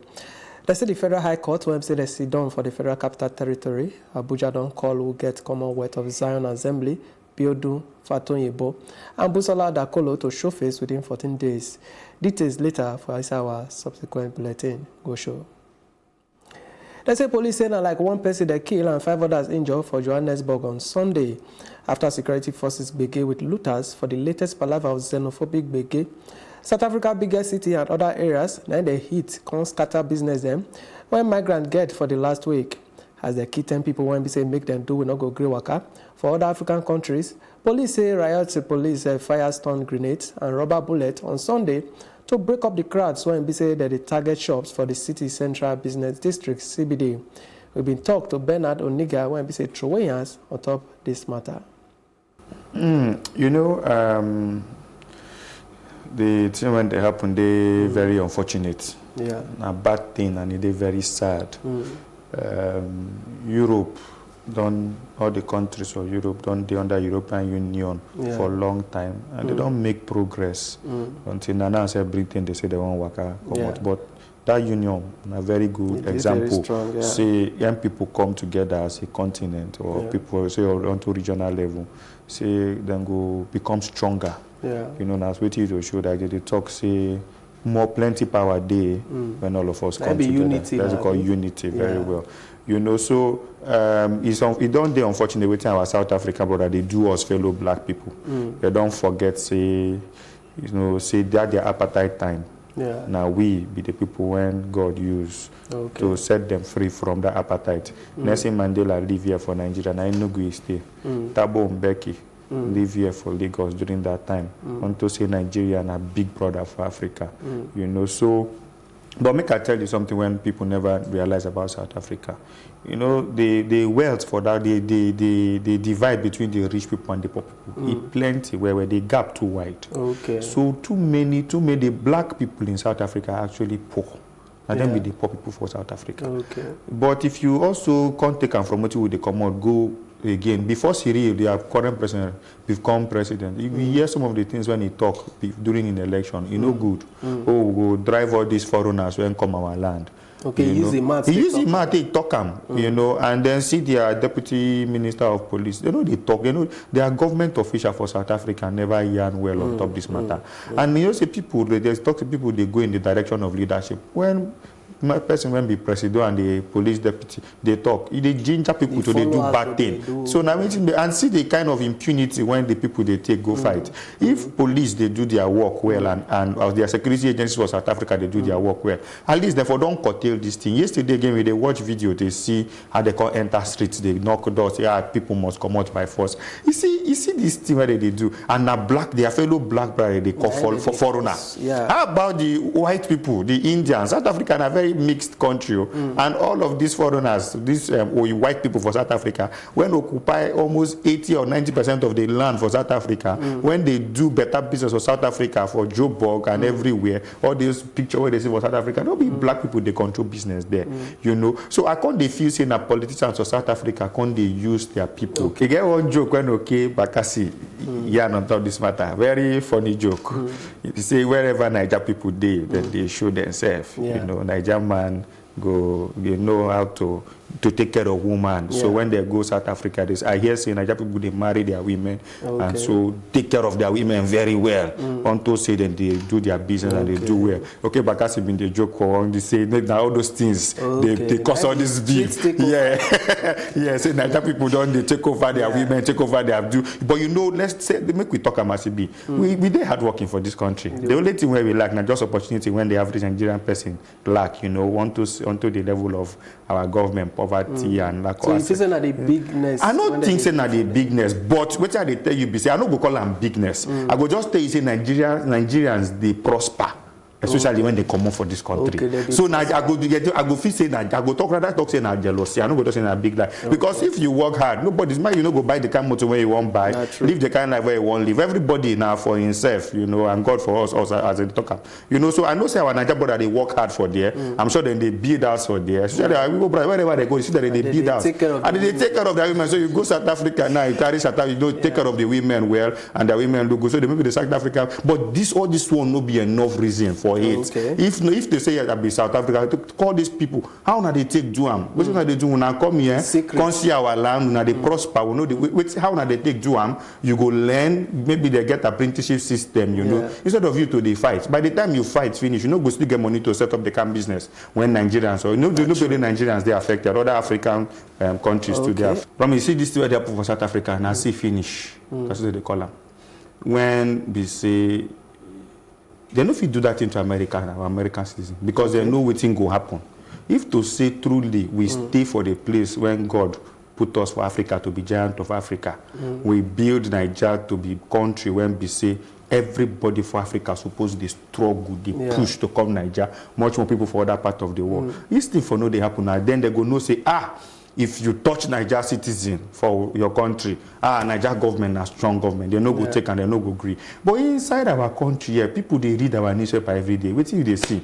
Waiting envoy do as the envoy go come back. Don't be the same yesterday the thing happen. So you should say federal government. Our government never serious on top this matter. Never serious. No, they never serious. They need to see. They still they talk. Time to talk don't pass. Now action with the talk now. Take a decisive action. Make up your mind say A, B, C. Now we want do them. By now, well, at least some people went down ready to come because maybe they still maybe they feel say their life knows they supposed on they land Nigeria. I guess but some people when supposed on they come, they supposed on they land Nigeria. It take one private airline to tell federal government so they go bring people here for free. But they say one private airline. And yes. Now that they tell you now private, that's to tell you say if to say government itself don't make provision, private airline for no wake up. Say we want to do this thing. That gap now the gap when they in between too much talk. Now make the private airline wake up. Say okay, we want to do something. We know what we know want talk. We will carry our people, and I commend them for the good work that they do. So now they talk say they talk too much. I some conflicting reports anyway. Make a no amplify and talk say even our consulate for South Africa no fee. And welcome our people inside, So I don't know our foreign missions. We need to strengthen them. This kind of issue. Number one, we need to strengthen. We need to strengthen our foreign missions. The consulate in South Africa, we need to strengthen our foreign mission to know how Nigeria people they do for the foreign country where they. In case of Bege, you go know how you go take connect, organize them. Now the whole essence of the foreign missions when we get with that. So I know just our consulate for South Africa they're strong for the way where they see the matter they go. So people they talk say me Nigeria nationalize. I make them also when they understand another thing say we too will get business for South Africa. By the time you begin to nationalize, you know too good for that level. But the first thing make we protect the lives of Nigerian people for South Africa first. After every other thing, now life is the most important thing. Every other thing go for. All right, thank you. As they hot today say the before Senator when they represent Kaduna Central, Senator Shehu Sani. He don't say this scatter of properties and kill of people for South Africa, it don't make sense at all. Senator Sani has they call on top the African Union to show commitment to stop the gbege, he say body no sweet arm. And he did disappointment as the South African government officials, they keep quiet and the lack of will of the police to stop the gbege. He says xenophobia is a crime against people of Africa. I do not share the view that all the people of South Africa are xenophobes. But of concern is not the unwholesome and disorderly activities of the xenophobes, but the silence and neutrality of those who in South Africa are supposed to have stand up against them. African Union must initiate a new convention whereby all African countries can sign to it to protect Africans within Africa. Also of importance is that the African Court of Justice, its powers must be broadened to have the jurisdiction of ordering the arrest of anybody in government or out of government and in any country within the continent and be tried. Xenophobia must be considered as a crime against humanity. They say the Sultan of Sokoto and head of Muslims for Nigeria, Sahad Abubakar, they don't somehow blame give politicians saying that they cause religious kata for the country for their selfish interest. He say plenty things there for the people to come out hand pata from religious begin, as the Bible and Quran not be political books and not be any political bati get them.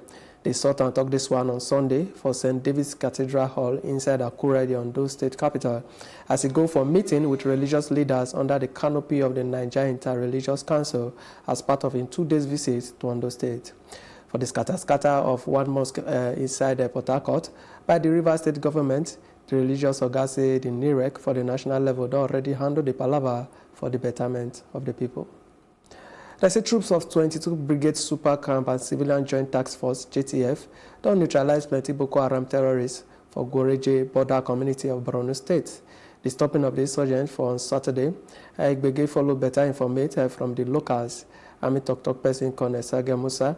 A talk from Maduguri yesterday said the soldiers do one successful raid and clearance operations. Colonel Musa said the terrorists took Gbege with the troops for one firefight, but he said they can't run because of superior firepower of troops. But the troops who go the village consist 6 AK-47 rifles and ammunition there. Even as they pay 1.5 million give kidnappers for Bayelsa for the release of his mama, Madam Beauty Ogere, before Super Eagles Koshile, Samson Siasia, he don't say they no agree release her. Siasia say the palaver dey one kind and nothing don't change. He talk as they take send 1.5 million for her to release, but instead of make they release his mama, they can release his cousin mother-in-law, 66-year-old Florence Donana, and still grab the person when he say go give them the money. Sasi when he say don't tire for the matter, he say life they tire him and he dey confused. Earlier, we yarn with Samson Siasia brother, Dennis Siasia, on top of the matter as they hot. No, it has not been released. You know, initially, there were 3 that was kidnapped. There was kidnapped, 3 of them. A mom, a lady with a daughter. So, when the guy went, they only released the mother. I kept the little girl with her mom there. Then took him, the person that brought the money for them. They held him. We tried to call them. You know, they are the only people that can call you. You can't get them. The police are doing their best. They are doing their best to giving them the updates and told them what happened when we went to give them the money that they demanded for. And they took the person, took the money, and also they didn't release her, the main culprit. They didn't release her mom. You know, they kept them there. All right, now time to take one short break. When we show back, we'll go somewhere now that to read them. We'll not go anywhere.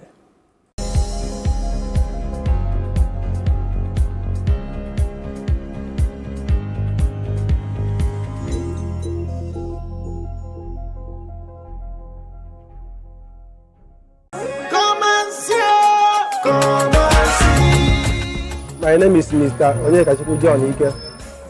I won 1 million now from Diamond Extra. See, I feel excited. I know that it's true because when they call me, they say they are from my branch at Oshodi, and I have not seen for a long time, which is true. So, and they say that I should come over there. So it's not when they say that's what I said, it's real, not fake. First of all, I'll use the 10% to go after the Almighty God who made it possible now. Then the less, I'll use the less to invest. I said thank you very, very much, Access Bank. As you could say, so you do. So, when I've been Baba now, you are #1 bank in Nigeria now.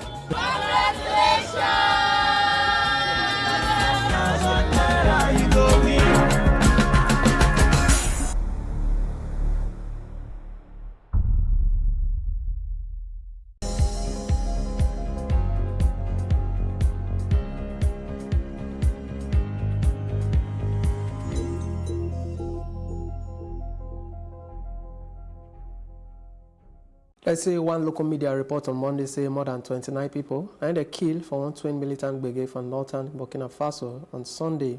Both attacks happened for the northern Samatenga province. One motor when we say they load people and goods for when we say they drive, and they throw a bomb put on Sunday. When we say make 15 civilians die and 6 others they injure. For the meantime, they killed 14 people around 50 kilometers away when militants ambushed one bicycle rider when we say carry food product. The government does say they must take steps to stop the palaver and say they must put military reinforcement for ground. The next one, now our foreign news.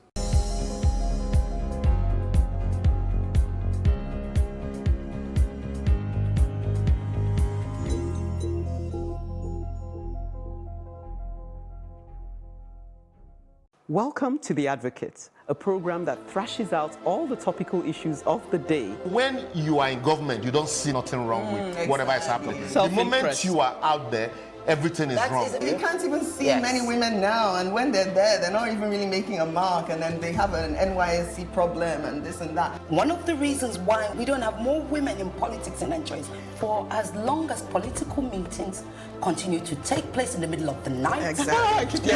Really disastrous for a president to even say be unaware of the chief justice. a ploy. It could be a strategy. That strategy was terrible. very terrible strategy. Because the buck stops at your table. Whether it's that we don't look after our cities, and quite frankly, Nigeria is becoming a very ugly place. When you are the only one feeding the people with this news, and there is nobody countering them, it becomes, the news.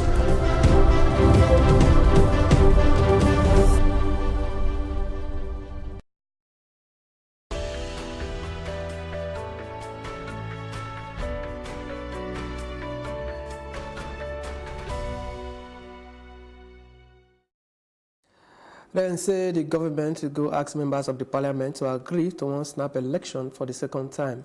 When we say if it be one of the parliament last act before they suspend them. Monday vote the bill as Labour last chance to secure one early general election. But they expect say they could defeat the government with opposition party when we say they want their law to stop the no-deal Brexit when we say they want first full stop. The Prime Minister he first called for one snap election after MPS when he joined rebel Tories. And when we say they vote in favor of one bill, when we say go make them seek one extension to the Brexit deadline of 31st October if they don't reach one deal before 19th October. That being that to gain royal assent and to be the law on Monday, and but the ministers don't criticize them as lousy and say they weaken the government negotiating position with Brussels. Activists say warplanes don't strike position of Iran-backed militias near Syria border with Iraq. The Syrian Observatory for Human Rights, one UK-based monitoring group, saying that like 18 Iranian and pro-Iranian fighters then killed. It's not clear who do the strikes early on Monday for Al-Hizam al-Qadda near the town of Abu Kaman, but Israel don't do hundreds of brigade for Iranian-linked targets inside Syria during the country's civil war. The next one, now our business news.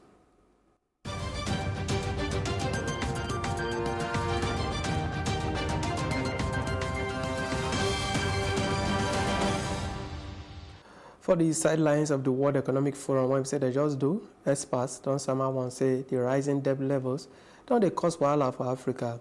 Albert Zufrak, the chief economist for Africa, for the World Bank, they say the risks to the macro outlook, it did more for the downside, and they say the recovery for the continent could shake. At least 5 of the world's fastest growing economies, when we say they be Ghana, Ethiopia, Senegal, Cote d'Ivoire, and Rwanda, all of them deal within the sub-Saharan African region. But the governor of South African Reserve Bank is saying as long as you get improving growth prospects and if they pay, say they do something about the debt palaver. The African Development Bank forecasts the continent GDP say it will increase by 4% this year, up from 3.5% for 2018. When we say they'll put the growth rate ahead of the global average. But the World Bank get plenty cautious view of sub-Saharan Africa, where growth they expected to increase to 2.8% from 2.3% for 2018. They say key stakeholders for the recently concluded Manufacturers Association of Nigeria 47th annual lecture, when we say that they talk of the need to drive inclusive growth for the manufacturing sector and the need to grow areas of manufacturing, when we say they be labor intensive for one attempt to solve the country unemployment palaver either day on top of the matter. Man can work with the government to develop and promote a unique Made in Nigeria brand in order to elevate the Nigerian manufacturing brand generally.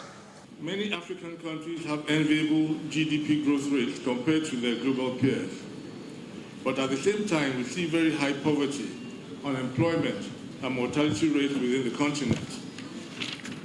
This clearly indicates that this reported growth is not inclusive. It is driven by resource extraction without local value addition. We must, as a country, aspire for collective and shared prosperity. Most of the security challenges we face today can be attributed to decades of underinvestment in the productive rural economies. The manufacturing sector of any country to grow must be 80%. So you produce and you consume it 80% by yourself. You don't depend on outsiders. by importing a toothpick and what have you. It's senseless. It's not a worthy importation. It doesn't support growth. So what we are saying is that let's support our manufacturers so that they can be producing 80% of what we are consuming in Nigeria. We need to create and domicile value locally in the economy. If it is found sufficient that we can produce those goods, why fritter away the very scarce reserve for things that you can easily produce? So to some extent, I think it's designed to create jobs, because as you import, you are exporting your unemployment. You are importing unemployment, because what will happen is that as you import from those economies, you are creating jobs in that economy. But here now, what happens is that as we do not allocate scarce reserves, foreign exchange reserve, to those industries that we can sufficiently produce, it means that you are creating employment. $500 million out of the $1 billion we are dedicating for the Nigeria-Africa Trade and Investment Promotion Program will be dedicated to the members of MAN to support export manufacturing, to make sure Nigerian exports enter into other African markets. That $500 million will also help members of MAN to adjust to the new realities, to be able to compete effectively under the new dispensation created by the Africa Continental Free Trade Agreement. We are helping to make sure that the quality infrastructure, testing, inspection, and certification capacities in Nigeria are upgraded to make it easier for Nigeria to produce manufactures and agro-processed goods for export. Still ahead on Top Plus TV Africa News, our roundup for entertainment and sports with the show back.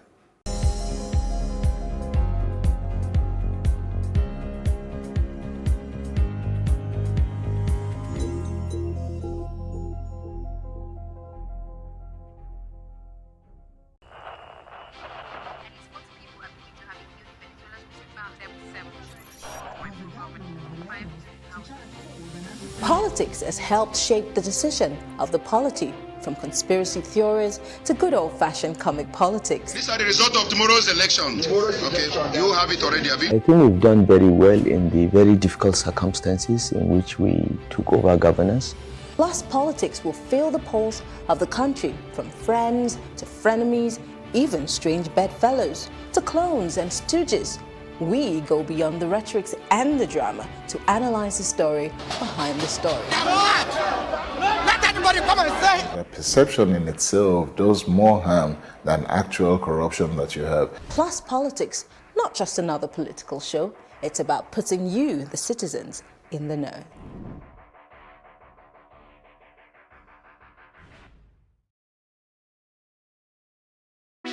Hey, what's up, guys? You're welcome to another edition of Plus Event, and I remain your host, Ifeoluwa Oshukeye. Your absence isn't an excuse anymore, as Plus Events is all you need, as we bring you the glitz, the glamour, and loads of fun. Oh, definitely, by no question. He's a living legend.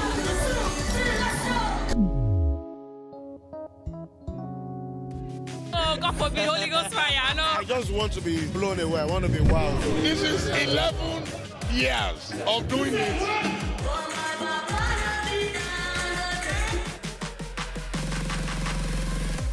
I'm surrounded by so much positivity. No, it's okay. Yo, what's up, my people? It's your boy Starboy Terry. You're watching Plus Event on Plus TV. Stay glued to Plus TV Africa every Saturday and Sunday, 4:30 p.m. West African time.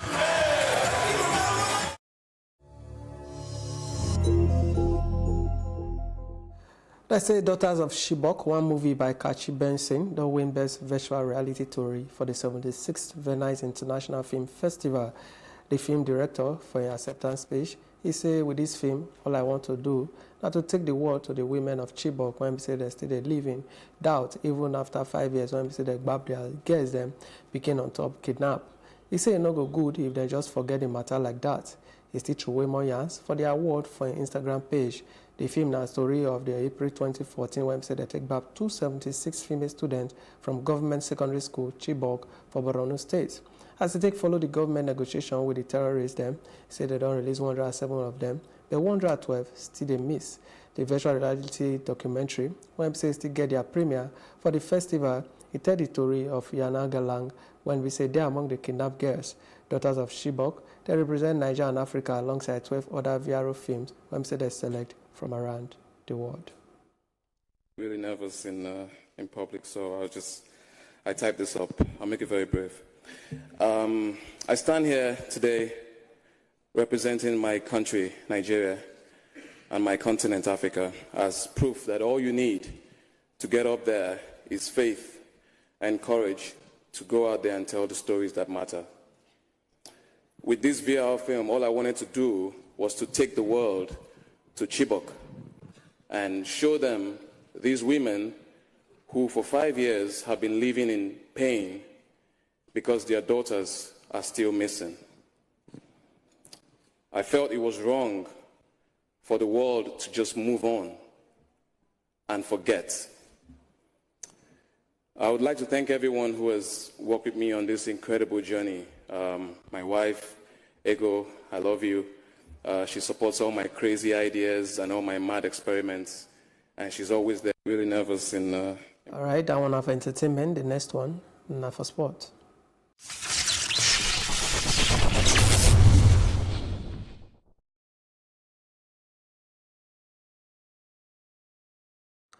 The Koshile of the Niger basketball national team, Alex Nwora, he don't talk as body takes sweet time for the achievement of the team for the FIBA World Cup for China.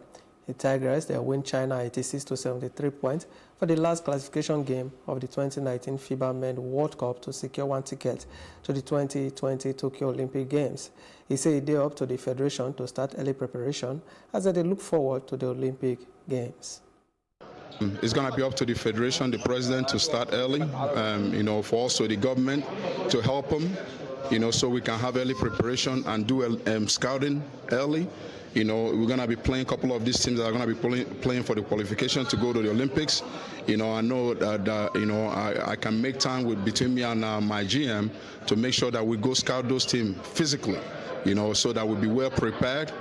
We start early preparation, and also keeping this group together is very, very important to me because, like I said, they have enough talent here to play with anybody in the world. So now that we've known each of their strengths and weaknesses, I think we can put it to a better use moving forward.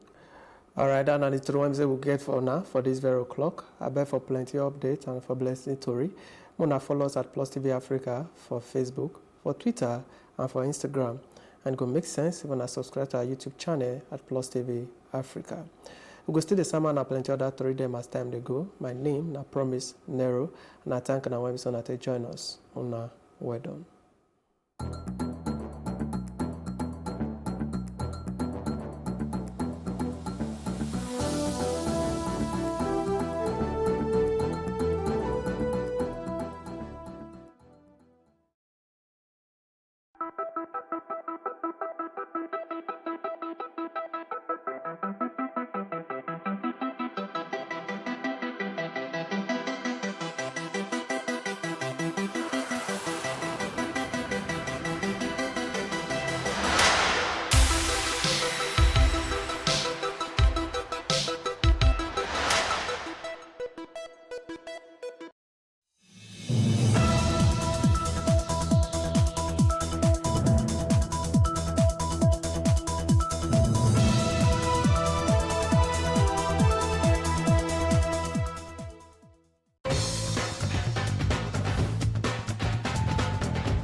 Welcome to another episode of Africa on the Move in partnership with DW. I am Fumi Onuajefe.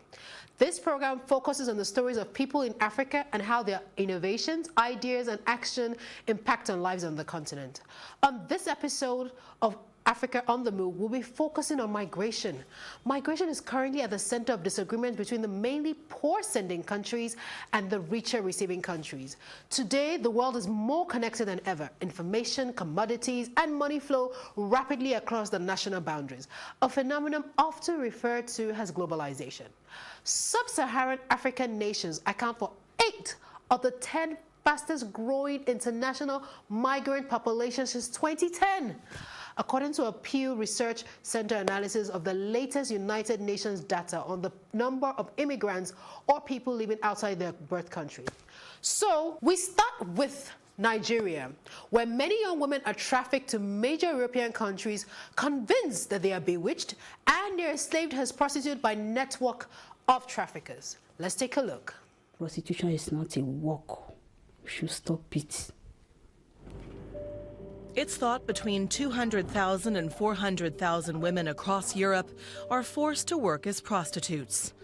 An increasing number of them are Nigerian, like the woman we just heard. They're lured to Europe with false promises and end up in backstreet brothels or red light districts in cities like Lyon, Madrid, or here in Turin. We join volunteers from a Catholic charity who try to get the girls off the street. 9 Nigerian women currently live in this house in Italy. We can't use their real names. As recognized victims of sexual abuse, they won't be deported, at least for now. Kate arrived in Europe a year ago. They told me they were going to find a job for me, that there is a lot of job here. But they didn't tell me it's on the streets. The job is on the streets. For many women, their troubles begin on their way to Europe. I was raped twice. When I was in Nigeria, the person that buggered me to Kano, and the other time was when I was in the desert. The soldiers, they also did the same. Networks of people smugglers traffic the women. The networks are headed by so-called madams, women who enslave other women. Having been promised a great life, the women are abused by their captors when they arrive until they give in. The charity we're observing is using an online campaign to try to raise awareness about the plight of the women.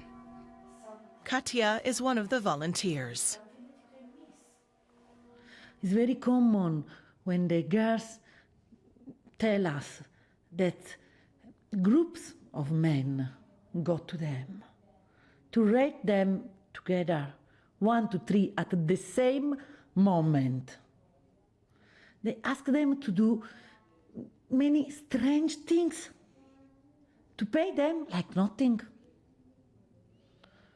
Like a Nigerian woman on the road is paid 10 euro. You don't buy pizza with Coca-Cola for 10 euro. Some women have sex with up to 20 men a night. They have to pay off their huge debts. These can total as much as 40,000 euros for the journey, as well as for food, clothes, or cosmetics. But if they go to the police... To go back to prostitution. In that case, we understand that they have been sold from their own families. Katia and many other volunteers here believe the women can still have a better future. She helps them get their papers and report the abusers to police. The women are still terrified of breaking their silence, but they also want to see the traffickers arrested. People, please be careful when someone offers you greener pastures on the other side of the world. Our next story is on returning migrants who migrated illegally and have returned home to Guinea. Listen to this story. Early morning in a chicken farm near Conakry, Mamadou Tulel Bari is working with a project for returnee migrants. In 2016, he attempted the illegal journey to Europe, but he only made it to Niger. He had seen many of his friends die along the way. He himself had been tortured by human traffickers and thrown in jail by soldiers. After he was released, the International Organization for Migration flew him home. After I returned, many people made fun of me because I didn't make it. But I felt relieved. I'm back home now and no one is oppressing me. I live well. Back there, we had problems with the military and we were discriminated against.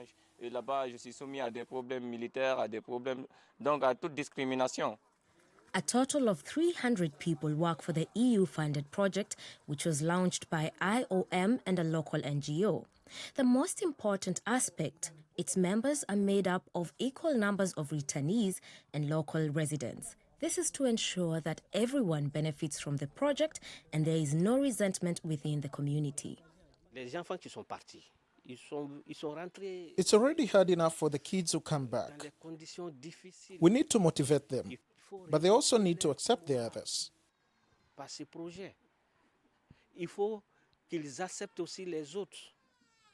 Women also play a very important role in the reintegration of the returnees. Our own children are not among the returnees, but these young people could easily be our children. That's why we take care of them. My little brother, for example, also tried to leave, but criminals caught and castrated him. He has nothing left. Now he's like a woman. The boys here have all had similar experiences. That's why we need to support them. We are like mothers to them. Soon the first chickens and eggs will be sold. With 300 participants, their first payment will probably be low, but at least they will gain some perspective. Many young people in Guinea have lost hope. Well-paid jobs are difficult to find, and there aren't enough career opportunities. For many, escaping to Europe seems like the only way out. To counteract this, the Employment Office and the IOM have interviewed young people in Conakry. As a result of the interviews, we can determine who is most likely to leave the country illegally. We then selected them for a total of 21 projects, such as the chicken farm, and support them. Other young people will hopefully be spared to Lel's terrible experience. He now lives with relatives in Conakry and is studying political science. For now, at least, he has given up his dream of traveling to Europe. All of the returnees and all of my friends warned me before I left, but I had to experience it for myself to believe it. All I would say to my friends now is to not even try it. It destroys you. Even if you do survive, you either feel so ashamed that you didn't make it or you come back crazy.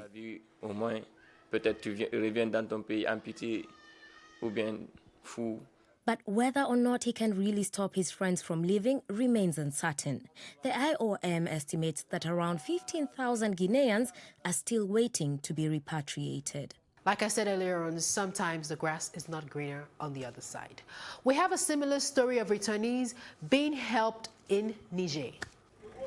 These young men are travelling through Niger, but they're not taking the usual route north.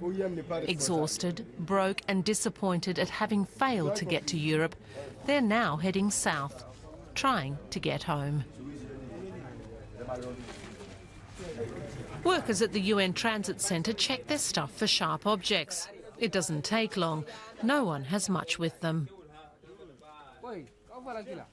Here they have somewhere to stop, something to eat and somewhere to sleep. Many arriving here have had an awful time.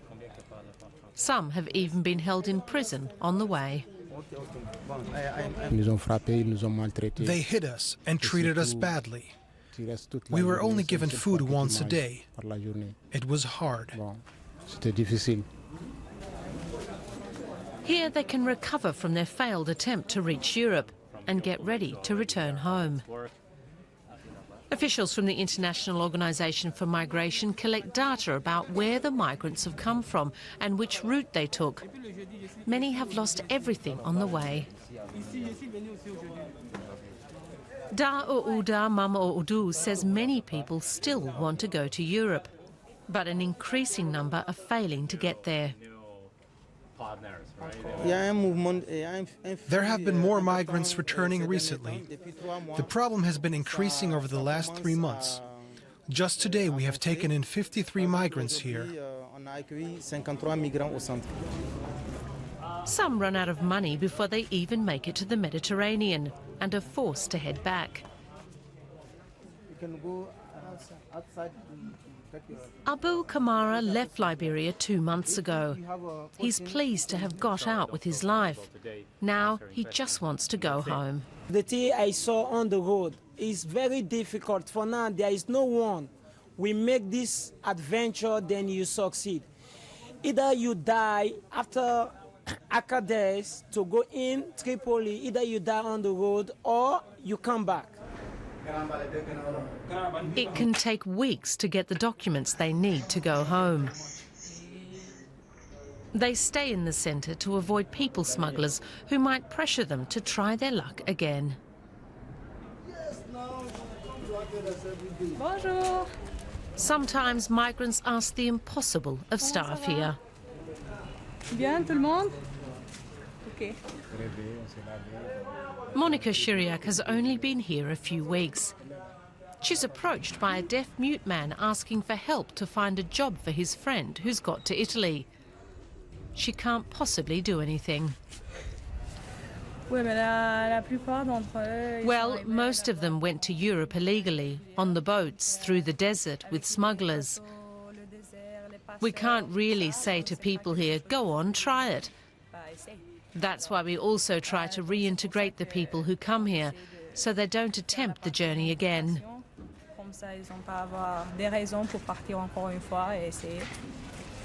But can they persuade the would-be migrants to stay at home? Many still want to go to Europe, despite having failed this time around.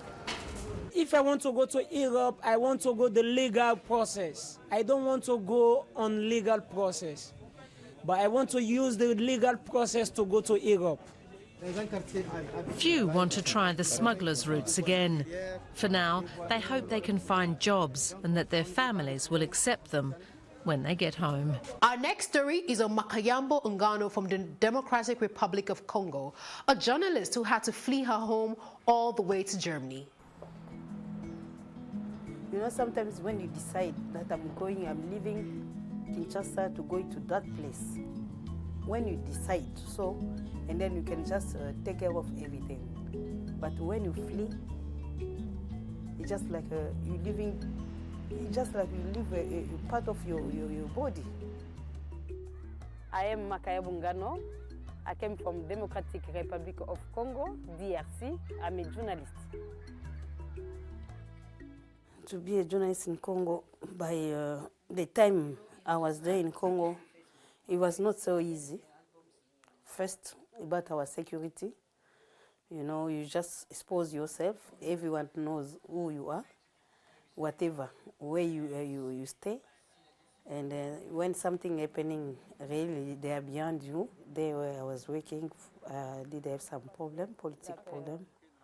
Then I just flee from Kinshasa to South Africa because my husband was already that side as a refugee.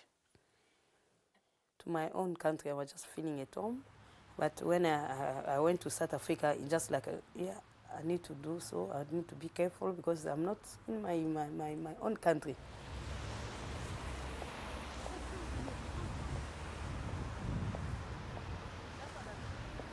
We saw people in our own eyes to be killed. We were attacked ourselves. We left South Africa for the very same reason again. Political problem. For very same reason again. See, what we have fled from our country had followed us in South Africa. When you don't feel safe, you are threatened, you are obliged to leave, and we left. We left.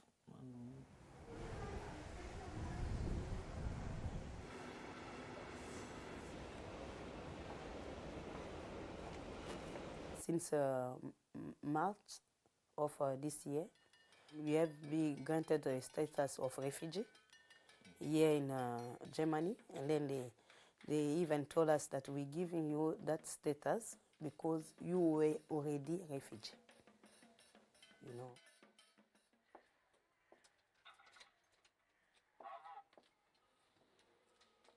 It was really stressful, and then we need to stay in the bad conditions also, if I can say so, with some people you don't know, you sleep in the same place. So, then you need to do so. And you must wait for the food they're giving you. If you miss that food, you miss. What I like it here is that integration. The integration really, I did like it. They integrate you, you must just learn the language, and besides, they're just teaching you how is the country, how the country is ruled. With the culture, about everything. Really, that integration is what I like it. And it's just like they make you also to feel at home if you want to be integrated. Because there is others, really, they say, what is that? I don't want to, you know. We'll take a break and then we'll be right back.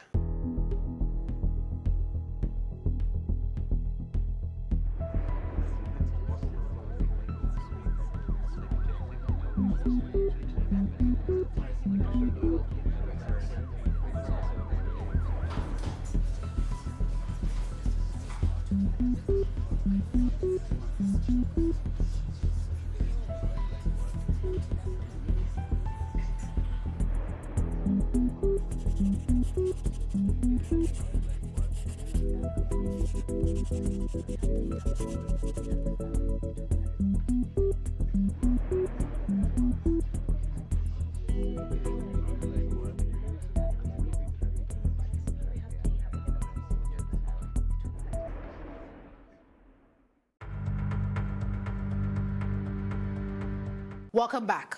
Now we'll take a look at the lives of other migrants living in Germany as well.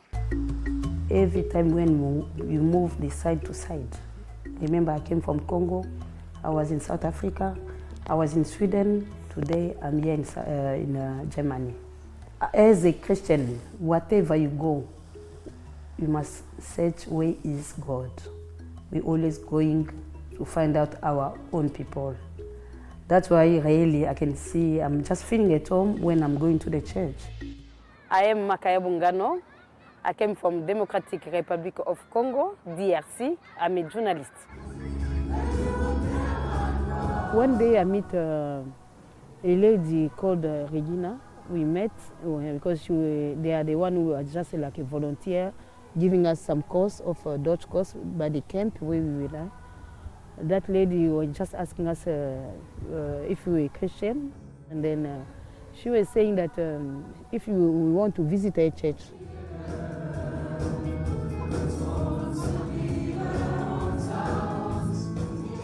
So your church is a bit different to the, let's say, traditional German church. How would you say it's different, in what way? Yes, we, as you see, we focus on worship. We sing a lot. We like to invite people, refugees, as well as other people around. We invite young people and children as well to come to our church. It's like I don't understand everything, but I understand what is going on. And especially, I found the church with just talking about the language I want to learn. And it just making me to be happy and then to just come. Patience is a very positive person, easy to communicate with her, so all of my friends easily came in touch with her, and so it's really a blessing for my family as well. She's like my family. My family, they are not here. I'm here with my husband, you know. Every Sunday when I'm here, when I have time, I also go to the Congolese church. We are very, very hot. That's why she come here to dance, because we dance, we move. Yeah. Is it like a church in Congo? Is it? Of course, yes. Yes. For me, it's just really, it just puts me in a good mood. And to see my own people, they're preaching in English, they're singing, they're preaching in French, they're singing in French, Lingala, they're singing in Kikongo, English also, even in Germany.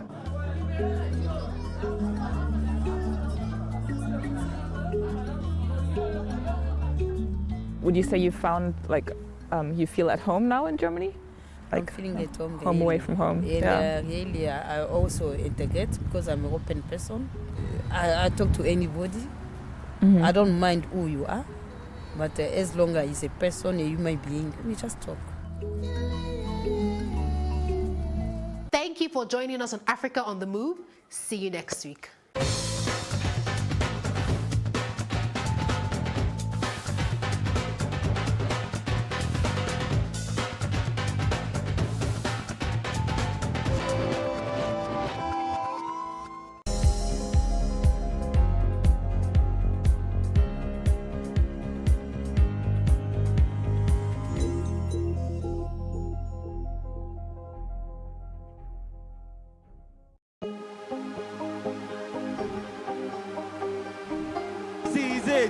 For upcoming artists to blow in Nigeria.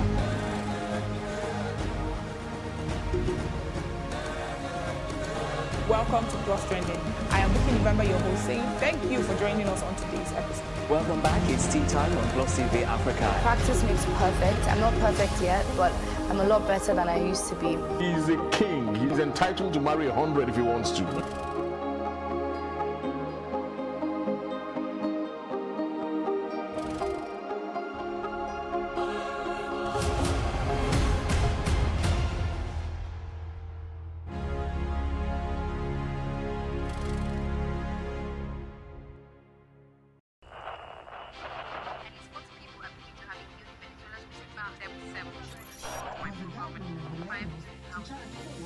Politics has helped shape the decision of the polity, from conspiracy theories to good old-fashioned comic politics. These are the results of tomorrow's election. Okay, you have it already, have you? I think we've done very well in the very difficult circumstances in which we took over governance.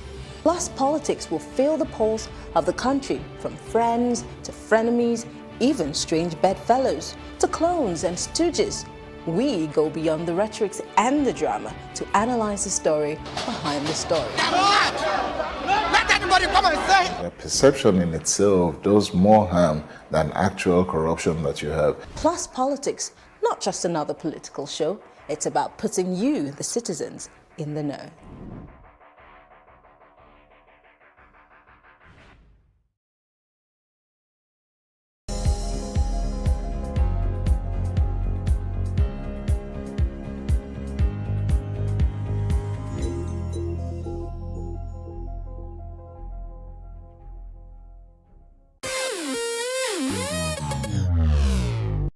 Sometimes when we see celebrities either on social media, television, or in person, we assume they have it all together, but we forget that they're also human. Well, here are some of the low points of some of your favorite celebrities.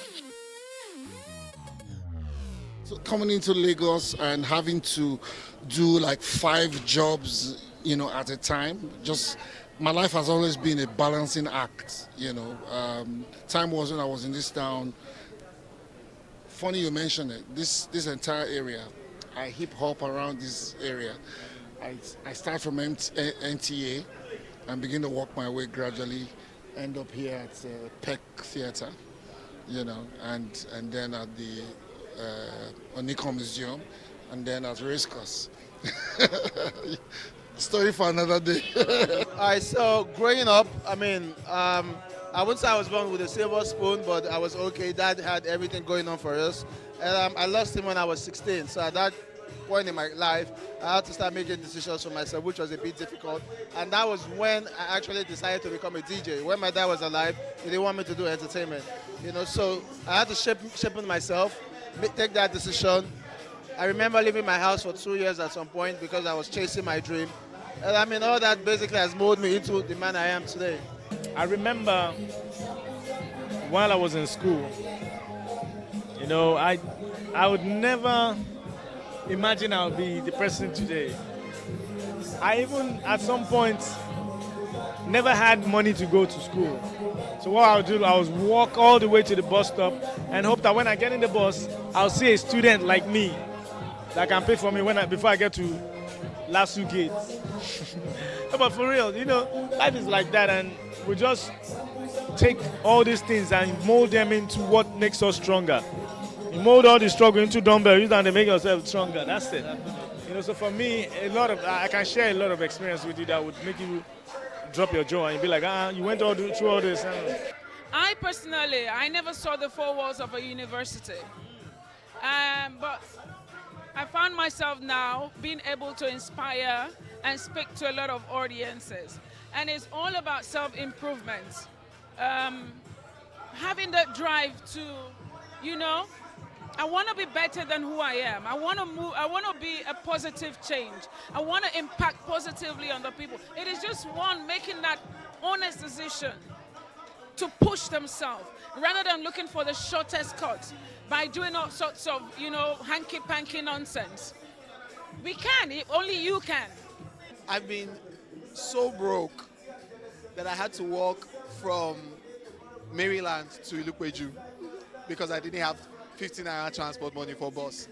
So yeah, I've been through that. And I didn't want to call anybody. This was something that I was like, I got to go through this on my own because I decided to get into the entertainment industry and chase after my dreams. Left my job. I was tired of calling family, parents, my father, my mother, my guardians to say, yo, I'm broke, you know. I was like, you know what, let's rough it, you know. And I did. But here I am today. One of my worst experience then was when I premiered on radio, the first 2 weeks was hell because people was calling the radio station to some said they should arrest me, some said they should sack me, some said they should just, they don't like my voice. They just feel I'll be worried, but are they rude, you know. They not be now, we be like say comedian go come. Then a few comedians, they. So when you go strange land and I no go a day, then when you go that kind of area, we be like say the only comedians where they know that and Ikemowo or Sophia Sin, and you got to speak pidgin, and you know say comedian that time, if you hear person, you go be like say you did rude. And those Igbo people, they're not they take a likely at all. So the first 2 weeks for my radio career, they say me they sack me. First 3 weeks, so me and my friends, what will they do? People go call the radio station, say me they sack me. We can go buy card, 90 card. So when those people they call, my friends will go try to call the radio station, say, Mona Livamo, now our best presenter. But the funny thing is our calls not they go through. If we try to call the radio station where they work, we know if they get the radio station. But the other people they call. And the village people. Yes, my village people, your blog, the line. A few years ago, 2012, I think, or 2013, I was on a music competition.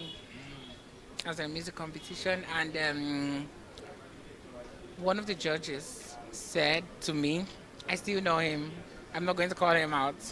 So he said that he doesn't feel like singing is something I should ever think of. How did that make you feel? I didn't feel bad because I'm precious.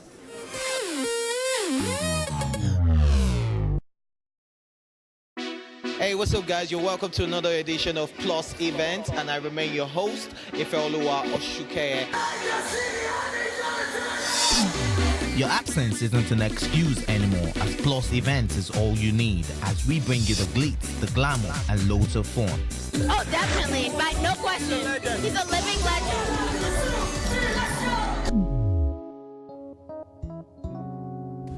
Oh, God forbid, Holy Ghost fire, no. I just want to be blown away. I want to be wild. This is 11 years of doing it.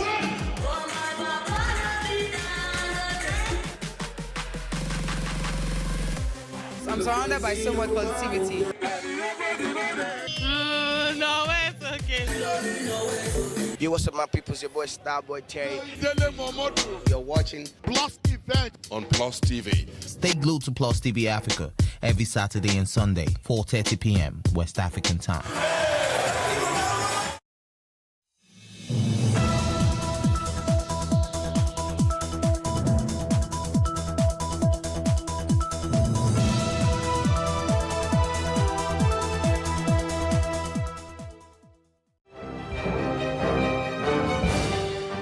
Many thanks for joining us on the news on the hour on Plus TV Africa. Here are the stories making the headlines. I am Mary Anna Cohn. President Muhammadu Buhari has directed the Minister of Foreign Affairs, Geoffrey Onyema, to further engage the South African authorities on appropriate measures that the latter will take to end the xenophobic attacks on Nigerians in South Africa. He has also given approval for the immediate voluntary evacuation of all Nigerians who are willing to return to Nigeria. The president gave the directive upon receiving the report of the special envoy he sent to President Cyril Ramaphosa last week to register Nigeria's concerns over the attacks. The presidency, in a statement on Monday, said the special envoy, who is the Director General of National Intelligence Agency, Ahmed Rufai Abubakar, had returned to Nigeria after the assignment and submitted his report to Buhari. Inkatha Freedom Party founder and traditional Prime Minister of the Zulu nation, Mangosuthu Buthelezi, has said that South Africans dare not forget or disregard the sacrifices made by former President Olusegun Obasanjo and other African leaders for the nation's independence. Buthelezi said this on Sunday in Johannesburg while condemning xenophobic attacks on Nigerians and other foreign nationals in South Africa. According to the Sowetan Live, who shared the transcript of his speech, Buthelezi highlighted the role Nigeria played in ensuring that the country gained independence. He also praised former President Olusegun Obasanjo's role and asked if the xenophobic attacks were the best way to pay back the huge risks African countries like Lesotho, Swaziland, Nigeria, Zambia and Tanzania took on behalf of South Africans. Omotola Adetunji, the founder, Guild of Nigerian Professionals in South Africa, says recurring attacks against foreigners in that country portends great dangers to the unity and economic prosperity of Africa. Adetunji, in a statement made available to newsmen in Lagos on Monday, said it was saddening that the attacks took place barely a week or few weeks after signing of the African Continental Free Trade Area.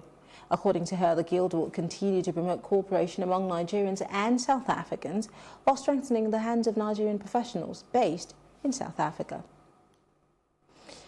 Ms. Soyata Maiga, chairperson, African Commission on Human Rights and People's Rights, has agreed to take appropriate action on the request by Socio-Economic Rights and Accountability Project, SERAP.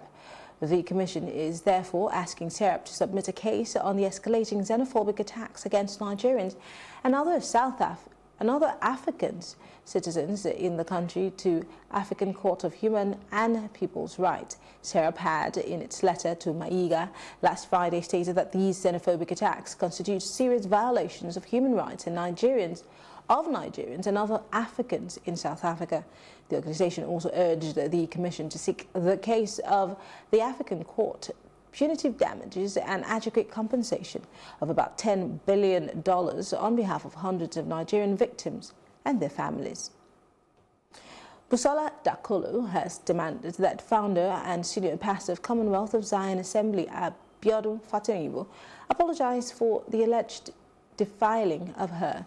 Dakolo, in a writ filed on her behalf by her lawyer, Belumi Olajengbesi, and co of Law Corridor, demanded that Fatoyinbo pen a clearly worded apology on the front page of at least 2 national newspapers and 2 national television stations for 7 days running consecutively. She also demanded that Fatoyinbo address a personal apology letter showing honest remorse for his misdeeds. Members of the proscribed Islamic movement of Nigeria, IMN, popularly known as Shiite, on Monday announced that they will embark on a procession on Tuesday, September 10. This was disclosed by IMN spokesperson Ibrahim Musa. He described the procession as a yearly peaceful Ashura procession, which will hold in major cities across the country. The procession is to mark the massacre of the Prophet's grandson, who was brutally killed on the 10th of Muharram. This coincides with the conventional date of September 10. According to the group, the peaceful mourning will take place in various European countries, including New York and London. The spokesperson noted that the procession will hold despite an alleged plan of the Nigerian police to disrupt that procession. Despite paying 1.5 million naira to kidnappers in Bayelsa for the release of his mother, Madam Beauty Ogere, former Super Eagles coach Samson Siasia has cried out that his mother has not still been released. Siasia lamented the situation is pathetic and that nothing has changed.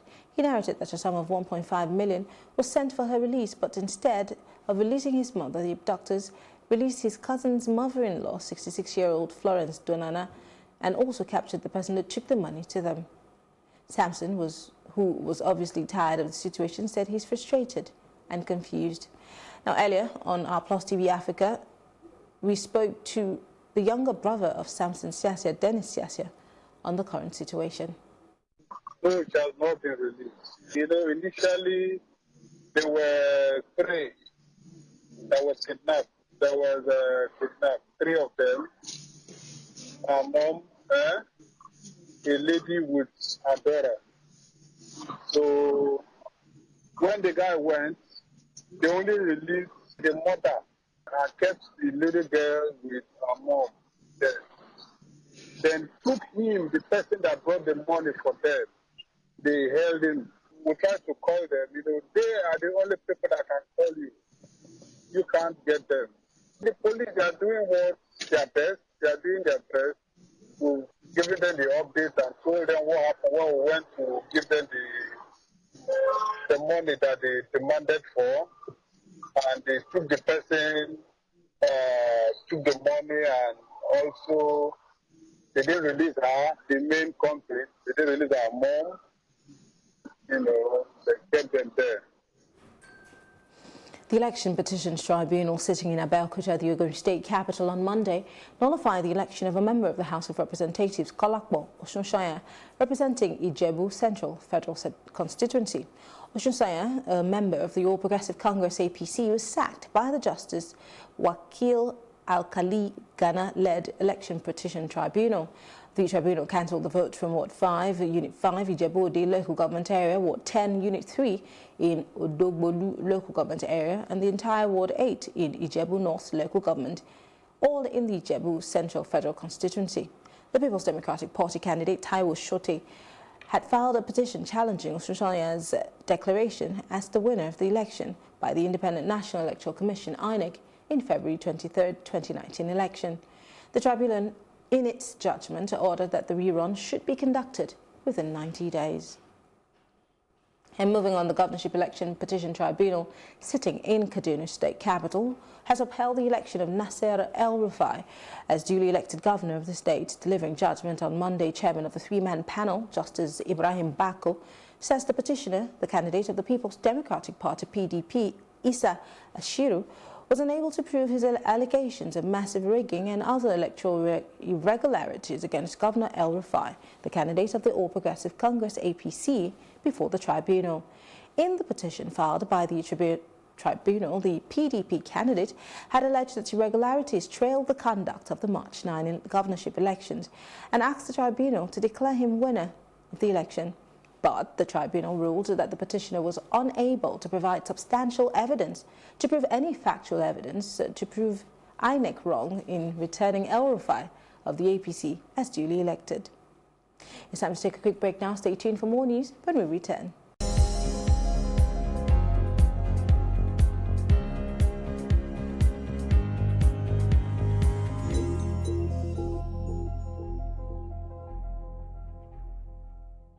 And on the African scene, more than 29 people have been killed in twin militant attacks in northern Burkina Faso on Sunday, local media reported on Monday.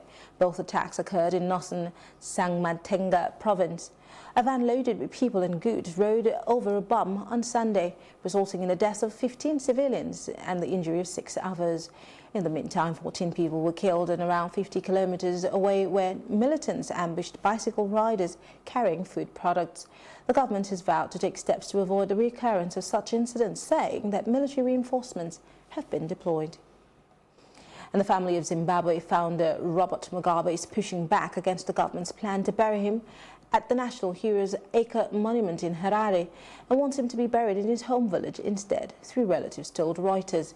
Zimbabweans have been confused about when and where they would get to pay their last respects to Mugabe since his death in Singapore hospital on Friday after a long illness.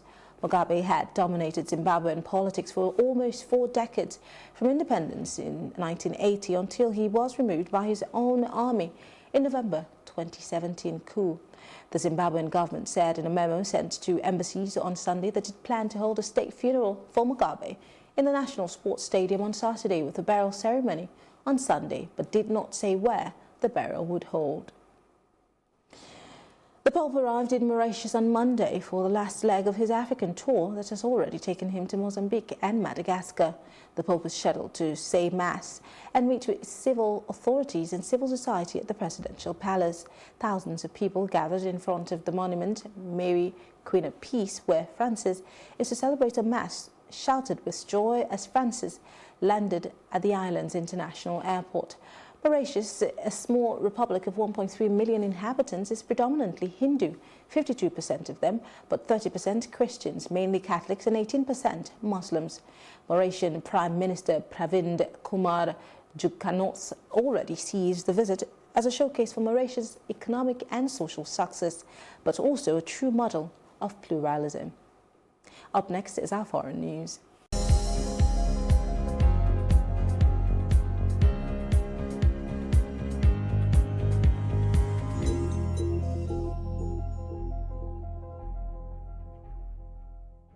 Open accounts. The Get a Lot in Millions promo is back again, and this time it's bigger, better, and life-changing. Save your way to millions faster than you think. Open any Fidelity account with 20,000 naira, or top up your existing account with 10,000 naira, and stand a chance to win a whopping 1 million or 2 million in our monthly draw.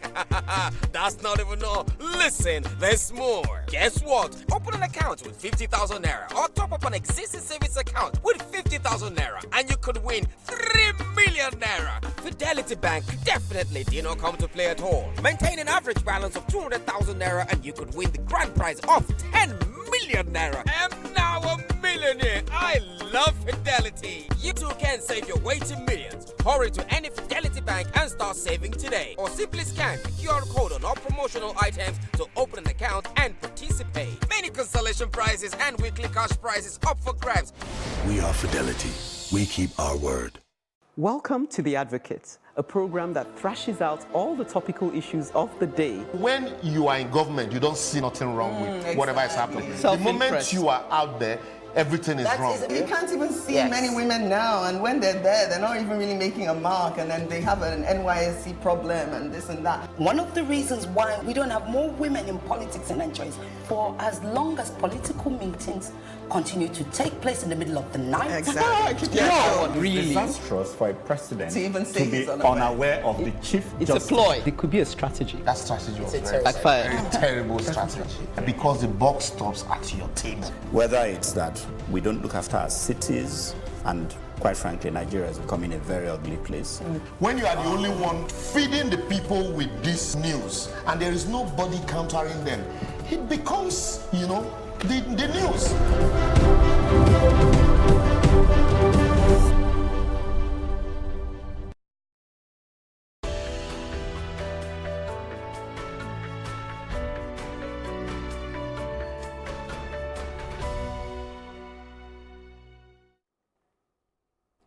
On the forest, government is to ask members of the parliament to agree to a snap election for a second time in what could be one of Parliament's last acts before being suspended.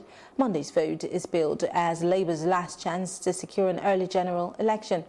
But the government is expected to be defeated, with opposition parties wanting their law aimed at avoiding a no-Brexit deal to be implemented first.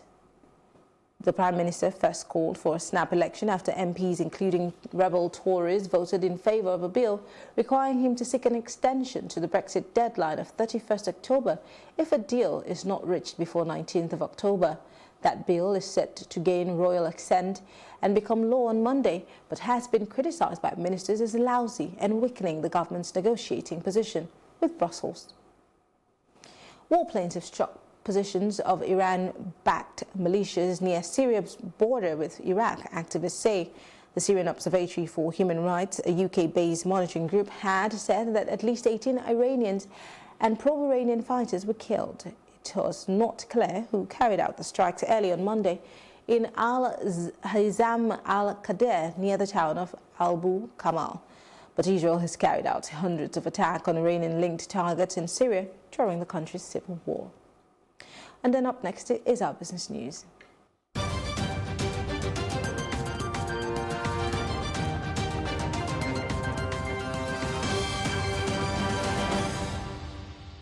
In the first half of 2019, the three tiers of government shared a sum of 3.842 trillion naira. This was contained in the Nigerian Extractive Industries Transparency Index initiative on Monday. According to the NATI quarterly review, the federal government received 1.599 trillion naira, while states received 1.335 trillion naira, and local governments received 792 billion naira from the Federal Accounts Allocation Committee. Furthermore, total FAC disbursements in the second quarter were 1.913 trillion naira, the lowest since fourth quarter of 2017, while total FAC disbursements in the first half of 2019 were 2.61% lower than the same period in 2018. It was also 37.79% higher than in the first half of 2017. Taking the lead was Delta State, which maintained the lead in the first half of 2019. Meanwhile, in the space of 7 years, the federal government has withdrawn a total sum of 6.48 trillion naira and credited 4.7 trillion naira into their account in 6 years. This is according to statistics obtained from the Ministry of Finance. Recall that the ECA was an initiative by the former President Olusegun Obasanjo in 2004 to save oil revenue in excess of the budgeted benchmark. The document, however, showed that the amount was used to settle various obligations of the federal government. The federal government withdrew the sum of $2.87 billion from the excess crude accounts in the 2018 fiscal year, which was significantly higher than the $250 million taken in the 2017 period, but about $2.62 billion. Furthermore, analysis from the Budget Office has shown that the sum of $1.76 billion was withdrawn in the fourth quarter of 2018 by the government for the Paris Club refund to state governments. Also, the sum of $496.3 million was approved by President Muhammadu Buhari and withdrawn for the purchase of Super Tucano aircraft, while $380.5 million was withdrawn for the first batch of procurement of critical equipment for the Nigerian Army, Navy and Defense Intelligence agencies. And that's all on businesses on this hour. Still ahead on Plus TV Africa is our roundup on entertainment and sports. We'll be back in a moment.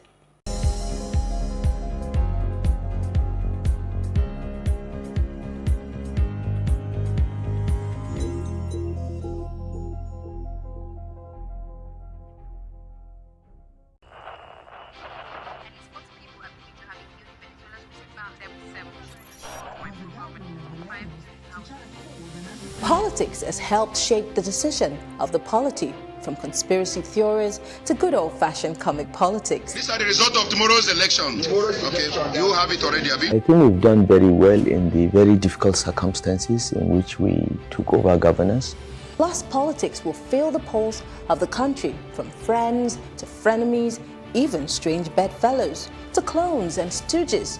We go beyond the rhetorics and the drama to analyze the story behind the story. Let anybody come and say! The perception in itself does more harm than actual corruption that you have. Plus Politics, not just another political show. It's about putting you, the citizens, in the know.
In entertainment, Desperate Housewife star Felicity Huffman has deeply expressed her regret for being involved in a federal crime, stating that she was only trying to be a good parent.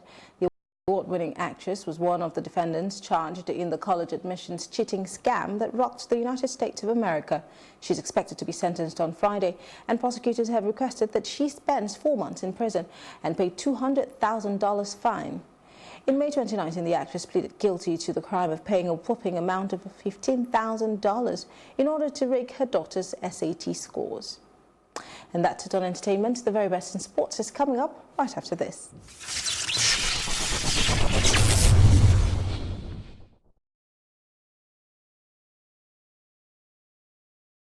And in sports, Olympic Eagles keeper Azubike Okechukwu says he is hopeful Nigeria will overcome their Sudanese counterparts when both sides clash in the return leg of the CAF Under-23 AFCON qualifiers at the Stephen Keshi Stadium in Asaba on Tuesday. The Nigeria Under-23 side, led by Imama Amapakabo, lost 1-0 to Sudan in the first leg of the encounter on Thursday. However, the Istanbul Başakşehir midfielder remains confident that his side will overturn the deficit in Asaba and advance to the Under-23 AFCON in Egypt later this year. The defending champions will need to score at least 2 unreplied goals against Sudan to progress to the 3rd Africa Under-23 Cup of Nations holding in Egypt from the 8th to the 22nd of November if they eliminate Sudan. And in Formula One, Ferrari Sebastian Vettel says he is not worried about his form after he wrecked his Italian Grand Prix with a spin and collision. Vettel hit Lance Stroll's racing point when rejoining after a spin out of 4th place on lap 6, his 9th error in the last 28 races. And Vettel was given 3 penalty points, putting him 3 away from a race ban. And Formula One rules dictate that drivers are given an automatic ban if they accrue 12 penalty points in any 12-month period. And Vettel has received all his race points deduction since last year's US Grand Prix, which was on the 19th to 21st of October 2018. That means another major driving error in the forthcoming Singapore, Russian, or Japanese Grand Prix could trigger an automatic suspension from a race for the German. And the race was won by his teammate Charles Leclerc, his 2nd in a row after his maiden victory in Belgium the previous week. And that's it on Sport Update on Plus TV Africa. I'm Udoka Njoku. Well, that's also a roundup of events at the South. For more news updates, please follow us at Plus TV Africa on Facebook, Twitter, and on Instagram. And do subscribe to our YouTube channel at Plus TV Africa. We'll be back later with more stories making the headlines. Do join us then, and do have a great day.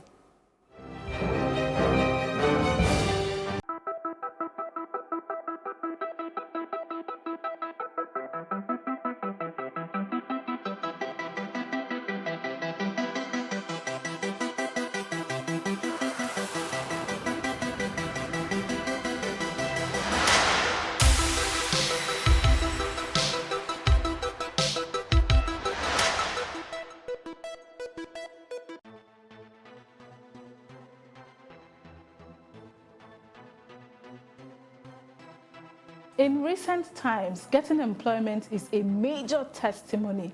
Getting a fantastic job, that's a cut with all the cream. So in what world does anyone ever leave that sort of job? Well, in this world. Not Your 9 to 5 show covers all the seemingly questions and intrigues. It's my life, my world. Join me, Amaka Okoye, on Not Your 9 to 5, showing on Monday 5:30 p.m. and Thursday 11:30 a.m. West African time.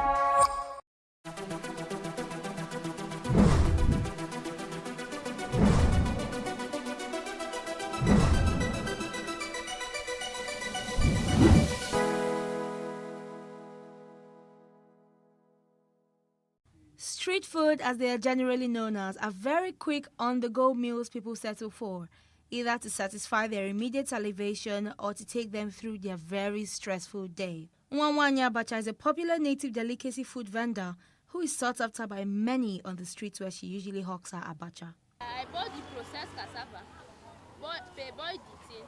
After boiling the thing, I will then cut my vegetable. After I brought some ingredients, which will make the abacha to be very tasty. After I brought it outside. As in, if I brought the abacha for 3,000, I will gain, due to how I sell, some at times I get 5,000 and a bowl. is my mother that was selling this thing. Due to the school, our school vacate, he told me to come and help her. That is, I started last week. Almost everybody like my abacha because in every street that I go, they usually ask me to come back. I certainly didn't go away without having a taste of her rich and healthy delicacy. I also caught up with Joy, who sells roasted plantain and yam with sauce by the roadside. She asked that we film her this way. I'm having fish here. I'm having pomo. I also have what they call otazi. It's a little bit bitter. You know, for those that don't want something that is very sweet. It doesn't require a high flame, because if the flame is too high, it will burn and it won't look very attractive. But when you are roasting with a mild fire, it makes it attractive and it's able to dawn inside. So most people come here because of the sauce, because they say that the sauce is very okay. Like this afternoon, sometimes they buy ordinary rice. They will just come, I should just put sauce for them. They say they like the sauce. So. On weekends, she sells about 80 sticks of plantain to her ever-craving customers. This local cuisine undoubtedly captivated my olfaction. I had to get a bite of it. I wanted to also find out if people were comfortable eating street food. I do eat street food. I like eating roasted plantain and yam or whatever. Yeah, because it's highly nutritious and it's not like junk foods. You know, when you eat like these street foods, they give you the real taste of what you're eating. Now, for instance, when you eat plantain, you have those nutritious nutrients that will enter into your body and give you that nutrients that you need in your body to make you grow and make you healthy. But first of all, when you go to places like all those eateries or whatever, they don't give you the actual sense of eating those kind of foods that you want. Because why? They're artificially genetically modified. One. Now, secondly, they don't give you those kind of nutrients that will help you defend your whatever immune system or whatever. So I prefer eating so many things that has to do with naturally foods, not modified foods, because of my health. I like eating street food because it's very cheaper. I can't go to Mama Cass to buy food because it's too cost. I can't spend 700 naira to buy food because of this. Right? I bought this on 200 naira. This is Anti-Mariam food. I like it very well. As in, I don't know what they used to cook all those food in big places. I'm sure of Yamarian food. Yes, of course, I do eat street food. It depends on what exactly I'm up to. Sometimes when I'm in a hurry going for a job to do, so maybe when I see like a roasted plantain on the roadside, I can just decide to branch and take that and buy, and with the banana with groundnut, because I love eating it. The roasted plantain and the banana and the groundnut, I love eating that. And sometimes too, I love eating dodokiri, where it depends on how empty my stomach is, that I will buy stuff that I see on the street. Whether people decide to eat street food or not, one thing is certain: food is essential for living. Irene Ubani for Plus TV Africa.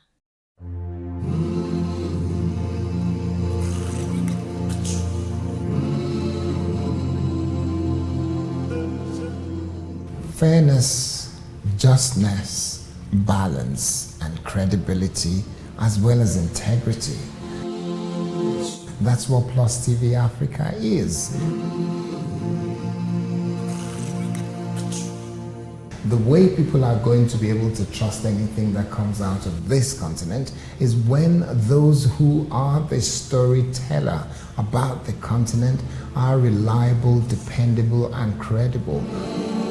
Tell the story with the emotion of Africans, with the passion of Africans, with the interest of Africans. The story changes from here right now on Plus TV Africa.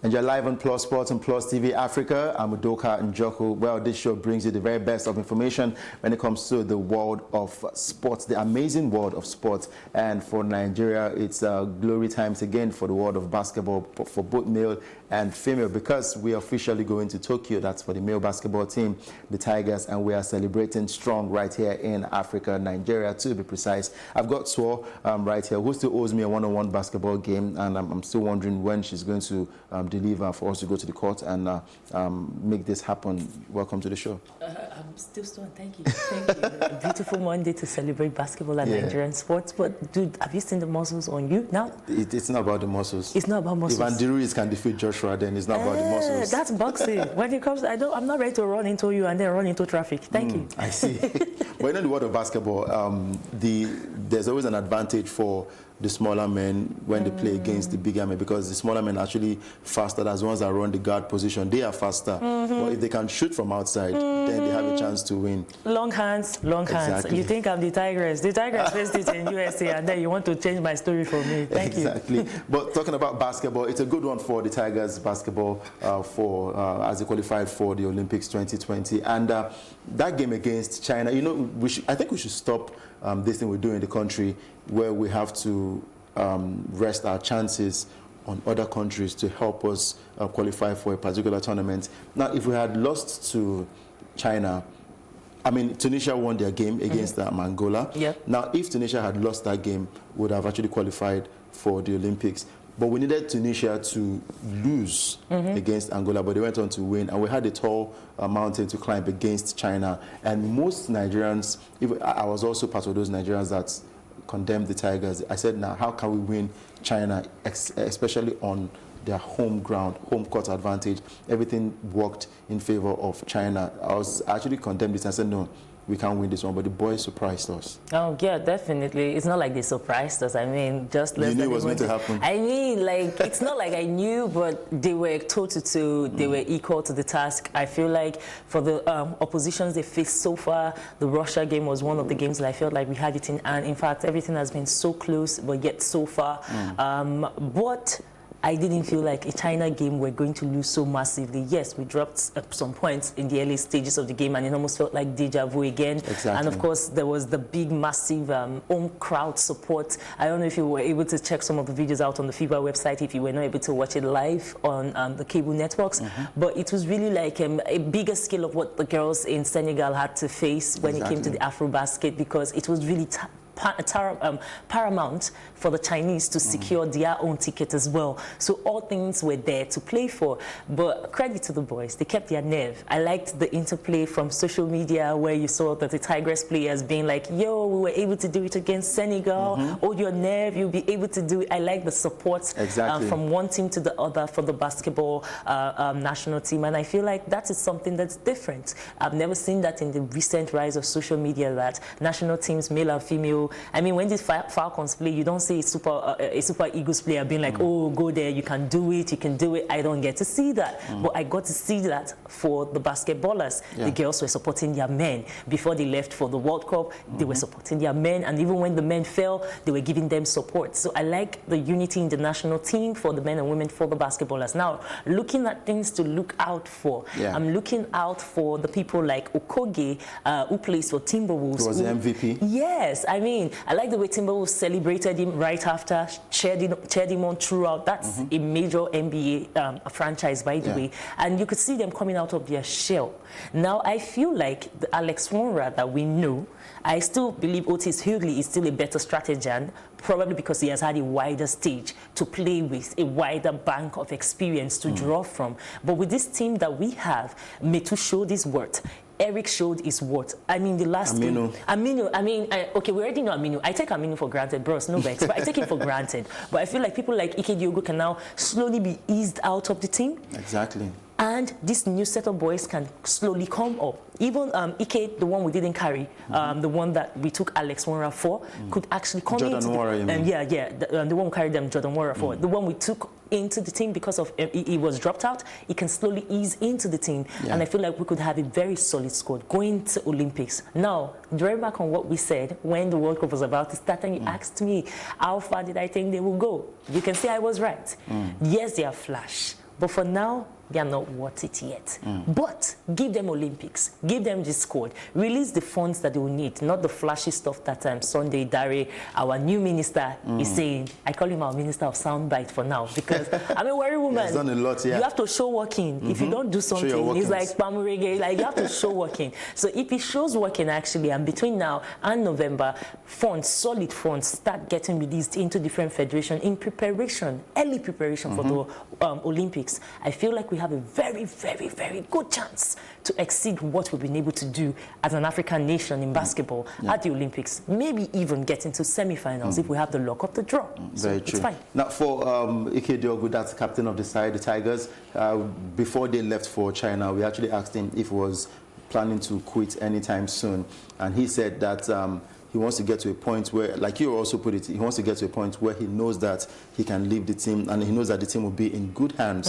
And from what we've seen so far in China, it looks like the team is actually preparing for, or I think they can do well and have to prepare for life after Ike Diogu, the captain of the side. Now, Josh Okogie emerged as the MVP in that game, scoring 16 points, 3 assists and 5 rebounds. And we saw other guys that putting up a good performance in that fight against China. Now, straight to Tokyo 2020, of course, the president of the MBBF, Engineer Musa Kida, also said that the Olympic ticket qualification, or when they grabbed the Olympic ticket, it was a testament to hard work of the board and the technical crew. And the coach as well, Alex Nwora, came out to congratulate the team and also thanked the federation for the support that they've put into the team so far. Now, talking about funding, we'll get to funding later on. But let's talk about the Eagles. They are presently in Ukraine, preparing for that game against their opponents. That's a friendly game that's going down tomorrow. And we have about 18 players that were part of the training early this morning. But yes, they're preparing for the game. But one thing I like about sports, probably football and basketball so far in the country and some other sports, it's the way we've been able to discover a couple of players who can feature for the team. Now we've found about 2 players to feature for the Super Eagles of Nigeria. I think it's growth, but do we have to, are these guys ready to feature for the Super Eagles? Why not they start off from probably the dream team, Olympic Eagles, then find a way to get into the Super Eagles? Because for me, I don't think it's just pick any player playing from any country or club side to feature in the Super Eagles team. Right now, I feel you're right in that sense of, in that line of thought, because now when you ask the average Nigerian, what is the pathway to the national team? There are different routes. They will say playing foreign football. Yeah, they'll tell you that, but the surest one is, oh boy, just go Yankee, go blow. You. Coach could come bring you. And that's like, it's not cool enough when you look at the kind of mentality it creates for the players who get to play home. I feel like there are enough competitions to go round. That's why when we were talking about this last week, I was talking about the opportunities for the home Eagles, for instance, home-based Eagles, to be able to shine not just in Chan or Can, depends on where what side of the country you're pronouncing that tournament from. You could have them also slip into the Olympic squad, and then you also have the ones that are not based in Nigeria featuring in the AFCON, and then featuring at the World Cup, and also find a blend, maybe 60-40 or 75-25% to balance it out. But so far, it seems like it's just one bam. I mean, I like the cute boy, what's his name, Maduka, that was brought in. But you see, that's like a disservice to guys that are being here on the grind, killing themselves. Players who play for MFM, players who play for Canopilas, players who play for what's its face? This one that gives me joy sometimes, Rivers United. I mean, you'd be like, so what's the point? It means that unless I find a way to use either hook or crook, nobody will see me, and then they don't even have a good advantage because why? They don't have cameras watching them, doing their viewings and all. Because then again, when you look at players like Maduka, how many videos do you see of him online? How many highlights? YouTube videos. How many YouTube videos do you see? It's almost the same thing as seeing a guy like Afelukai. I think Afelukai even has more highlights than Maduka. So what's the criteria? I feel like we need to set some new status when it comes to our football and make sure that there are roads. If you want to get to this particular team, if it's Green Eagles, that be Dream Eagles, that be Flying Eaglets, or Super Eagles, or the Chan Eagles, these are the pathways. So it has a structure. Right now, before, at least thank God now, it's not a thing anymore. Hopefully it's a thing of the past. Before, it's if you have money, you give to one certain footballer that has a watch company, he will buy Swiss watches, he will give to the national team coach, they will invite you, your agent will hustle, they will put you in the national team camp, and maybe if your agent also small, you enter the national team. That's how it's all like almost 250 players passed through the national team in the space of 18 months. But now it's not like that anymore. I feel like they should have structure. This is 2019. Vision 2020 is almost here. It's almost here. We've been talking about it forever. Oh my goodness. Moving on, by the time we get to Qatar, by the time Qatar Olympics comes in, that means people like Osimhen, they're in full bloom. Exactly. Younger boys like this fantastic guy that plays for Sunshine, one small boy, smallish, Yinka, I forget his surname. They're already in full bloom, or they have passed their prime, and they won't have the opportunity to serve Nigeria. So you know what? Each kind of national team for the football, since they have the most blooming fields for all our sports federation, let them have a routine. If this one, maybe for the foreign based, give them. If this is for the local, give them. And if this one is for the mixed crew, okay, fine. Let's know. And we know. Very true. Now, we keep talking about development of football, and we've seen this happen. And I think this is one of the few successes of these other countries, the likes of Germany, USA, Spain, and the rest. If you get to groom your football from the youngest of your teams, take, say for example, the Golden Eaglets. Instead of the Golden Eaglets, you build onto the Flying Eagles. I think after the Flying Eagles, they have the under 20, under 21. There's under 23, and then Dream Team Eagles. Then you have the Super Eagles Team A. That's Super Eagles Team B. We also have the Chan Eagles. I mean, let's groom these guys from the Golden Eaglets.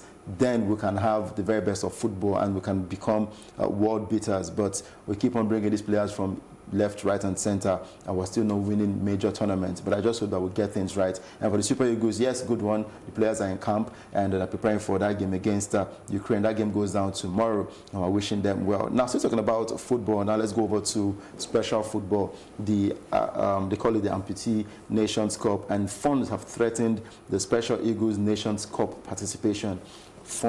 Funds.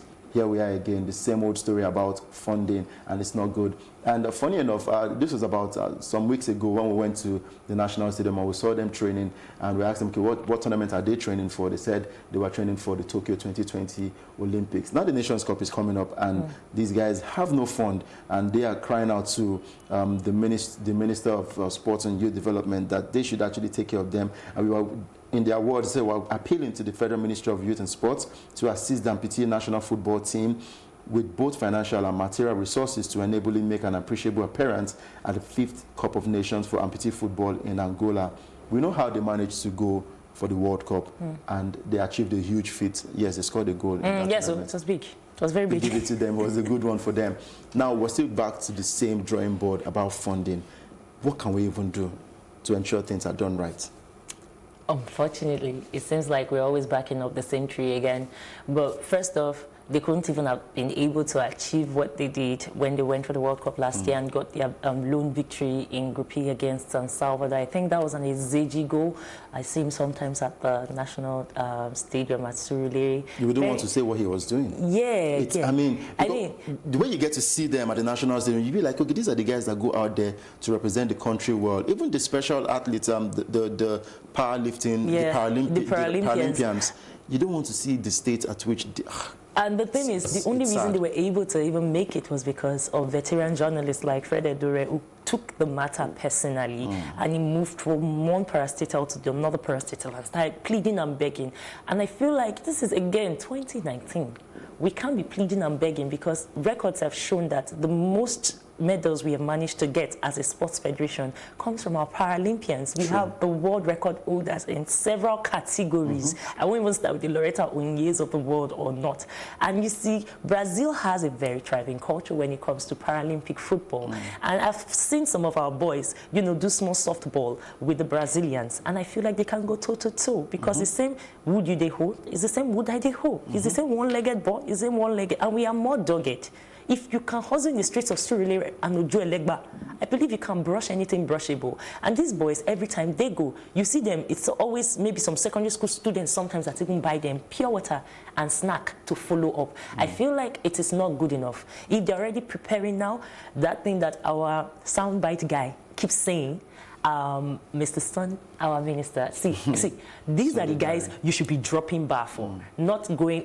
I like the fact that you're going from one federation to the other, one, activity to the other. But you know what? Don't forget the Paralympians. Don't forget these guys. Because the last time someone came for them was an advert agency. Use them.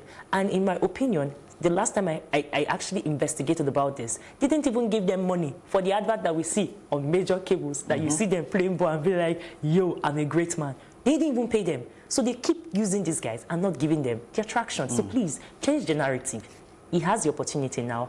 Even if it's 1 million, it will go a long way for these guys. These guys are so used to nothing that even small thing can be everything to them. So why not? Very true. And I remember one time I met a Paralympian and he said we should come talk to them, that they have a lot to say about what the ministry is doing to them, that they don't like it at all. They want to speak out, and we're very sure that someday we'll bring them on here to talk and let us know exactly what is going on in their camp. I remember one time a gym was renovated and given to them in their name. It is strictly for the Paralympians, and it was well celebrated, but days or weeks later it was under lock and key, and they said they won't be able to use that particular gym, that they have to pay a certain amount of money for them to use it. And I'm like, why do we keep doing this in the country? Now let's go over to Guinea, and well, I was shocked when I saw this. A former Leicester City manager, a former Nantes manager, a former AS Roma manager, a Premier League winner, Claudio Ranieri, is in the running to become a national team coach of an African side, Guinea. And I don't think I would want to. I don't think this is a case of grass to grace. Is this a case of grace to grass? Oh, not really. It's next level. Comparing Guinea, no, I'm saying Guinea. You're looking at the national team of Guinea compared to kind of clubs that he has managed: Chelsea, Leicester City, Nantes, Roma. Let's not forget that until the Chelsea and especially the Leicester City wonderland happened, he was a guy that was already dwindling. Because the fact that you coach Roma, it's not really big for me because it might be big in Italy, but you see, that's civil service work. That's old people's connect. No offense. In Italian football, a lot of their coaches just get it from connections on the streets, not really because they have the coaching cadre to carry it. But if he manages to get the job, good one for the visionary look for Guinea, because it would bring at least some world view and experience, a world of experience into African football. And I have always respected this kind of coaching because it takes the traditional style of football, which you can't start taking the modern day football if you really don't understand the rudiments of traditional football. And he still understands, one of those old set of coaches that understands what it takes to win in modern day football, as you can see with Leicester City. So if they can't get him, why not? We pay people more than that, and they are not even as qualified. So visionary on them. If they feel like they can afford him and maintain it, why not? Other countries can't afford that kind of thing. Even South Africa, they are dropping Stuart Baxter and bringing somebody that doesn't even understand football, all because of money. So if you can afford him, get him for a year. If you can get him, let him walk through your national team, not just your main national team. Have him be involved in your grassroots, in your fielders team, if there's a fielders team for Guinea. And I feel like, why not? I wish that someone in the Maghreb had actually done it, because if our Northern African brothers had done it, it would have improved. It would have made a world of difference for African football. So anybody that can get him, fine. Hopefully, maybe Mourinho might come to Nigeria so that we can continue the romance. Mourinho, Nigeria, the Super Eagles coach. Never say I wouldn't never. want to be in that position to see Mourinho take charge of the national team, because we'll win World Cup. Wow. We will see if Mourinho comes. We'll win World Cup. Let's leave that matter.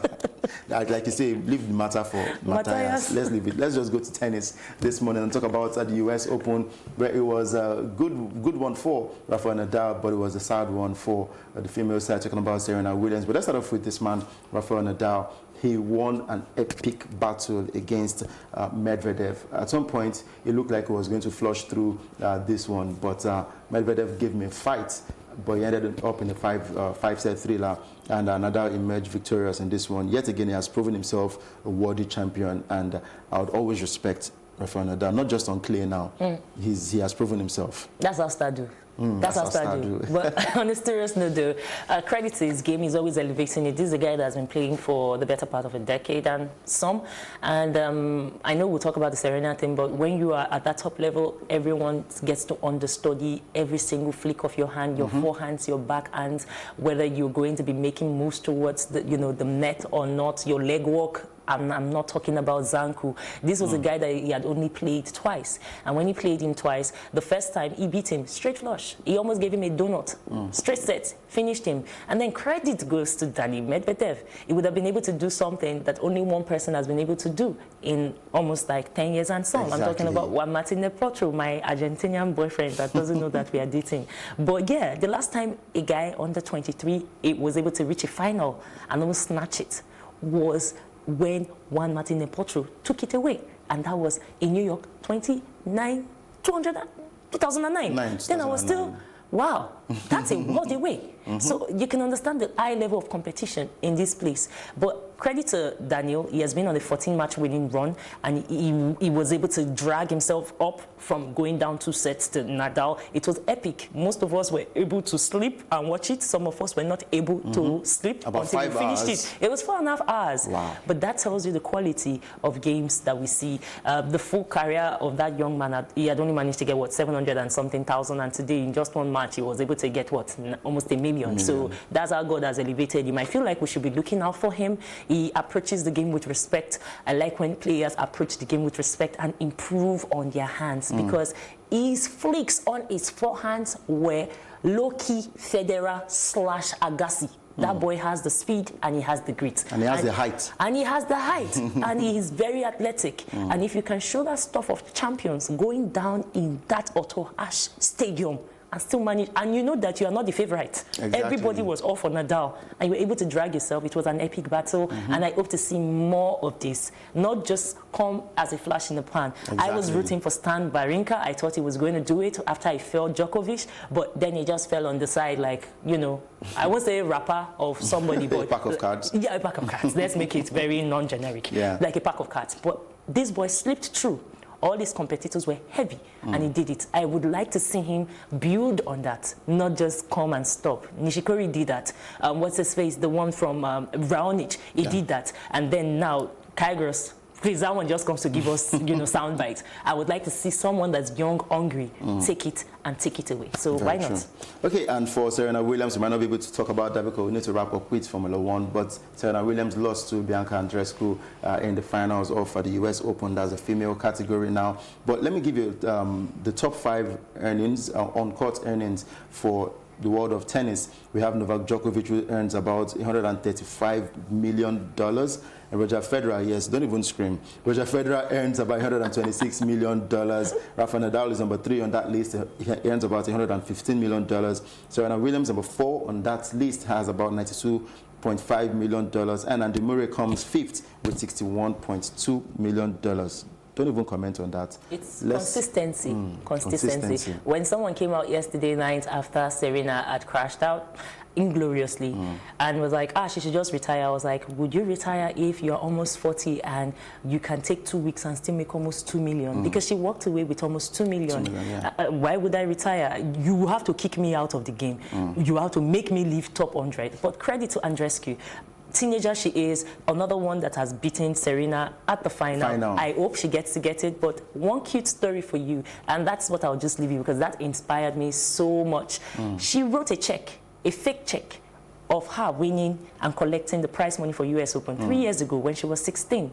And then she reversed it every single year, increasing the money according to how the US Open increased their money. Because this is the largest amount of prize money in the history of tennis and Grand Slam, about 57 million and some change on the side. And then she wrote this year's one. So somebody's pastor will be like, write it down on your check and move. As somebody that has tried that before and it has worked, and I see somebody do it again, I think I want to go and find my old checkbook. We'll have to try it. We'll just trying things out. But we have to go. We wanted to talk about Formula One, but probably we'll leave that for another time on the show because a whole lot of things happen in the world of Formula One. Yes, Charles Leclerc emerged winner in that one, and Sebastian Vettel happened to be Sebastian Vettel on the night again, and the Mercedes duo of Lewis Hamilton and his teammate Valtteri Bottas came second and third in that race, but it was a good one. Let's just say congratulations to Charles Leclerc. Probably next time we'll come on the show, we would have to talk more about what happened in the world of Formula One. And once again, thank you so for coming to the studio. Thank you for having me. Exactly. I am Udoka Njoko, and I hope you enjoyed the package for today's show. Do enjoy the rest of your day and keep it locked down to Plus TV Africa.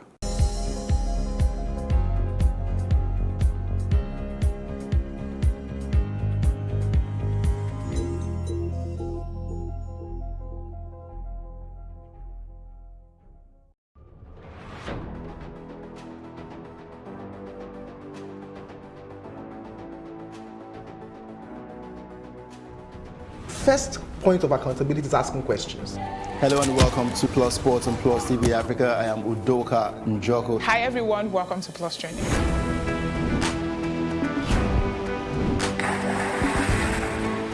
You cannot continue to recycle poverty while you're spending a lot of money on unproductive ventures. The government has to feel the impact.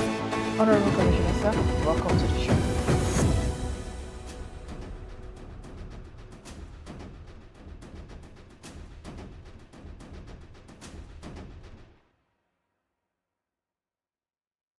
The art of animation has been charming us with captivating movie characters for nearly a century. Characters like Mickey Mouse, Superman, Batman, Cinderella, Simba, Captain Hook, Dimension, just a few.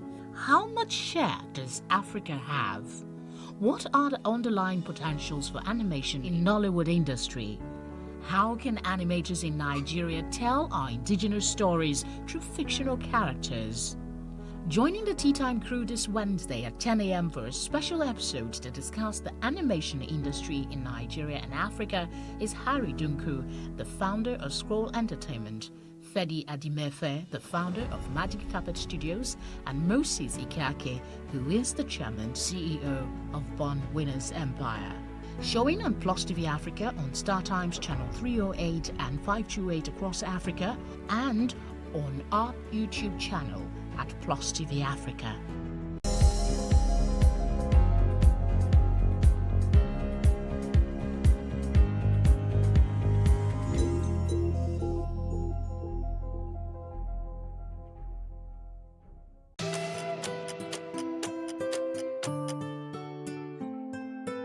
She is the queen of the oil and gas sector in sub-Saharan Africa. Funke Alakija is one of the richest women in the world. She was born in Ikorodu, Lagos in July 1951. She is one of 52 children of her late father who married 8 wives. At age 7, she traveled to the United Kingdom for her elementary education, returned to Nigeria to attend Muslim High School in Shagamu. She attended Pitman's Central College, London. Funke loves fashion and business, so she studied fashion design in the UK. Nigeria beckoned, and back she went to launch her fashion line called Supreme Stitches. On her return, she won Best Fashion Designer of the Year award. She is a lifelong trustee of the Fashion Designers Association of Nigeria. She married Modupe Alakija, a lawyer, and they have 4 sons and 2 grandchildren. She got an oil prospecting license in 1993 to drill OPL 216. She is the executive vice chairman of Famfa Oil. Funke is an author, a philanthropist, and owns Rose of Sharon Foundation, which empowers widows and orphans. She briefly displaced Oprah Winfrey as the richest black woman. She reportedly spent about £5 million on her son's destination wedding at the Belhaim Palace. And this is the mogul in 90 seconds.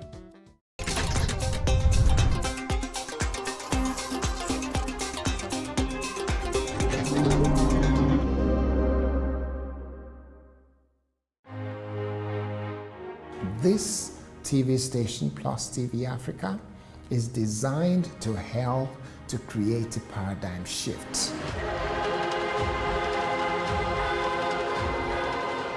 The more we tell our stories, the more we learn from whatever our past mistakes have been. We can be much more than we are. We should be doing a lot in refineries. And we we are definitely investing in our staff. We're training, we're developing, we're creating the kind of workforce that will be the envy of the international broadcast. The quality of the reportage, the quality of our presentation, the quality of our production will be obvious. We're saying that we want to reach Africans wherever they are and get the message across to them. That's what Plus TV Africa is all about.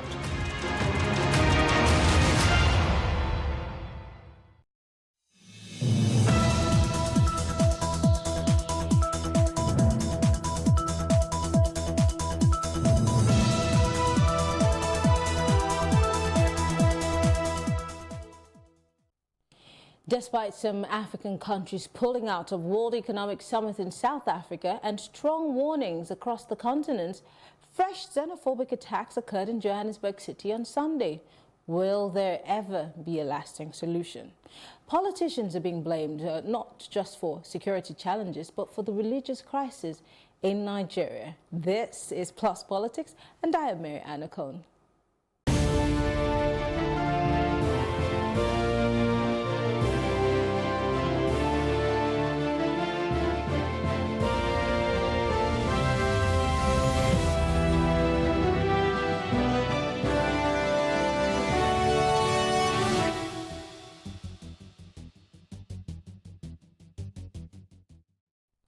At least 2 people have died and dozens arrested following fresh xenophobic attacks in South Africa's Johannesburg City on Sunday. The city's police chief, David Tembe, confirmed that 2 people have died from gunshot wounds and stabbing, adding that cars, buildings and businesses had been vandalized. Now, joining me in the studio to have this conversation, I'm being joined by Oladotun Hassan. He's a political analyst. He's also a lawyer. He's the chairman of the NBA Lekki Forum. It's good to have you join us. Pleasure. And I also have Malaki Ugumadu. He is a lawyer. He's of the Committee for Defense of Human Rights. It's good to have you join us. All right. So I'm going to start with you, of course, Malaki. This situation, we thought it must have died down, you know, with all of the darts coming at South Africa from left, right, center, because Nigeria is not the only country that is being caught in this whole xenophobic or Afrophobic attack.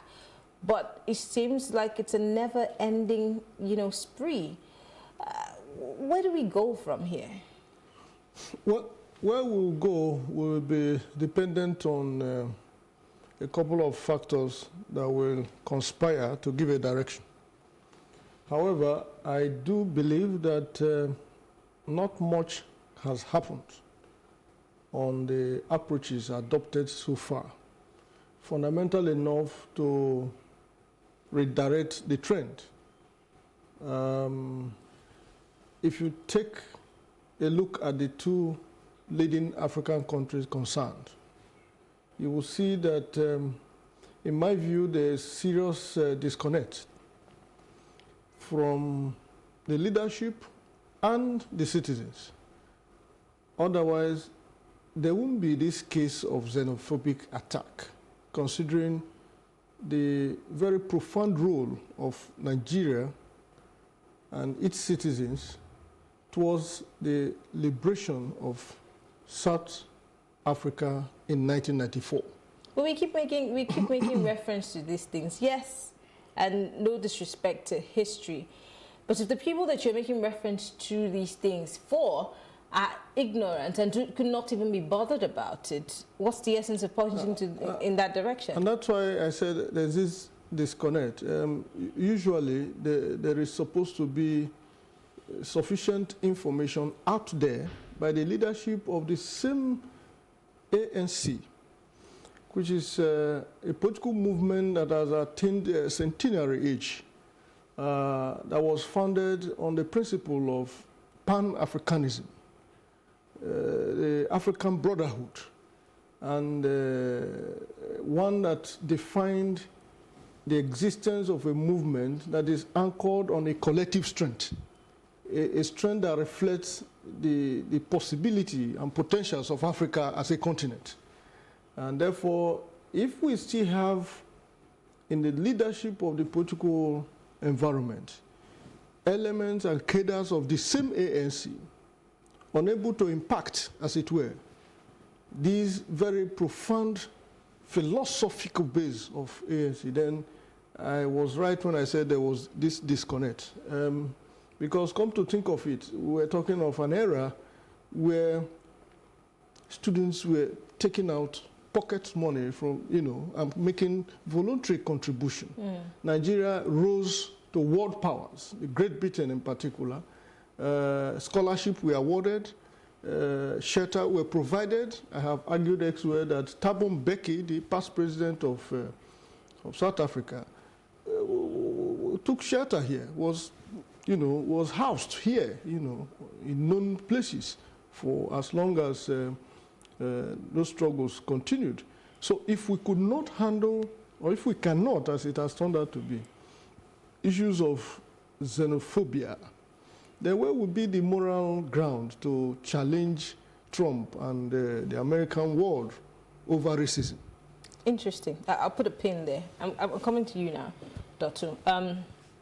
The South African government has, or some South African leaders have cautioned against making inflammatory statements in the wake of these xenophobic attacks. The International Relations Minister, Naledi Pandor, met with heads of diplomatic missions in South Africa on Monday to allay their fears of further escalation of xenophobia. But it is still happening as we speak. A friend of mine in South Africa, who's South African, took a screen grab of the SABC News showing me the spate of attacks in South Africa. But back here in Nigeria, the government is saying, oh, nothing really happened, it's not as bad as you make it seem. Are we doing the right thing? And I'm not in any way saying that we should, put fuel into the fire, but can we not tell the truth so that we can help deal with these issues outside the shores of the country? Well, it's quite unfortunate to always see how the situation of this magnitude is being downplayed in a manner of economizing the truth, and there is no way we can be too lackadaisical about an issue of international importance, because this issue of xenophobic attack is not just of Nigeria. It's not just all about the Africans alone. It's now taking another dimension that all foreigners should leave their country. So this kind of statement it's high time the international community, via the AU, the UN, needs to take some deliberate and emergency approach in dealing with this situation, because this situation we might think is arising from xenophobic attack. It could lead to international war. It could lead to other crises, because we're already taking daily developmental approach. And if our government, on our home part, we have not done anything meaningful to bring on the table that, this approach beyond evacuation, beyond non-attendance of the World Economic Forum, those are just a flash in the pan. It has no base in relation to our role and status as one of the biggest African nations. So where we ought to stand as a date is, one, there must be a deliberate intergovernmental diplomacy relation in dealing with the issue, and annexing with all other affected nations. Now taking it more, because no nation can step their army on South African soil to defend their citizens, and there is no time you can be, be segmenting, trying to filter who is a Nigerian, who is a Ghanaian, who is a Tunisian. Everybody is being taken on.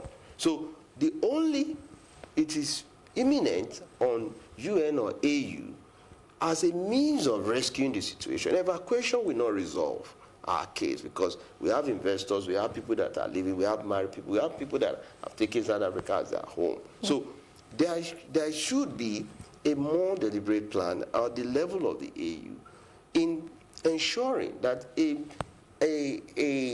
handful of peacekeeping force is sent down there to protect, because it seems the South African law enforcement agents from the police are not doing the needful enough to quell and arrest the situation. Moreover, it's been interpreted as they are same of the same. They are more or less enabling or enablers of these atrocities. So there's a need for a proper re-engineering of our focus. As a nation, we need to really put up some other measures. Economically, there is a way we can put South Africa on their toes. Oh, let us begin to look at it. Oh, how are we going to stop this? How much is South Africa making in a day? Okay. And they are repatriating all their money from Nigeria, not that they are having a recurrent review of reinvestment of their money there. So Nigerians can come, at least our president always come up with executive bill. This is a time that the executive bill is most important to salvage a situation. So let an executive bill that will stampede the situation and arrest the situation whereby the government will not see it as, let us allow our citizens to raise the flame. They will now be calling the fire extinguisher to come in. So back to you, Malaki. Several governments of different countries, I think Tanzania has, and Gambia, I think, if I'm not correct, if I'm not wrong, I beg your pardon, have grounded flights going to South Africa and coming from South Africa. There have been friendlies that have been cancelled by many countries.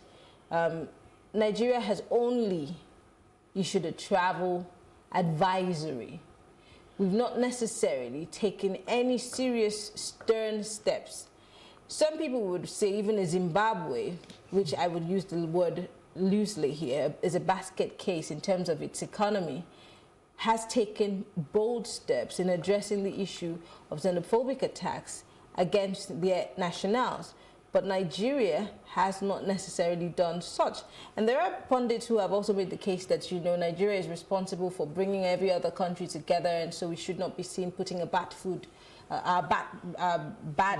forward. Yes. So do you agree that the diplomatic way that we're going about it is the way that would get the kind of results that we want from the South African government? That's a bit dodgy and sensitive at the same time, in the sense that it's a precarious situation, one that doesn't lend itself easily to a straitjacket solution path.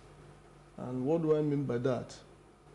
If you continued on the path of diplomacy and fail to act precisely at the point when you needed to act, the tendency is that you compromise more lives, which is what is being hacked down now. Future are being destroyed, the prospects are terminated, opportunities are wasted, and so on and so forth. So where do you strike the balance? This whole business of diplomacy is a very dodgy one. I have always known, and I've argued elsewhere, that in the world of diplomacy, there is no yes. There is perhaps. There is no no. There is maybe. So if you're going to be faced with a life and death situation, one in which the nationals of your country are hacked down, you know, avoidably, in circumstances that would have otherwise been handled differently, you would see that there must be a limit to diplomacy. Otherwise, you energize those running roughshod on your nationals. And I imagine that that is the core of your question, namely, to what extent can we continue to diplomatically handle this matter without dealing with it frontally? And at the expense of more of our people dying. Correct. So the big question really is that, yes, that last point you made is very, very crucial. It is that, look, Nigeria in the African continent cannot easily throw its weight. Otherwise, it will also be prepared to harvest the repercussions of that. However, if you continued with diplomacy and refuse to show the consequences that must come as a result of your diplomatic moves, then you're likely going to face the same challenge anyway. And I give you an example. This whole thing didn't start last week. we've had xenophobic activities and attacks from 2008. Mark you, South Africa gained independence, so to speak, or liberated themselves from apartheid rule in 1994. By 1995, there were flashes of this intolerance. Again, I keep reminding people that generations after generations of South Africans are people conceived in the womb of violence, so to speak. And even their songs are war songs. Their dance steps are war, and they wear war gears to show that they are not just militant. They are listening to their parliamentary debates, from Malema to all of them. It is this very combative. Again, it's a very interesting. It's a very interesting flaw. I do enjoy it, it's but like, not as much as I do. Parliament. Not as much as I do the British Parliament, as we just watched, a few moments ago. Yes. But the point is this: it is that Nigeria must find a way of clearly establishing the fact that there are consequences of continuing disobeying our very modest demands. What are those demands? Put an end to the killings, instant killings of Nigeria. We must put an end to that. If it requires that we reach out to AU, as he has talked about, to even ECOWAS here. Of course, I was with Dr. Agnes, the special rapporteur of the United Nations on human rights, just 2 weeks ago. And we had cause to raise human rights issues across